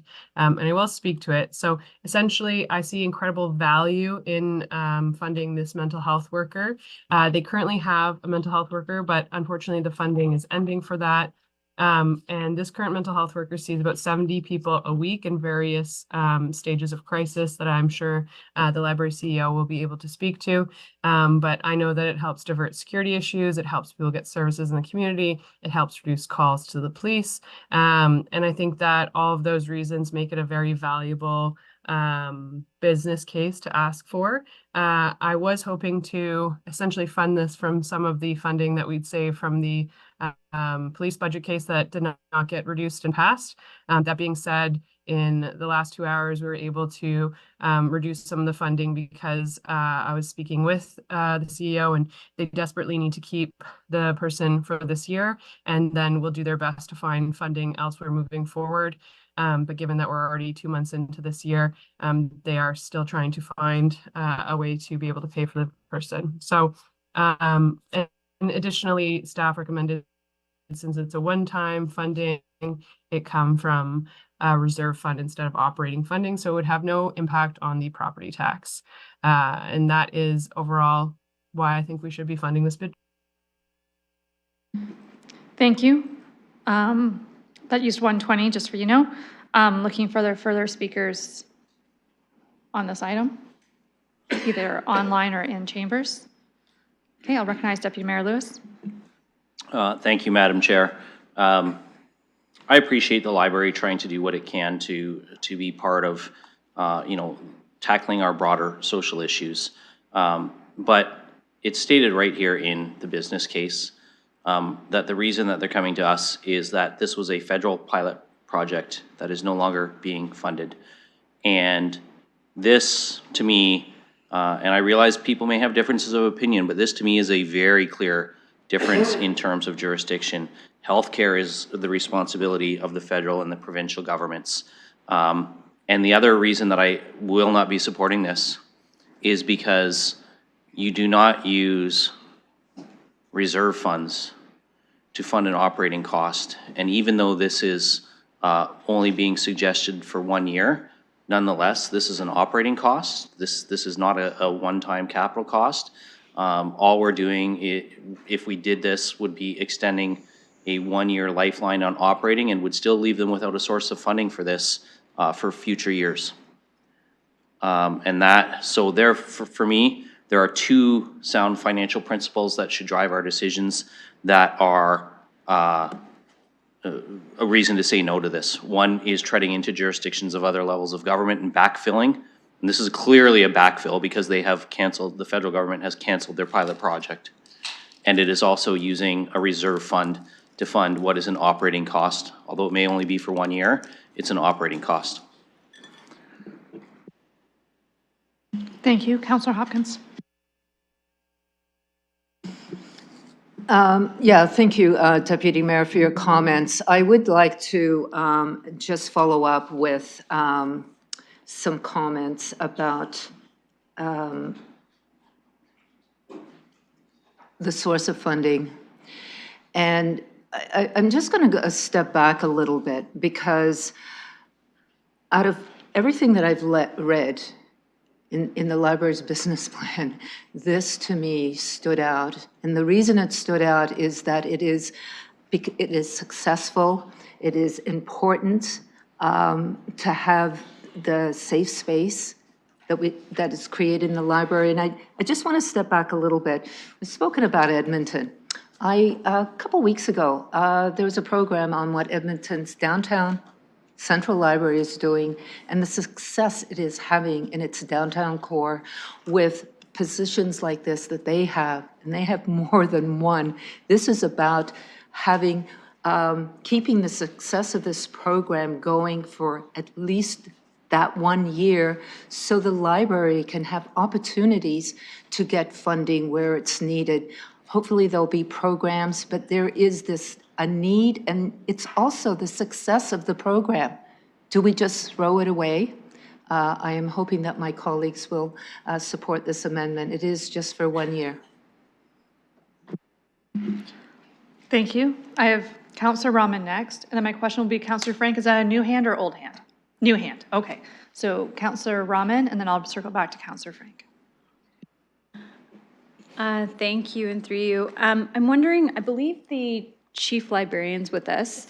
I just wanted to ask about the pilot project and the funding, because my understanding was the money came from a combination of the operational money and library donor funds. But I'm just wondering if he might be able to comment further on where the money from the pilot project came from. Thank you for that question. Mr. Ciccone, welcome. And I do not time your responses, just I ask you keep them succinct. Thank you for having me, and through the chair, I'll answer. Yes, you're correct. It's actually a combination of donor dollars and operating dollars that we've used to keep it going over the last 18 months or so. And I think that in answer, I recognize that there is some concern over responsibility on funding something like this, and whether it be provincial or federal. And I think that's the reason why we're seeking just an extension for 1 more year. We are, based on advice that we got in meeting with councillors, seeking alternate funding sources, and we actually have identified a few that we're going to be pursuing. But at least one of them, we wouldn't know whether we got that funding until September. And this program has been so successful that it has helped really keep our staff safe, our patrons safe, and it's helped people get the help that they need. Those with mental health issues, those with addiction issues, those that are homeless. So we would like to continue it, and as long as we need to do it, but recognizing and respecting the views of council in terms of using federal or provincial or making up for the lack of federal or provincial funding in this case. We just like a bridge. Thank you. Thank you, Councillor Rahman. Thank you. I appreciate that answer. So I am supportive of this at this time as a one-time funding in the amount that's indicated here. I understand that it may not be typically what we use the reserve fund for from the Community Investment Reserve Fund. However, you know, I think it's incumbent on us to find ways to provide services like that are identified as a lifeline for mental health and addiction in our community. And so this funding to me, yes, not perhaps the way that we would like to see it rolled into our budget, but I do think that the councillor and the seconder, Councillor Frank and Councillor Hopkins, have looked for a way to be able to bridge that gap while we're waiting to see whether or not other levels of government are able to respond. And I know on our end, I mean, as councillors, we're constantly talking about these needs to help to fund mental health supports in our community. I want to thank the library for doing what they could with their operational money and their donor funds over this time period, and look forward to supporting them on this.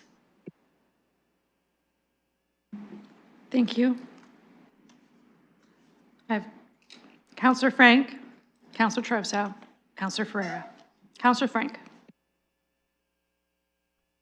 Thank you. Yes, and I just wanted to include something that I don't think I completely covered, but last time that we had a presentation regarding the police calls, I do remember that about 30% of our call increase was attributed to mental health calls. So given that we are trying to reduce how many level 2 and level 3 calls go there, again, I see this as a very fiscally responsible way of trying to alleviate some of the pressure. And every time that I know many of us on council have spoken with the police services, they're not interested in policing people with mental health issues. They don't necessarily want to be first responders unless there's a security threat.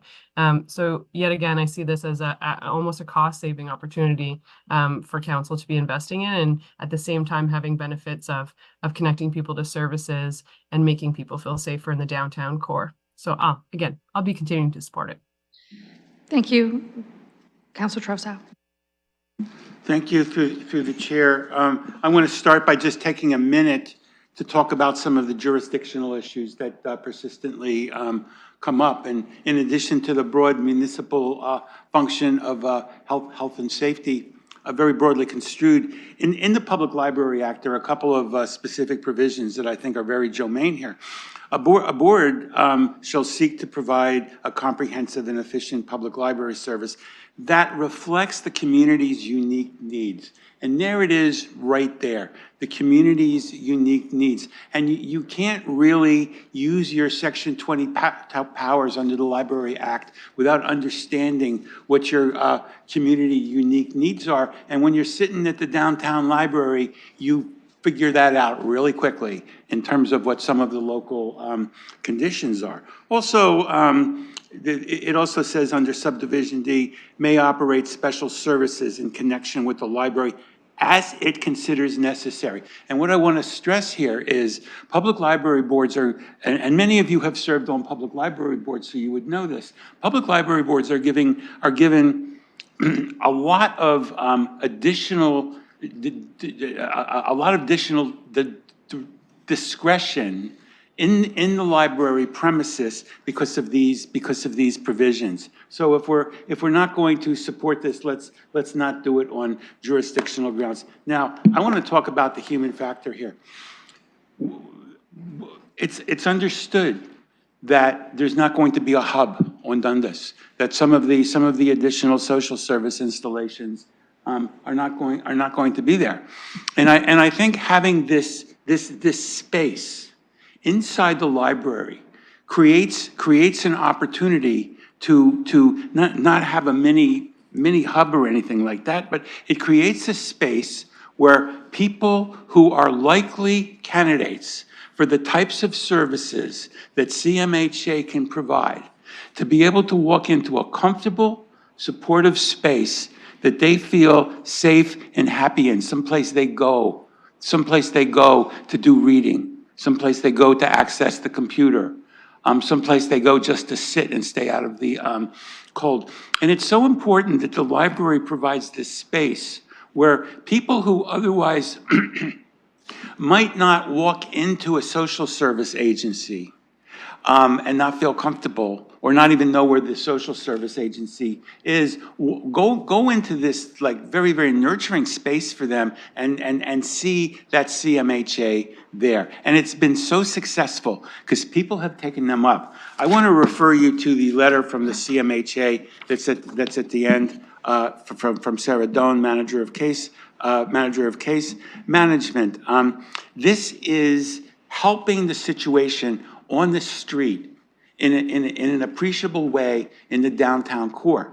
And while I think that it would be very appropriate to just fund this as a program under those special public library powers that I have set forth, I think it is essential that there not be a gap, because having this service in the public library, it does a couple of things. It relieves some of the pressure off of security, who are not trained to deal with these types of issues. And the other thing it does is it makes it a safer space, a much safer space for staff and the patrons. And the CEO could, if he's able to, talk about how incident reports seem to go up and down, but having this type of service helps. What I want to dwell on in my remaining time, though, is the negative effect that patrons, security, staff, merchants on the street,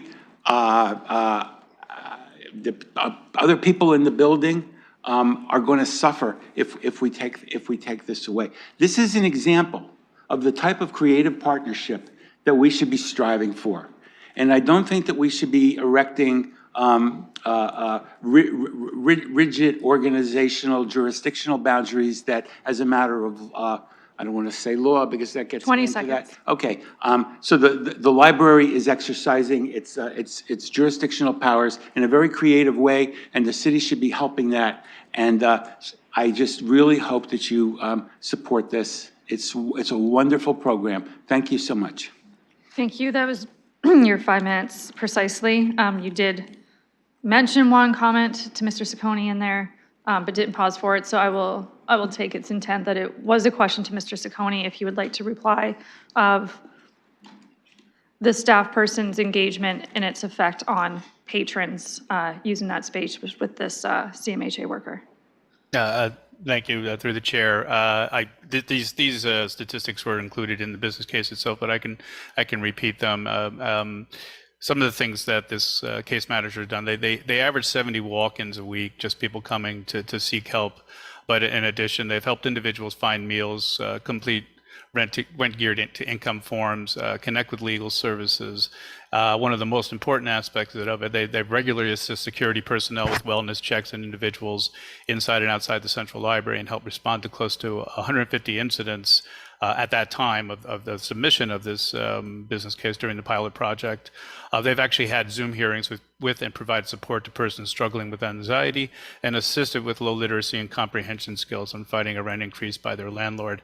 I know that just anecdotally that staff have really valued having this person in place, and I think it has alleviated some of the pressure on them, as it was mentioned by Councillor Trasau.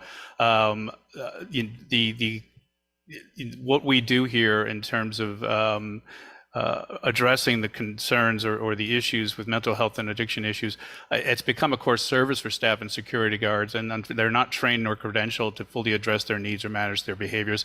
This worker has really filled that void. Thank you. Thank you. I have Councillor Ferreira, then I have Councillor Lehman. Thank you. Through you. So obviously I like this motion, and with the 1-year funding, just to carry us over till we can secure some other funding, I think is a smart choice. I just wanted to clarify some things before anything going to the city treasurer's office. If we are using the reserve fund to fund this, I guess, operational expenditure for a year, is there anything that's prohibiting us from that? Or are we regulated to not be able to do that, or we can do that? I just wanted to confirm that.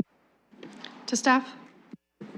Thank you, through the chair. So the proposed funding source on this one is a community investment reserve fund, which has considerable discretion for council in terms of how you utilize those funds.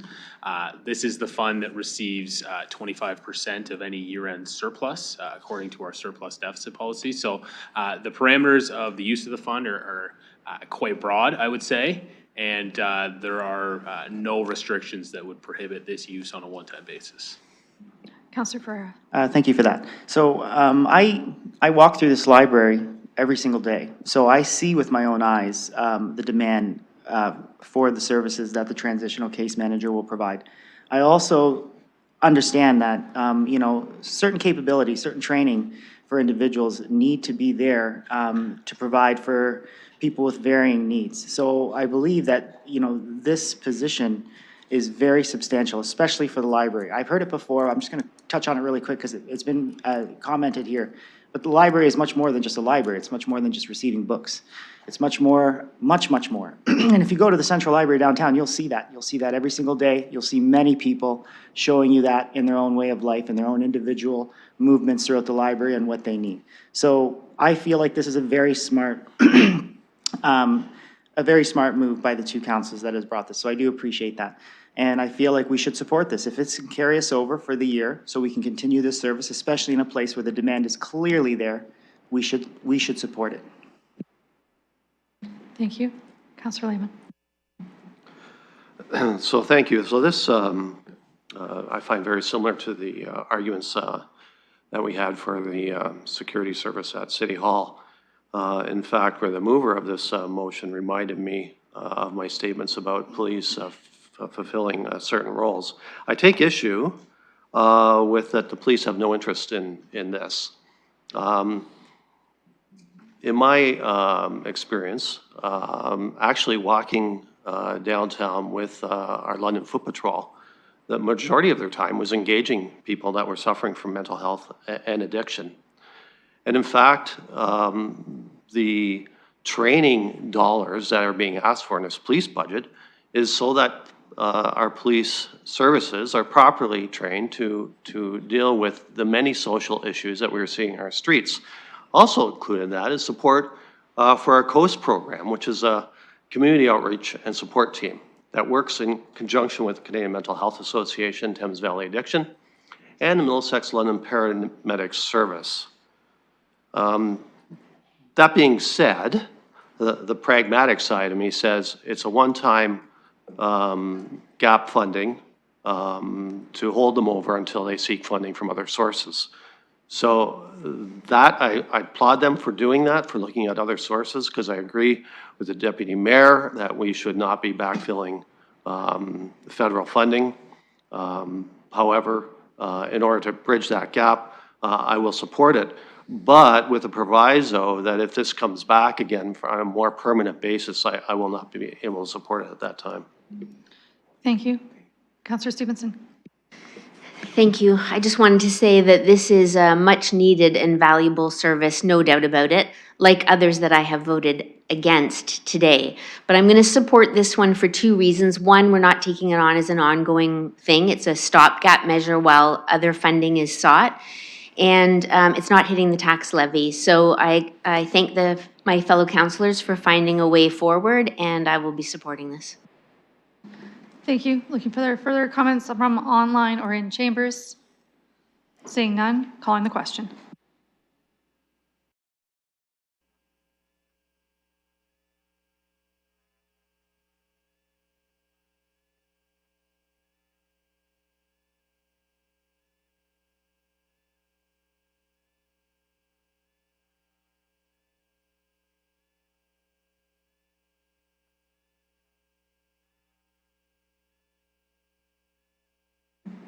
Councillor Van Meerbergen.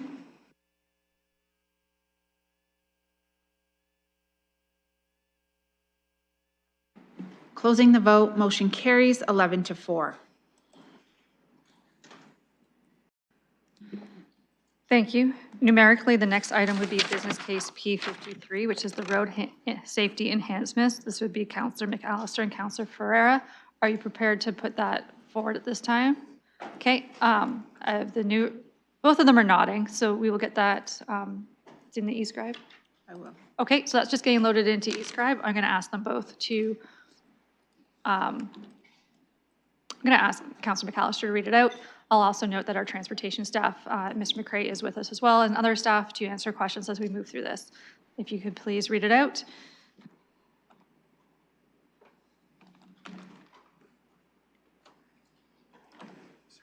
Your mic, Sarah. Thank you. And through the chair, the usual stuff at the beginning. In terms of the preamble, do you want me to read the full thing or just? Just read the amendment as you're putting on the floor, and then I'll start your speaker's time for you can introduce it properly. Okay. So this is to amend P53 and to only include the Road Safety Initiative number 2. This is for 2024 and 2025 at $200,000 each year. This would be funded from the Automated Enforcement Reserve Fund, therefore not having any impact on the tax levy. So that's the actual wording, and I'm now just going to make some comments. But Okay, if you just pause for 1 second, I just want it to be in Escribe so everyone can read it while you speak. Okay, if everyone refreshes it, it's now in Escribe for your viewing. And Councillor McAllister, you're welcome to be the first speaker. Thank you, through the chair. Noting that there were 3 original initiatives in here, and thank you to staff for working with me on this. In terms of playing a bit of catch-up, what I've suggested is that we currently just focus on initiative number 2, especially for 2024 and 2025. That $200,000, which would come from the Automated Enforcement Reserve Fund, is essentially to play a bit of catch-up in terms of doing the road work in terms of lines and such to make the roads themselves safer. In terms of the later strategies or the later initiatives, when this funding runs out in 2025, I would imagine staff can come back to us in terms of providing more insight into possibly implementing the other initiatives and other sources of funding to improve the road safety. I would note that for number 3 especially, the difficulty I had with this was I'm not qualified to wordsmith in terms of coming up with standards, and there are currently no provincial standards for the bike lanes. I do know that that is something that is ongoing currently, and I do believe for these 2 years this will give us some time in terms of getting those guidelines in place. So I'm looking forward to seeing what comes back at the end of this 2 years in terms of being able to improve road safety and having some more guidelines that we could follow.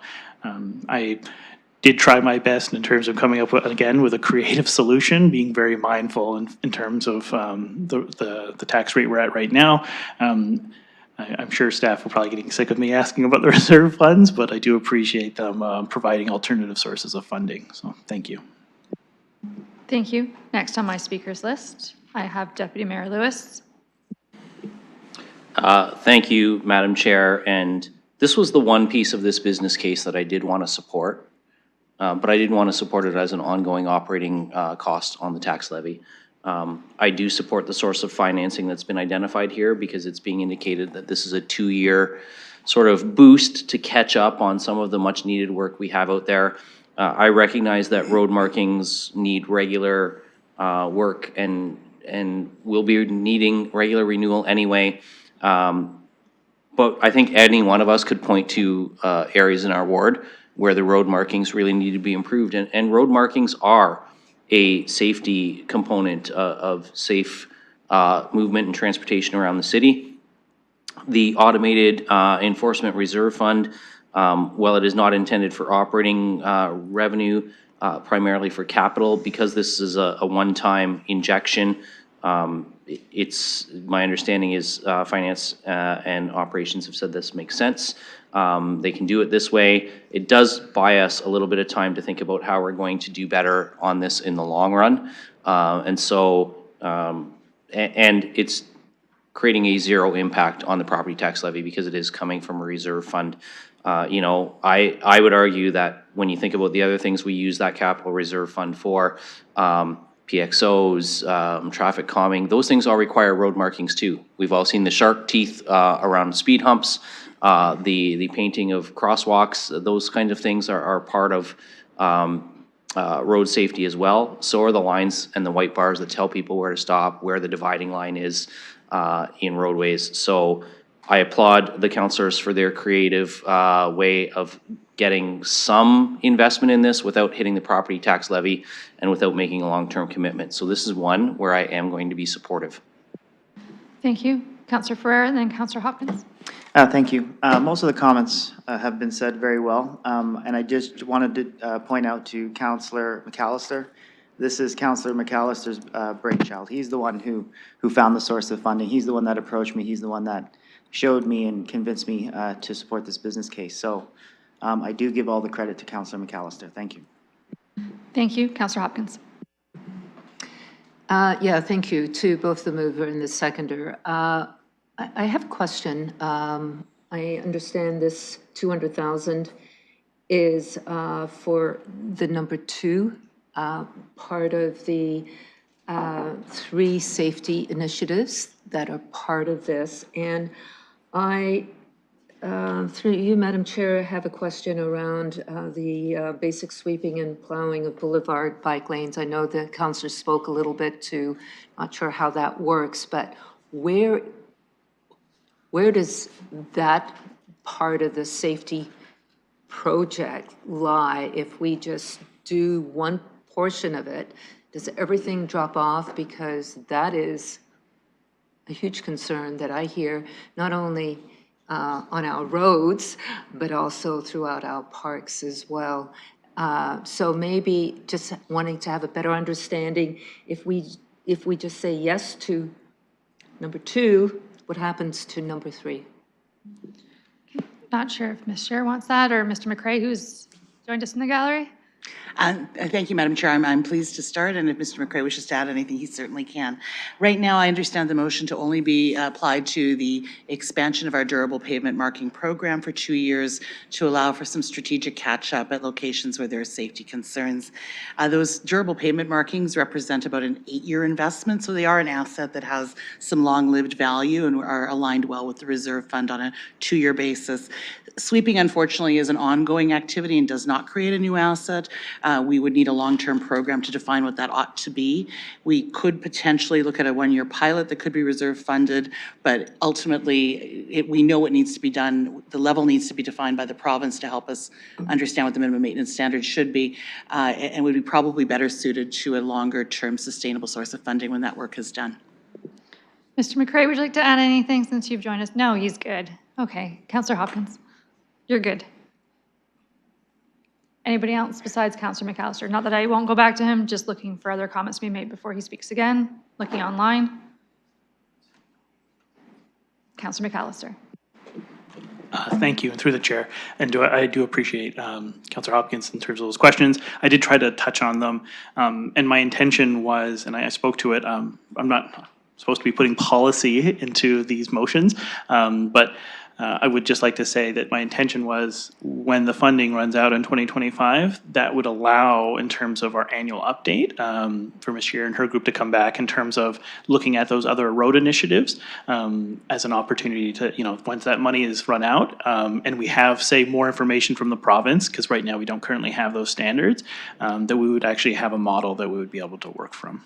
Thank you. Hey, thank you for those comments. Seeing no further speakers, calling the question.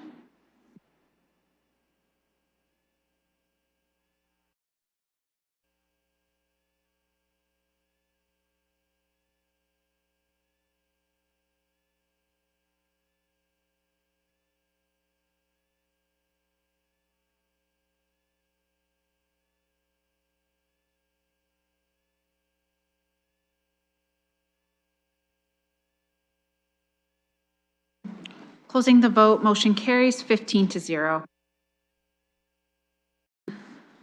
Perfect, congratulations on that one. I think that was... Okay, so this is where we're at, friends. You've had break, you're somewhat recharged. I'm not sure if business case P63 is set to go. You're set to go? Skylar's set to go. Okay, so we will commence on. So we have business case P63. This is will be moved by Councillor Frank, and it will be seconded by Councillor Rahman. I have nods up for both of those. We're just getting the information in Escribe. So if you just give me one moment, is a bit of a longer one for the councillor to read out, so I just want to make sure that it's in Escribe and on the screen we can follow along with you. And then we'll see what time we're at after that, as at that point we'll either be going to some of the ones that we passed by this morning.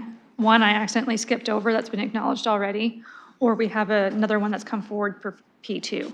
So I'll just let you know after this one, it'll be procedurally, where do you want to go? Realizing that the next meeting of the Budget Committee will be next Thursday. Is it in the Escribe? Okay, we're just getting the wording in. So just one moment, please.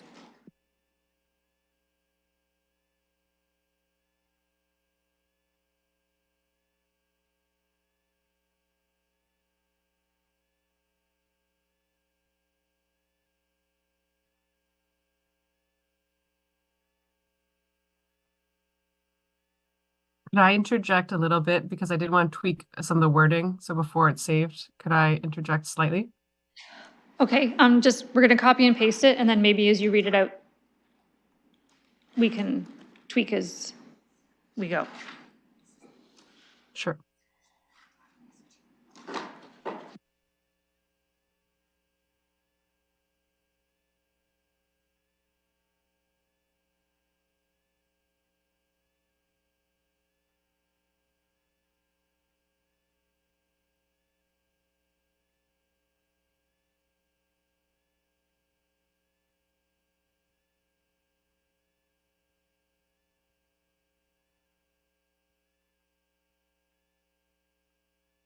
Okay, so if we refresh, it's in the system now. And Counselor Frank, as you read, wording will be tweaked as you go, so your wording corrected version will be the version that we're working from.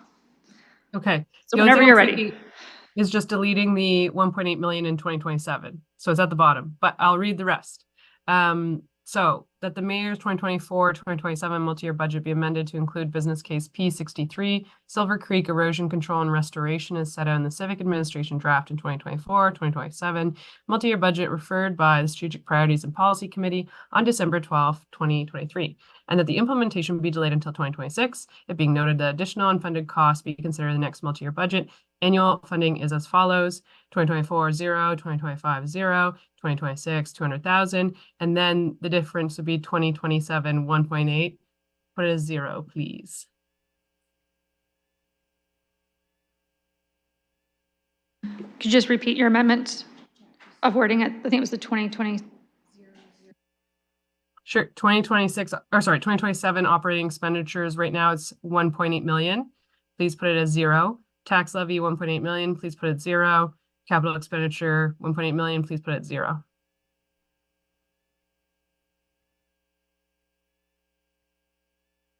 Okay, the clerk is just clerking that. Okay, are you okay if I start my speakers list with you? Yes, please. Okay, please commence. All right, so a bit of background. So this business case, I'm sure you've all thoroughly read it because even the title is just intriguing. Silver Creek, where is it? What is it? I know that that is one of the many reasons why you've probably read it, but essentially Silver Creek is part of the Coves ESA area, but unfortunately is not one of the areas we have invested significant time or effort in maintaining or repairing. And one, if you're able to even get down near it and see it, which you probably aren't because it's really not that accessible currently, given that we haven't spent a lot of money trying to maintain or make it available to the community. It is in very poor condition. I've gone down there before to do some river cleanup work, or essentially some pond cleanup work, and the banks are not stabilized. There's significant, essentially like cliffs that have been made because of some of the ways that the water has gone. As well, there's lots of garbage back there. It backs onto some apartment buildings and parking lots back onto this area. So there's constant garbage getting into this area. And so this funding would start the work, and I will explain the amendment. So essentially $200,000 is towards getting all the studies done and getting all of the research done to be able to move forward with the construction cost, which is the 1.8 million, recognizing the budgetary pressure, moving the work to 2026 for the 200,000 to do the reports and the research to get started, we thought would be a much more amenable decision. And then the 1.8 million, of course, could be funded in the next multi-year budget, or fingers crossed, perhaps there's some sort of federal funding for restoration work. And this stuff has been ongoing for, I think, over a decade. A lot of the work has been done by Friends of the Coves. Oh, no. Since 2018. So a lot of this work has been done by Friends of the Coves through various funding sources, but there has never really been any movement forward on actually implementing. So by supporting the $200,000 in 2026, council would at least be letting us move forward with some of the ecological work to restore this area and to make it accessible for people to walk through and enjoy. Okay, that's used up 2 minutes and 15 seconds, just for for your personal knowledge. Deputy Mayor Lewis. Thank you, Madam Chair. Through you, I'm going to ask staff to model for us what this impact would potentially show on the tax levy moving forward, because there is a tax levy portion here. I'm going to allow them a moment to do that, though. I'm going to continue with my comments while they have a chance to get that ready and show us. The reason I'm a no on this is because we are creating an unfunded liability for council in the next multi-year budget cycle. We are presuming that the next council will approve the 1.8 or that some other source of funding will be found. We can't bind the hands of a future council. The next council could absolutely reject funding that. And so I'm not prepared to do that. If this entire business case was referred to the next multi-year budget, as we did with the fire breathing apparatus, for future consideration, I'd be more comfortable with that. But since a piece of it is being trying to be moved forward in advance, I'm going to be a no. I actually don't believe that all sections of an ESA need to be accessible. I think it's best that some of those areas are inaccessible to human interference on things. But that is my reason. And I will say, and I mentioned this earlier with the Museum London ask early in the day, if this is approved, then I will be seeking to actually move an amendment in P56 on what the mayor included in terms of providing a climate change reserve fund. And I will move to reduce that reserve fund contribution for the future because we are imposing a cost now without having this project weighed against other potential projects that might look to the Climate Emergency Action Reserve Fund for funding. So we're prejudging that this might be more viable than or more important than another project that might seek to access reserve funds to move forward. I'm supportive of the reserve fund, but as I said, if we start adding in other areas that the mayor did not include in his budget, I will then be looking to reduce that reserve fund contribution later in this debate.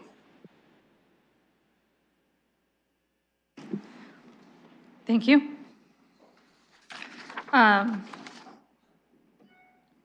One clerk type question, Councillor Frank, looking to see that it being noted that additional unfunded costs be considered the next multi-year budget, that staff would kind of automatically do that and bring that forward for the next MYB, and procedurally now staff is asking if we could just remove that.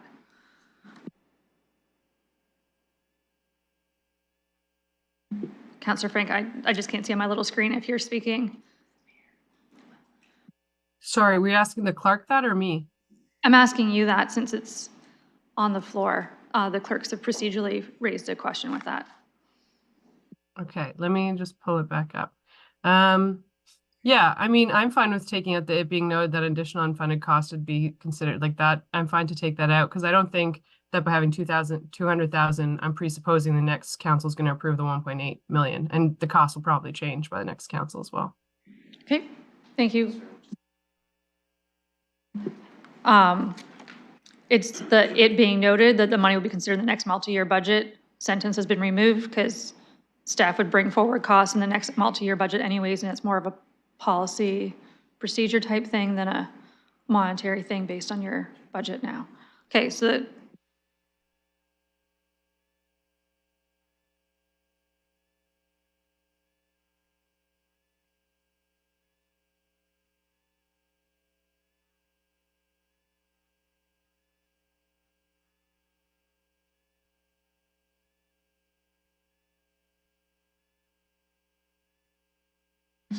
okay, is the seconder, now we're in procedure issue. Okay, so the mover was fine with just moving that it being noted sentence. The seconder is fine with just removing that it being noted sentence. If no one on council is objecting, that it would just automatically come in the next term of council. I don't need to do a vote and start an official amendment to an amendment. Well, it's not. Okay, I'm seeing no one being contentious about that one sentence coming out. So that's just going to be updated in Escribe, and I'll continue my speakers list. The mayor finished speaking. The mayor has not finished speaking. The deputy mayor finished speaking. Councillor Frank would like back on at some point, but the mayor's waiting to speak. And this is just a question through you, Chair, to our staff, so I can understand. Is the 200,000 a permanent? Or is it just a one-time? Like, is it carrying forward each and every year? Or is it just a one-time out and then not carrying forward? In other words, does it go down and back up? Mr. Murray. Thank you, through the chair. So the challenge with this particular case is we don't have a lot of great reserve fund options to pay for an expenditure of this nature. So the funding source for this case is capital levy. Now, it is one-time capital levy, so it is an increase in 2026, and then a reduction in 2027 when it comes back out. So it isn't in and an out. To the deputy mayor's question before, right now we are sitting at a prior to this, we were sitting at a 5.6% tax levy increase for 2026. The way this rounds, this is enough to bump it up to a 5.7% tax levy increase for 2026, if approved. Thank you. Mr. Mayor. I was just seeking that clarification. When the numbers move around, I like to know if it's permanent or if it's down and back, and then back up. So that was the clarification I was looking for. Okay, looking for other speakers online or in chambers. I know I still have Councillor Frank, who, that's a fresh hand up. Okay, Councillor Frank. Thank you. Yes, and I just wanted to follow up some items, and I think, sorry, I wasn't clear. I don't think it's only about access for people to the area, and I was actually hoping to go to staff, maybe to explain a little bit further about the work that the restoration would include, as well as any potential risks about not doing the restoration work. The appropriate staff. Yep. Through the chair. So this work is to fund ecological improvements to this area. There's, as highlighted, there's some erosion concerns, and through the conservation master plan that came forward in 2014, this was highlighted as an area that was of concern to have those ecological improvements. So that was what this work would fund, and that does, if this was approved, that the design funding would be able to go into coming up with an approach and a plan for addressing those ecological impacts. Councillor Frank. Thank you. Yeah, so I just wanted to highlight it's not only for people's recreational enjoyment, but obviously also for some very needed ecological restoration work. As well, I, again, personally don't think that every single thing that's environmental, once we have a climate change fund, will have to compete for $2 million. If that's what we end up putting in. So I don't see it as an either or. If we approve this, then we, have to reduce the future addition to a climate reserve fund, because at this point we're already honestly contributing so little to the environmental programs and projects that we have. I don't want to further limit our scope now once we have that reserve fund that everything has to compete for $2 million. So I appreciate the promise, the deputy mayor, and I'm gonna call it a promise and not a threat. But I appreciate that you're saying that you will be re-looking at the reserve fund if this moves forward, because you think that it should be coming out of that location and not just the general property tax or capital levy. Okay. Councillor Hopkins. Yeah, I do have another question about this. So obviously there's environmental work that needs to be done. The bank stability, things like that. We've already done the work, the assessments are already there in place to start the work. It is a small amount of money in the grand scheme of things on how we take care of our natural spaces, our open spaces. I want to have a better understanding, maybe through you, Madam Chair, on unfunded liability, and exactly what does that mean? And if that is a concern. I take that as a question to the finance team, whichever one would like to take it. Thank you, through the chair. So essentially what that's referring to is an expense that you need to pay, that there's currently no funding that you need to incur in the future. So in this case, from what I'm hearing, it's still a council's choice whether that wishes to be funded in the future years. So I'm not sure unfunded liability is the proper terminology in this case, but it essentially refers to expenditures the council would need to commit funding to, for which a funding source has not been identified yet, as of yet. Councillor? Thank you for that information, and I'm hoping my colleagues will support the amendment. Thank you. Seeing no further questions or comments from online or in gallery. Calling the question.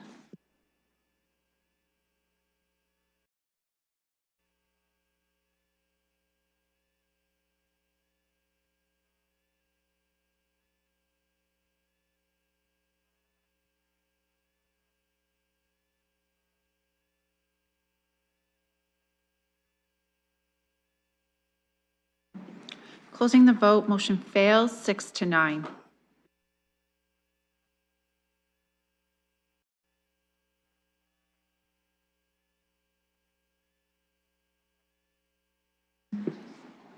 Okay, thank you for that. I'll note we made it through 16 of these today so far. You're doing amazing. The ones that I'm aware of that are still to come, some were already in the list, as I said, being P51, P62, P65. I have a P2 and a P56. Looking to any of those people to see if they're willing to put theirs on the floor. Now, I see a hand, so I'll go to Councillor Stevenson. Thank you. I'm happy to put P2 on the floor. It says that the mayor's... I'm out, sorry. Councillor Van Merbergen, I had you as the seconder on this, just making sure that's still accurate and that you're still with us. Okay, I see Councillor Van Merbergen with the thumbs up. And just give us a moment to get in an Escribe, just so we can follow along with you, as there's some numbers in this one as well. So it's not an Escribe yet, we're just dropping it in now, so just a moment.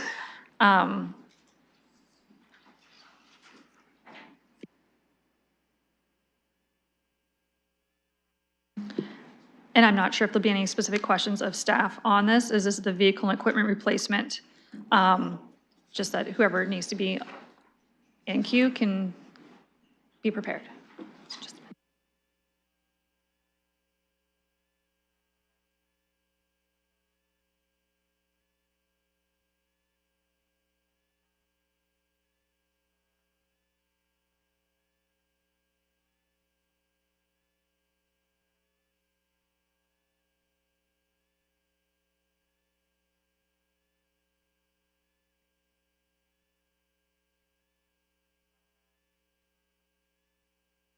I'll also note that P2 is on page 355.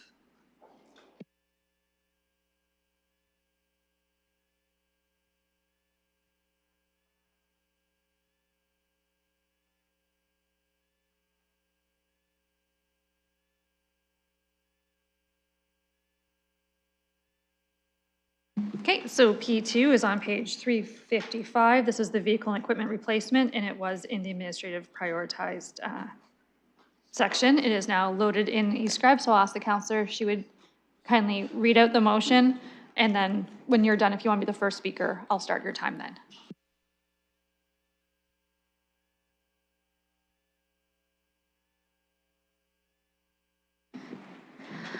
Okay, thank you. So P2, that the mayor's 2024 to 2027 multi-year budget be amended by reducing business case P2 vehicle and equipment replacement to spread the reserve fund repayments over 6 years instead of 5 years. So 2024 operating expenditures go down 417,000, as does each of the years. Do you want me to read them all out? I would just say that's 2024, 2025, 2026, and 2027. Yeah. Okay, we'll just pause there, and I'll note that you did work with finance on this, so just so everyone knows that finance has seen it. And if you're ready, do you want to be the first speaker? Okay, if you're ready, I'll start your time. Okay, thank you. So in trying to find ways to bring the current year tax increase down, I did ask if this repayment could be spread over 8 years instead of 5, and I was told that that causes some problems, but that it could be spread over 6.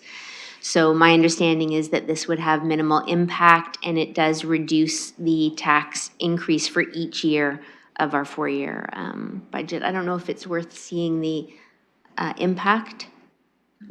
Yeah, at any time, anyone can ask for the modeling. Mr. Murray, do you need a moment, or you're yay or nay? Okay, if you want to toggle your screens, Mr. Murray will put up the graph for you and make comment.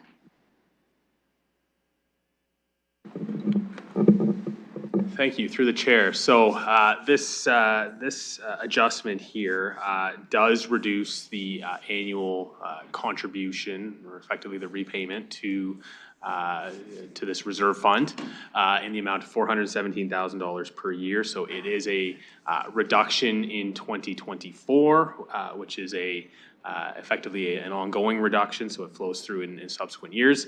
That has an impact of approximately 0.06%. Now, we're currently sitting at an 8.6% increase for 24. That is a high 8.6.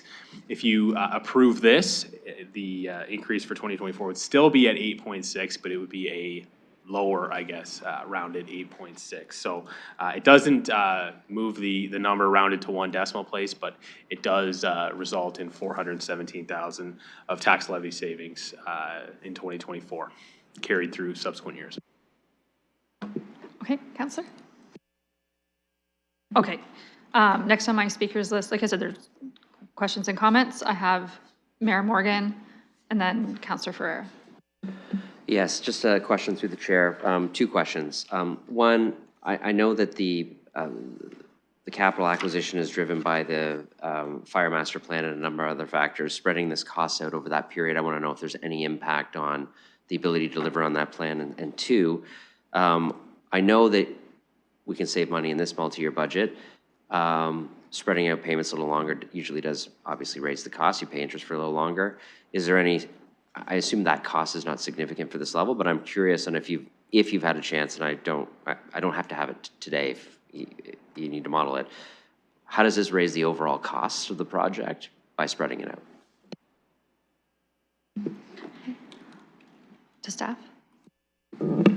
Thank you, through the chair. So the impact of this is strictly a financing change to this business case. So there is no change operationally from a capital plan perspective. The fire team will still be able to proceed with their procurements as they had intended to. So the capital budget is not changing. It's just how we're financing that capital budget. The impact is quite minimal. I mean, you're adding an extra year of repayment onto this. So there'd be a small interest cost associated with that, but I don't have that exact figure at my fingertips, but it'd just be a very slight cost, and it'd be stretching out the repayment over the 6 years, the additional year compared to the originally planned 5 years. So relatively minor impacts and really just a financing shift overall. Thank you. Councillor Ferreira. Thank you. I just have general notes on this. I wasn't able to prepare, but I'm just going through my original notes. And I do see, I have a star here where the basis is supposed to be for cost avoidance due to maintenance repairs. So my question would be, if we were to move this way, do you have any figures or anything on, or information on the maintenance or repairs if we were to extend this out? Councillor, just for clarification, this is just a financing change behind the scenes, not a change of vehicles that we're purchasing and trying to expand the lifespan of. Well, then in that case, I'm interested in this business case, so I obviously missed something. Is there any way we can just get another description for me on this one? I'm interested to see what's going on. If you refresh Escribe, it should be in there. I'll give you a moment to have a read through. I'm just going to look to see if there's any other questions or comments. And I do have I will circle back, Councillor Ferreira, as I do have other speakers on the list. Councillor McCallish, I believe you're just stretching versus raising your hand. Okay, Councillor Stevenson. Yeah, I just wanted to clarify that this doesn't change anything about the intent of the business case and what it does for the fire department. It is strictly just a timing of the repayments back into the reserve fund. And it's only 1 year, but it does make a difference each year right now during a tough budget season. And so I'm hoping council will support. Okay, looking to see if we have any colleagues online with questions or comments on this one. Just don't want to miss you. Okay, Councillor Ferreira, do you have a follow-up question? No? Seeing no further questions or comments online or in chambers, calling the question.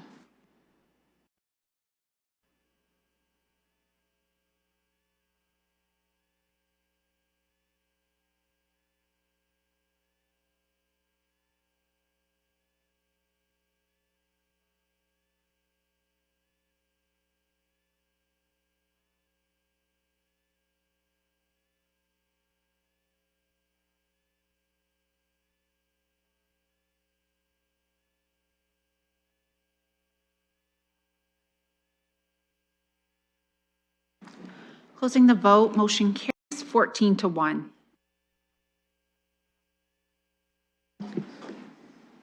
Perfect. I don't want to ruin the drama of refreshing, but I was the one.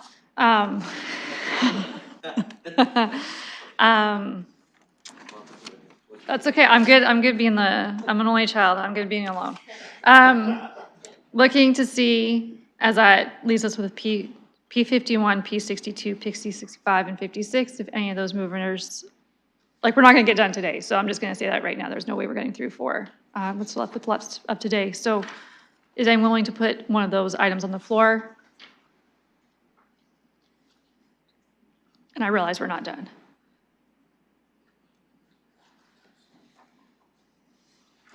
Does anyone have, Councillor Stevenson, a comment about? I just process, circulated or- one that I'm willing to put on the floor. Which one do you have that you're willing? P56. Okay, just 1 second, please.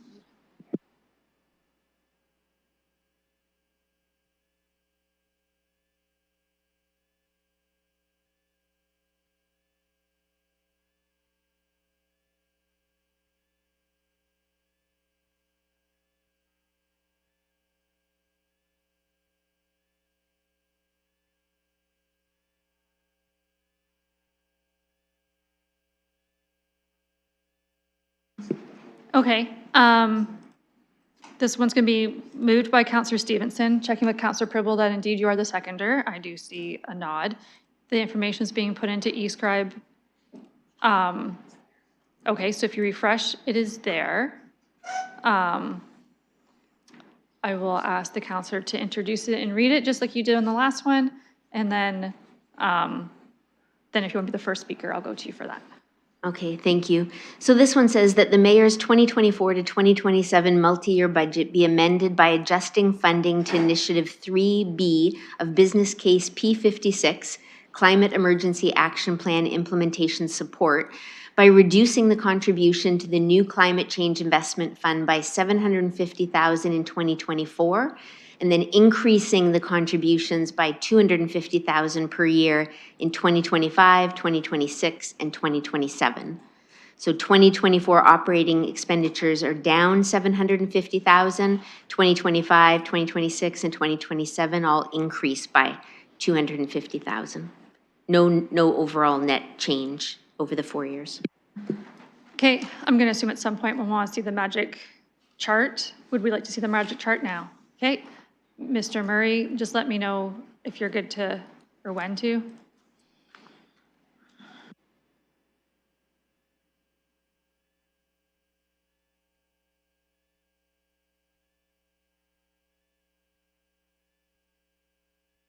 Okay, Mr. Murray, whenever you're ready. Thank you, through the chair. So the impact of this change would be to see a reduction in the tax levy increase of 0.1% in 2024. So that would bring us from a rounded 8.6 to an 8.5. However, the impact is then to shift some of the tax levy impact to 2025, which would see a corresponding 0.1% increase in the 2025 tax levy from 8.7% to 8.8%. So on a net basis, it essentially has the effect of shifting 0.1 of an increase out from 2024 to 2025. Okay, Councillor Stevenson. So just to be clear, the only increase in 2025 is 250,000, but it just happens to take it that little bit over in the decimal place? Staff? Thank you, through the chair. So the challenge here is that you're starting with a lower base starting point in 2024. So the increase for 2025 is that much more. Your starting point, so the reserve fund contribution as included in the mayor's budget for 2024 was $2 million. That was carried as $2 million into 2025, so there was no impact there. What this amendment does is reduce 2024 from 2 million to 1.25 million and results in then a jump from 1.25 million to 2.25 million in 2025. So that's why you're shifting the 0.1 out to 2025. Okay, I do have a speakers list, but I didn't know if Councillor Stevenson was done introducing the motion. I'll just say, my intention here is just to attempt to reduce the impact in 2024 without any negative impacts. So thinking that we wouldn't be getting going, understanding that there's been a delay in this funding, but knowing that it wouldn't get started until the spring, I was hopeful that this wouldn't be too impactful and it would not change the net effect and assist people in the current year. Thank you. I do have on my speakers list Councillor Hopkins, Councillor Pribble, and the Mayor. Yeah, I'm definitely interested in hearing some of my colleagues and their comments, but I just want to have an understanding on the reasoning behind this is just shifting it down. That's all we're doing. I do have concerns. We're basically not doing much other than shifting it down to other years. I have a concern, if any year that we're going to do something, it would be now, given that we've never had money in our project to do things. Those are my comments, but I'm open to hearing from my colleagues.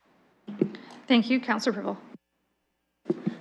Thank you. Just on the last comment, and I do think that currently, and as we know the situation in terms of the inflation costs and everything, expenses, that we are trying to, hopefully the future looks brighter and we can really, people need help now. But I want to ask you, Mr. Murray, the previous one, when we extended it to 6 years, and I know you said, I think this graph is certainly correct, but the previous one, you said that first 2 years, it's on a decline, but the previous case, but it actually was an increase the second year. And it's either if I misunderstood or if the previous graph wasn't accurate, because the second year, the previous graph goes up.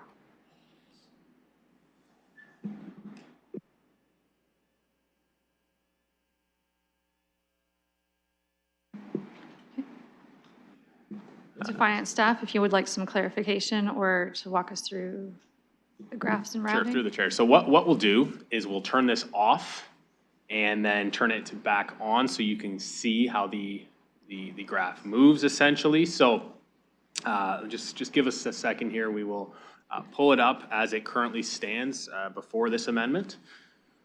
That was like a magic man behind the curtain moment there when you saw the master spreadsheet. So this is where we currently stand. So again, an 8.6 for 2024, and 8.7 for 2025. So again, you're looking at the purple figures, the purple line.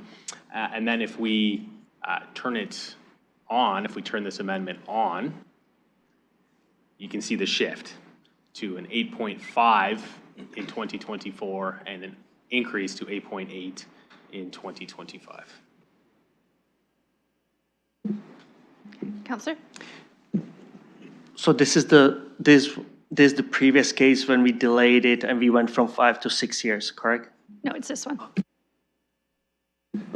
Through the chair, this is specifically this case. The difference between this case and the previous case is that the previous case was a reduction in 2024 and no further impact in the subsequent years. That reduction was carried at the same amount in subsequent years. The difference here is that you have a jump, an increase in the second year relative to the first year. That's the difference here.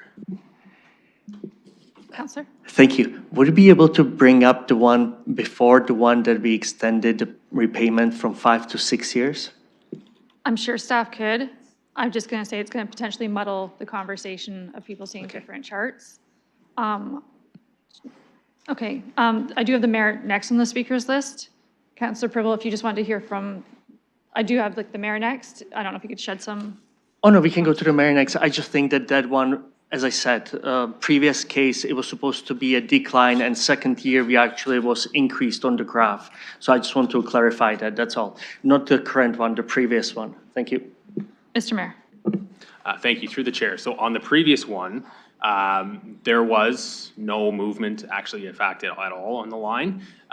It was a slight reduction in 2024, but not enough to move the rounded number at all. The subsequent years, though, stayed the same. So there was no change for those subsequent years. Okay. Mr. Murray's been busy, and I did call him the man behind the curtain, but I did go for the mayor as a speaker, and you answered, so now you're the mayor behind the curtain. Mr. Mayor. It's great. I know now where I can forward my tax rate complaint emails to. So I'm a no on this one with respect to what the councilors are trying to do, and I'll tell you why. I feel like there's very minimal benefit to the tax rate if that's the goal, but there is a substantive impact to our ability to fund initiatives from this fund in the future. And I'm going to ask you through the chair for Mr. Murray to confirm my numbers. If we pull $750,000 out in the first year, that's going to be a $3 million pull out of the fund, and then we're going to add $250,000 back in the second year, and then another $250,000 in the third year. So the first one adds another $750,000 back in. The second one adds in another $500,000, and the third one adds in another $250,000. So that means $3 million out, $1.5 million back in. We're kind of in a deficit here on the reserve fund of $1.5 million. It actually doesn't balance out over the course of the period. And if the councilors intended something different, then that's not what it's achieving in the way that it was written there. So if this is how it stands, I'm not in for that, because we're losing our ability to fund in the future for a minimal gain on the tax rate in 2024. Okay, I'll let staff respond, and then certainly be a follow-up opportunity from the mayor, and then I have Councillor Frank. Thank you. So as I understand the amendment, I guess first of all, let me start with what's in the mayor's budget as it stands right now. So the reserve fund contribution in the mayor's budget is $2 million, $2 million, $3 million, $3 million over the course of 2024 to 2027. That works out to $10 million by my math. The proposal from the councillor here is $1.25 million in 2024, $2.25 million in 2025, and then $3.25 million in 2026 and 2027, which works out to the same identical $10 million over the 4-year period. Mr. Mayor. Thanks. I appreciate that clarification, because the way it read on the screen, I was not able to map it out. So that makes more sense to know the actual contributions per year. And when colleagues see the 1.25 to 2.25 jump from year 1 to year 2, that's what's causing that push up in the 2025 rate. It's like when you reduce one and increase the other, there's a bigger gap between them, and so it's creating that issue in 2025. So I'm going to be a no on this one, although I appreciate what the councillors are trying to do. Okay, Councillor Frank. Thank you very much. I appreciate where the councillor is going with this as well. I'm not supportive of it, and I won't support it. I do understand the intention is to alleviate this tax year, but instead the next year will go up to 8.8%. And I do worry that next year when we do our budget update, this will become an item that, even though we said we're going to fund an increase, we won't, because we'll want to try and reduce 8.8% in 2025. So I'm not supportive of this. I think we haven't done very much on climate change. I think that even within the mayor's budget, while I appreciate him including this, there was a lot of stuff that has already been cut to try and address climate change. And I think to further reduce that, again, recognizing the efforts to try and maintain it overall, I think if we reduce it further, we will not really see very much action. So definitely not supporting it, but appreciate it. I do have a question through the chair to staff. Given some of the discussions we actually had on the item before that, what is the climate change reserve fund going to be used for? Because I do now actually start to have worry we're going to try and jam all environmental things into a very small $2 million pot instead of, doing the bulk of our environmental things that we do anyway. We spend our money on it, and then just very specific climate change things within the reserve fund. So just wondering if staff are able to answer that. Mr. Murray. Thank you, through the chair. So this is a new reserve fund that is being contemplated through this business case. The intended use and parameters of the reserve fund are not currently defined, and that is something that once the budget is approved, we will come back in the spring with a report that outlines a proposed bylaw for the use of this reserve fund, and it will include parameters at that point that we can establish on the use of this fund. So that's a bit of a stay tuned answer to this one, and those parameters are still to be defined. Councillor Frank? Thank you. I appreciate that. And that makes me feel a lot better. But I will be supporting the original reduced amendment from the mayor's budget, which still is not the full amount that the staff put in, but was more than the current amount that is in this amendment. So I won't be supporting this new amendment. Okay. Thank you. I have no further questions or comments. Oh, sorry, I misspoke again. I'm sorry. Deputy Mayor Lewis. That's okay, Madam Chair. I'm going to say the same thing on this one that I did say much earlier on the industrial land contributions. I'm not supportive of a decimal point reduction this year, only to add a decimal point next year. It just makes next year's job that much harder. I want to bring next year's number down too, not just this year's. I want to bring all 4 years' numbers down, frankly. And so where I'm looking for reductions, and when I talked in an earlier item about offsetting, it wasn't because I wanted to decrease where we're going in terms of what the mayor's budget has allocated to climate change, because I support what has been included. I support every piece that the mayor has included on climate change.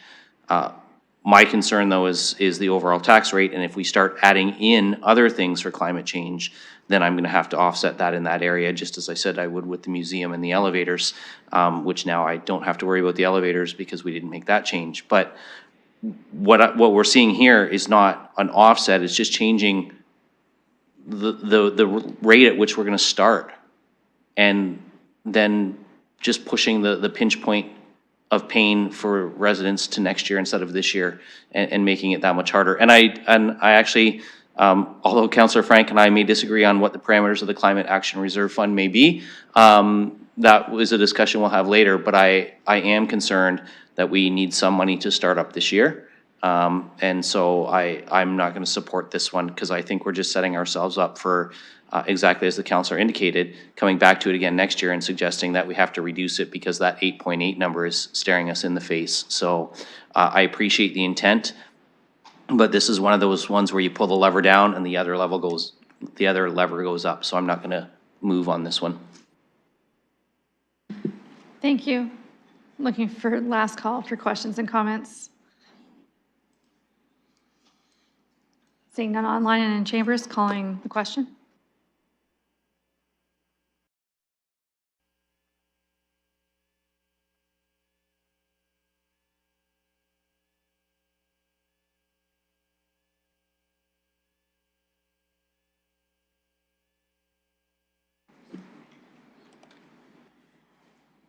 Closing the vote, motion fails, 3-12. 3-12.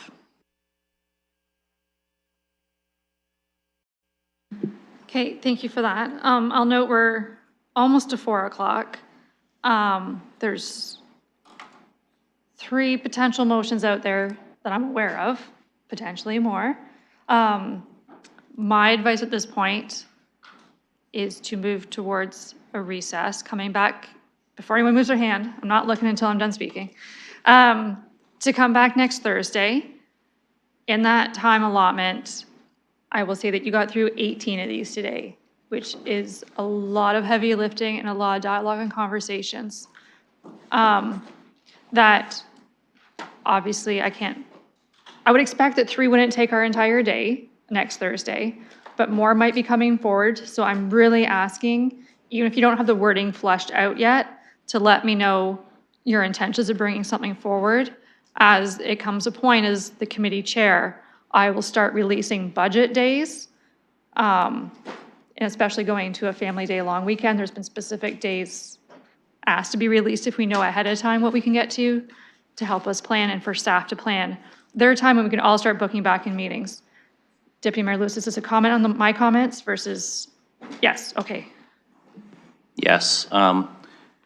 I would encourage us to continue to use the half hour or so we have left today to deal with one or two more. P65, for example, an amendment was circulated to remove it.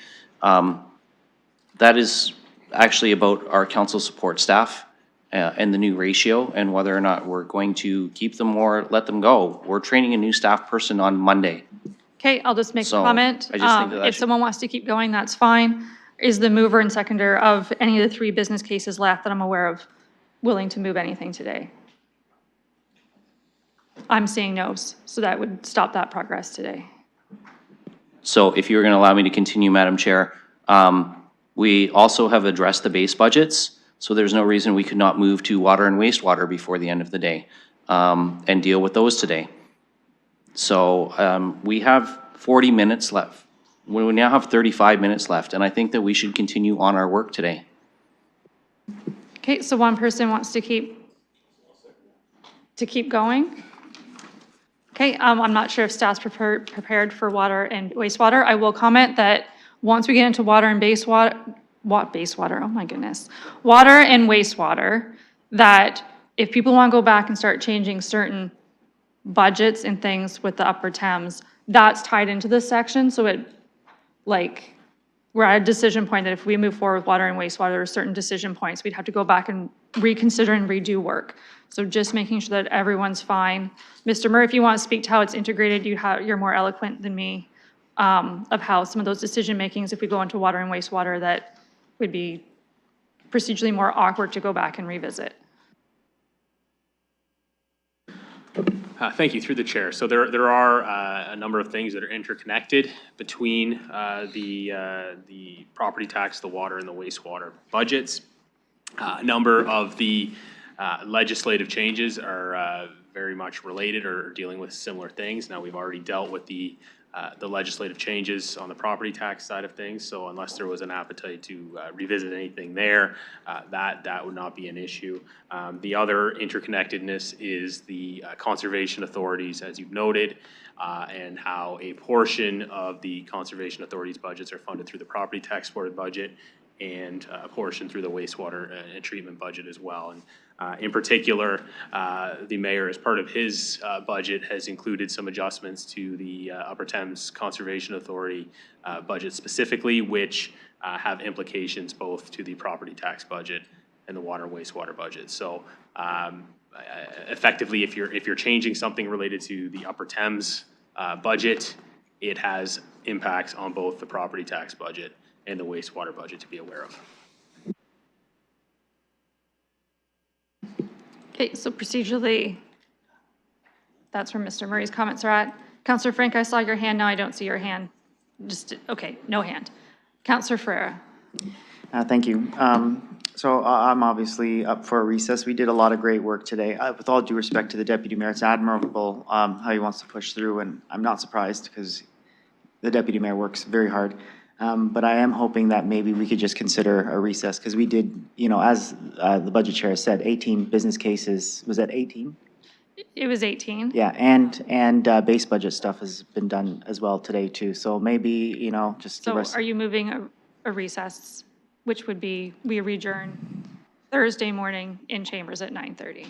I would, but I feel like, I think the Deputy Mayor moved something before I did, but if I can, then I would. I think he indicated he would just have an appetite to keep working. Then I would move for the recess. Okay, so Councillor Ferrer would like to move a recess for the day. Councillor Trosa has seconded. There is no debate procedurally on a motion to recess. Okay, so motion to recess is in Escribe. It's being put in right now. Okay, the voting is open, so if you would like to recess for the day, this is the vote.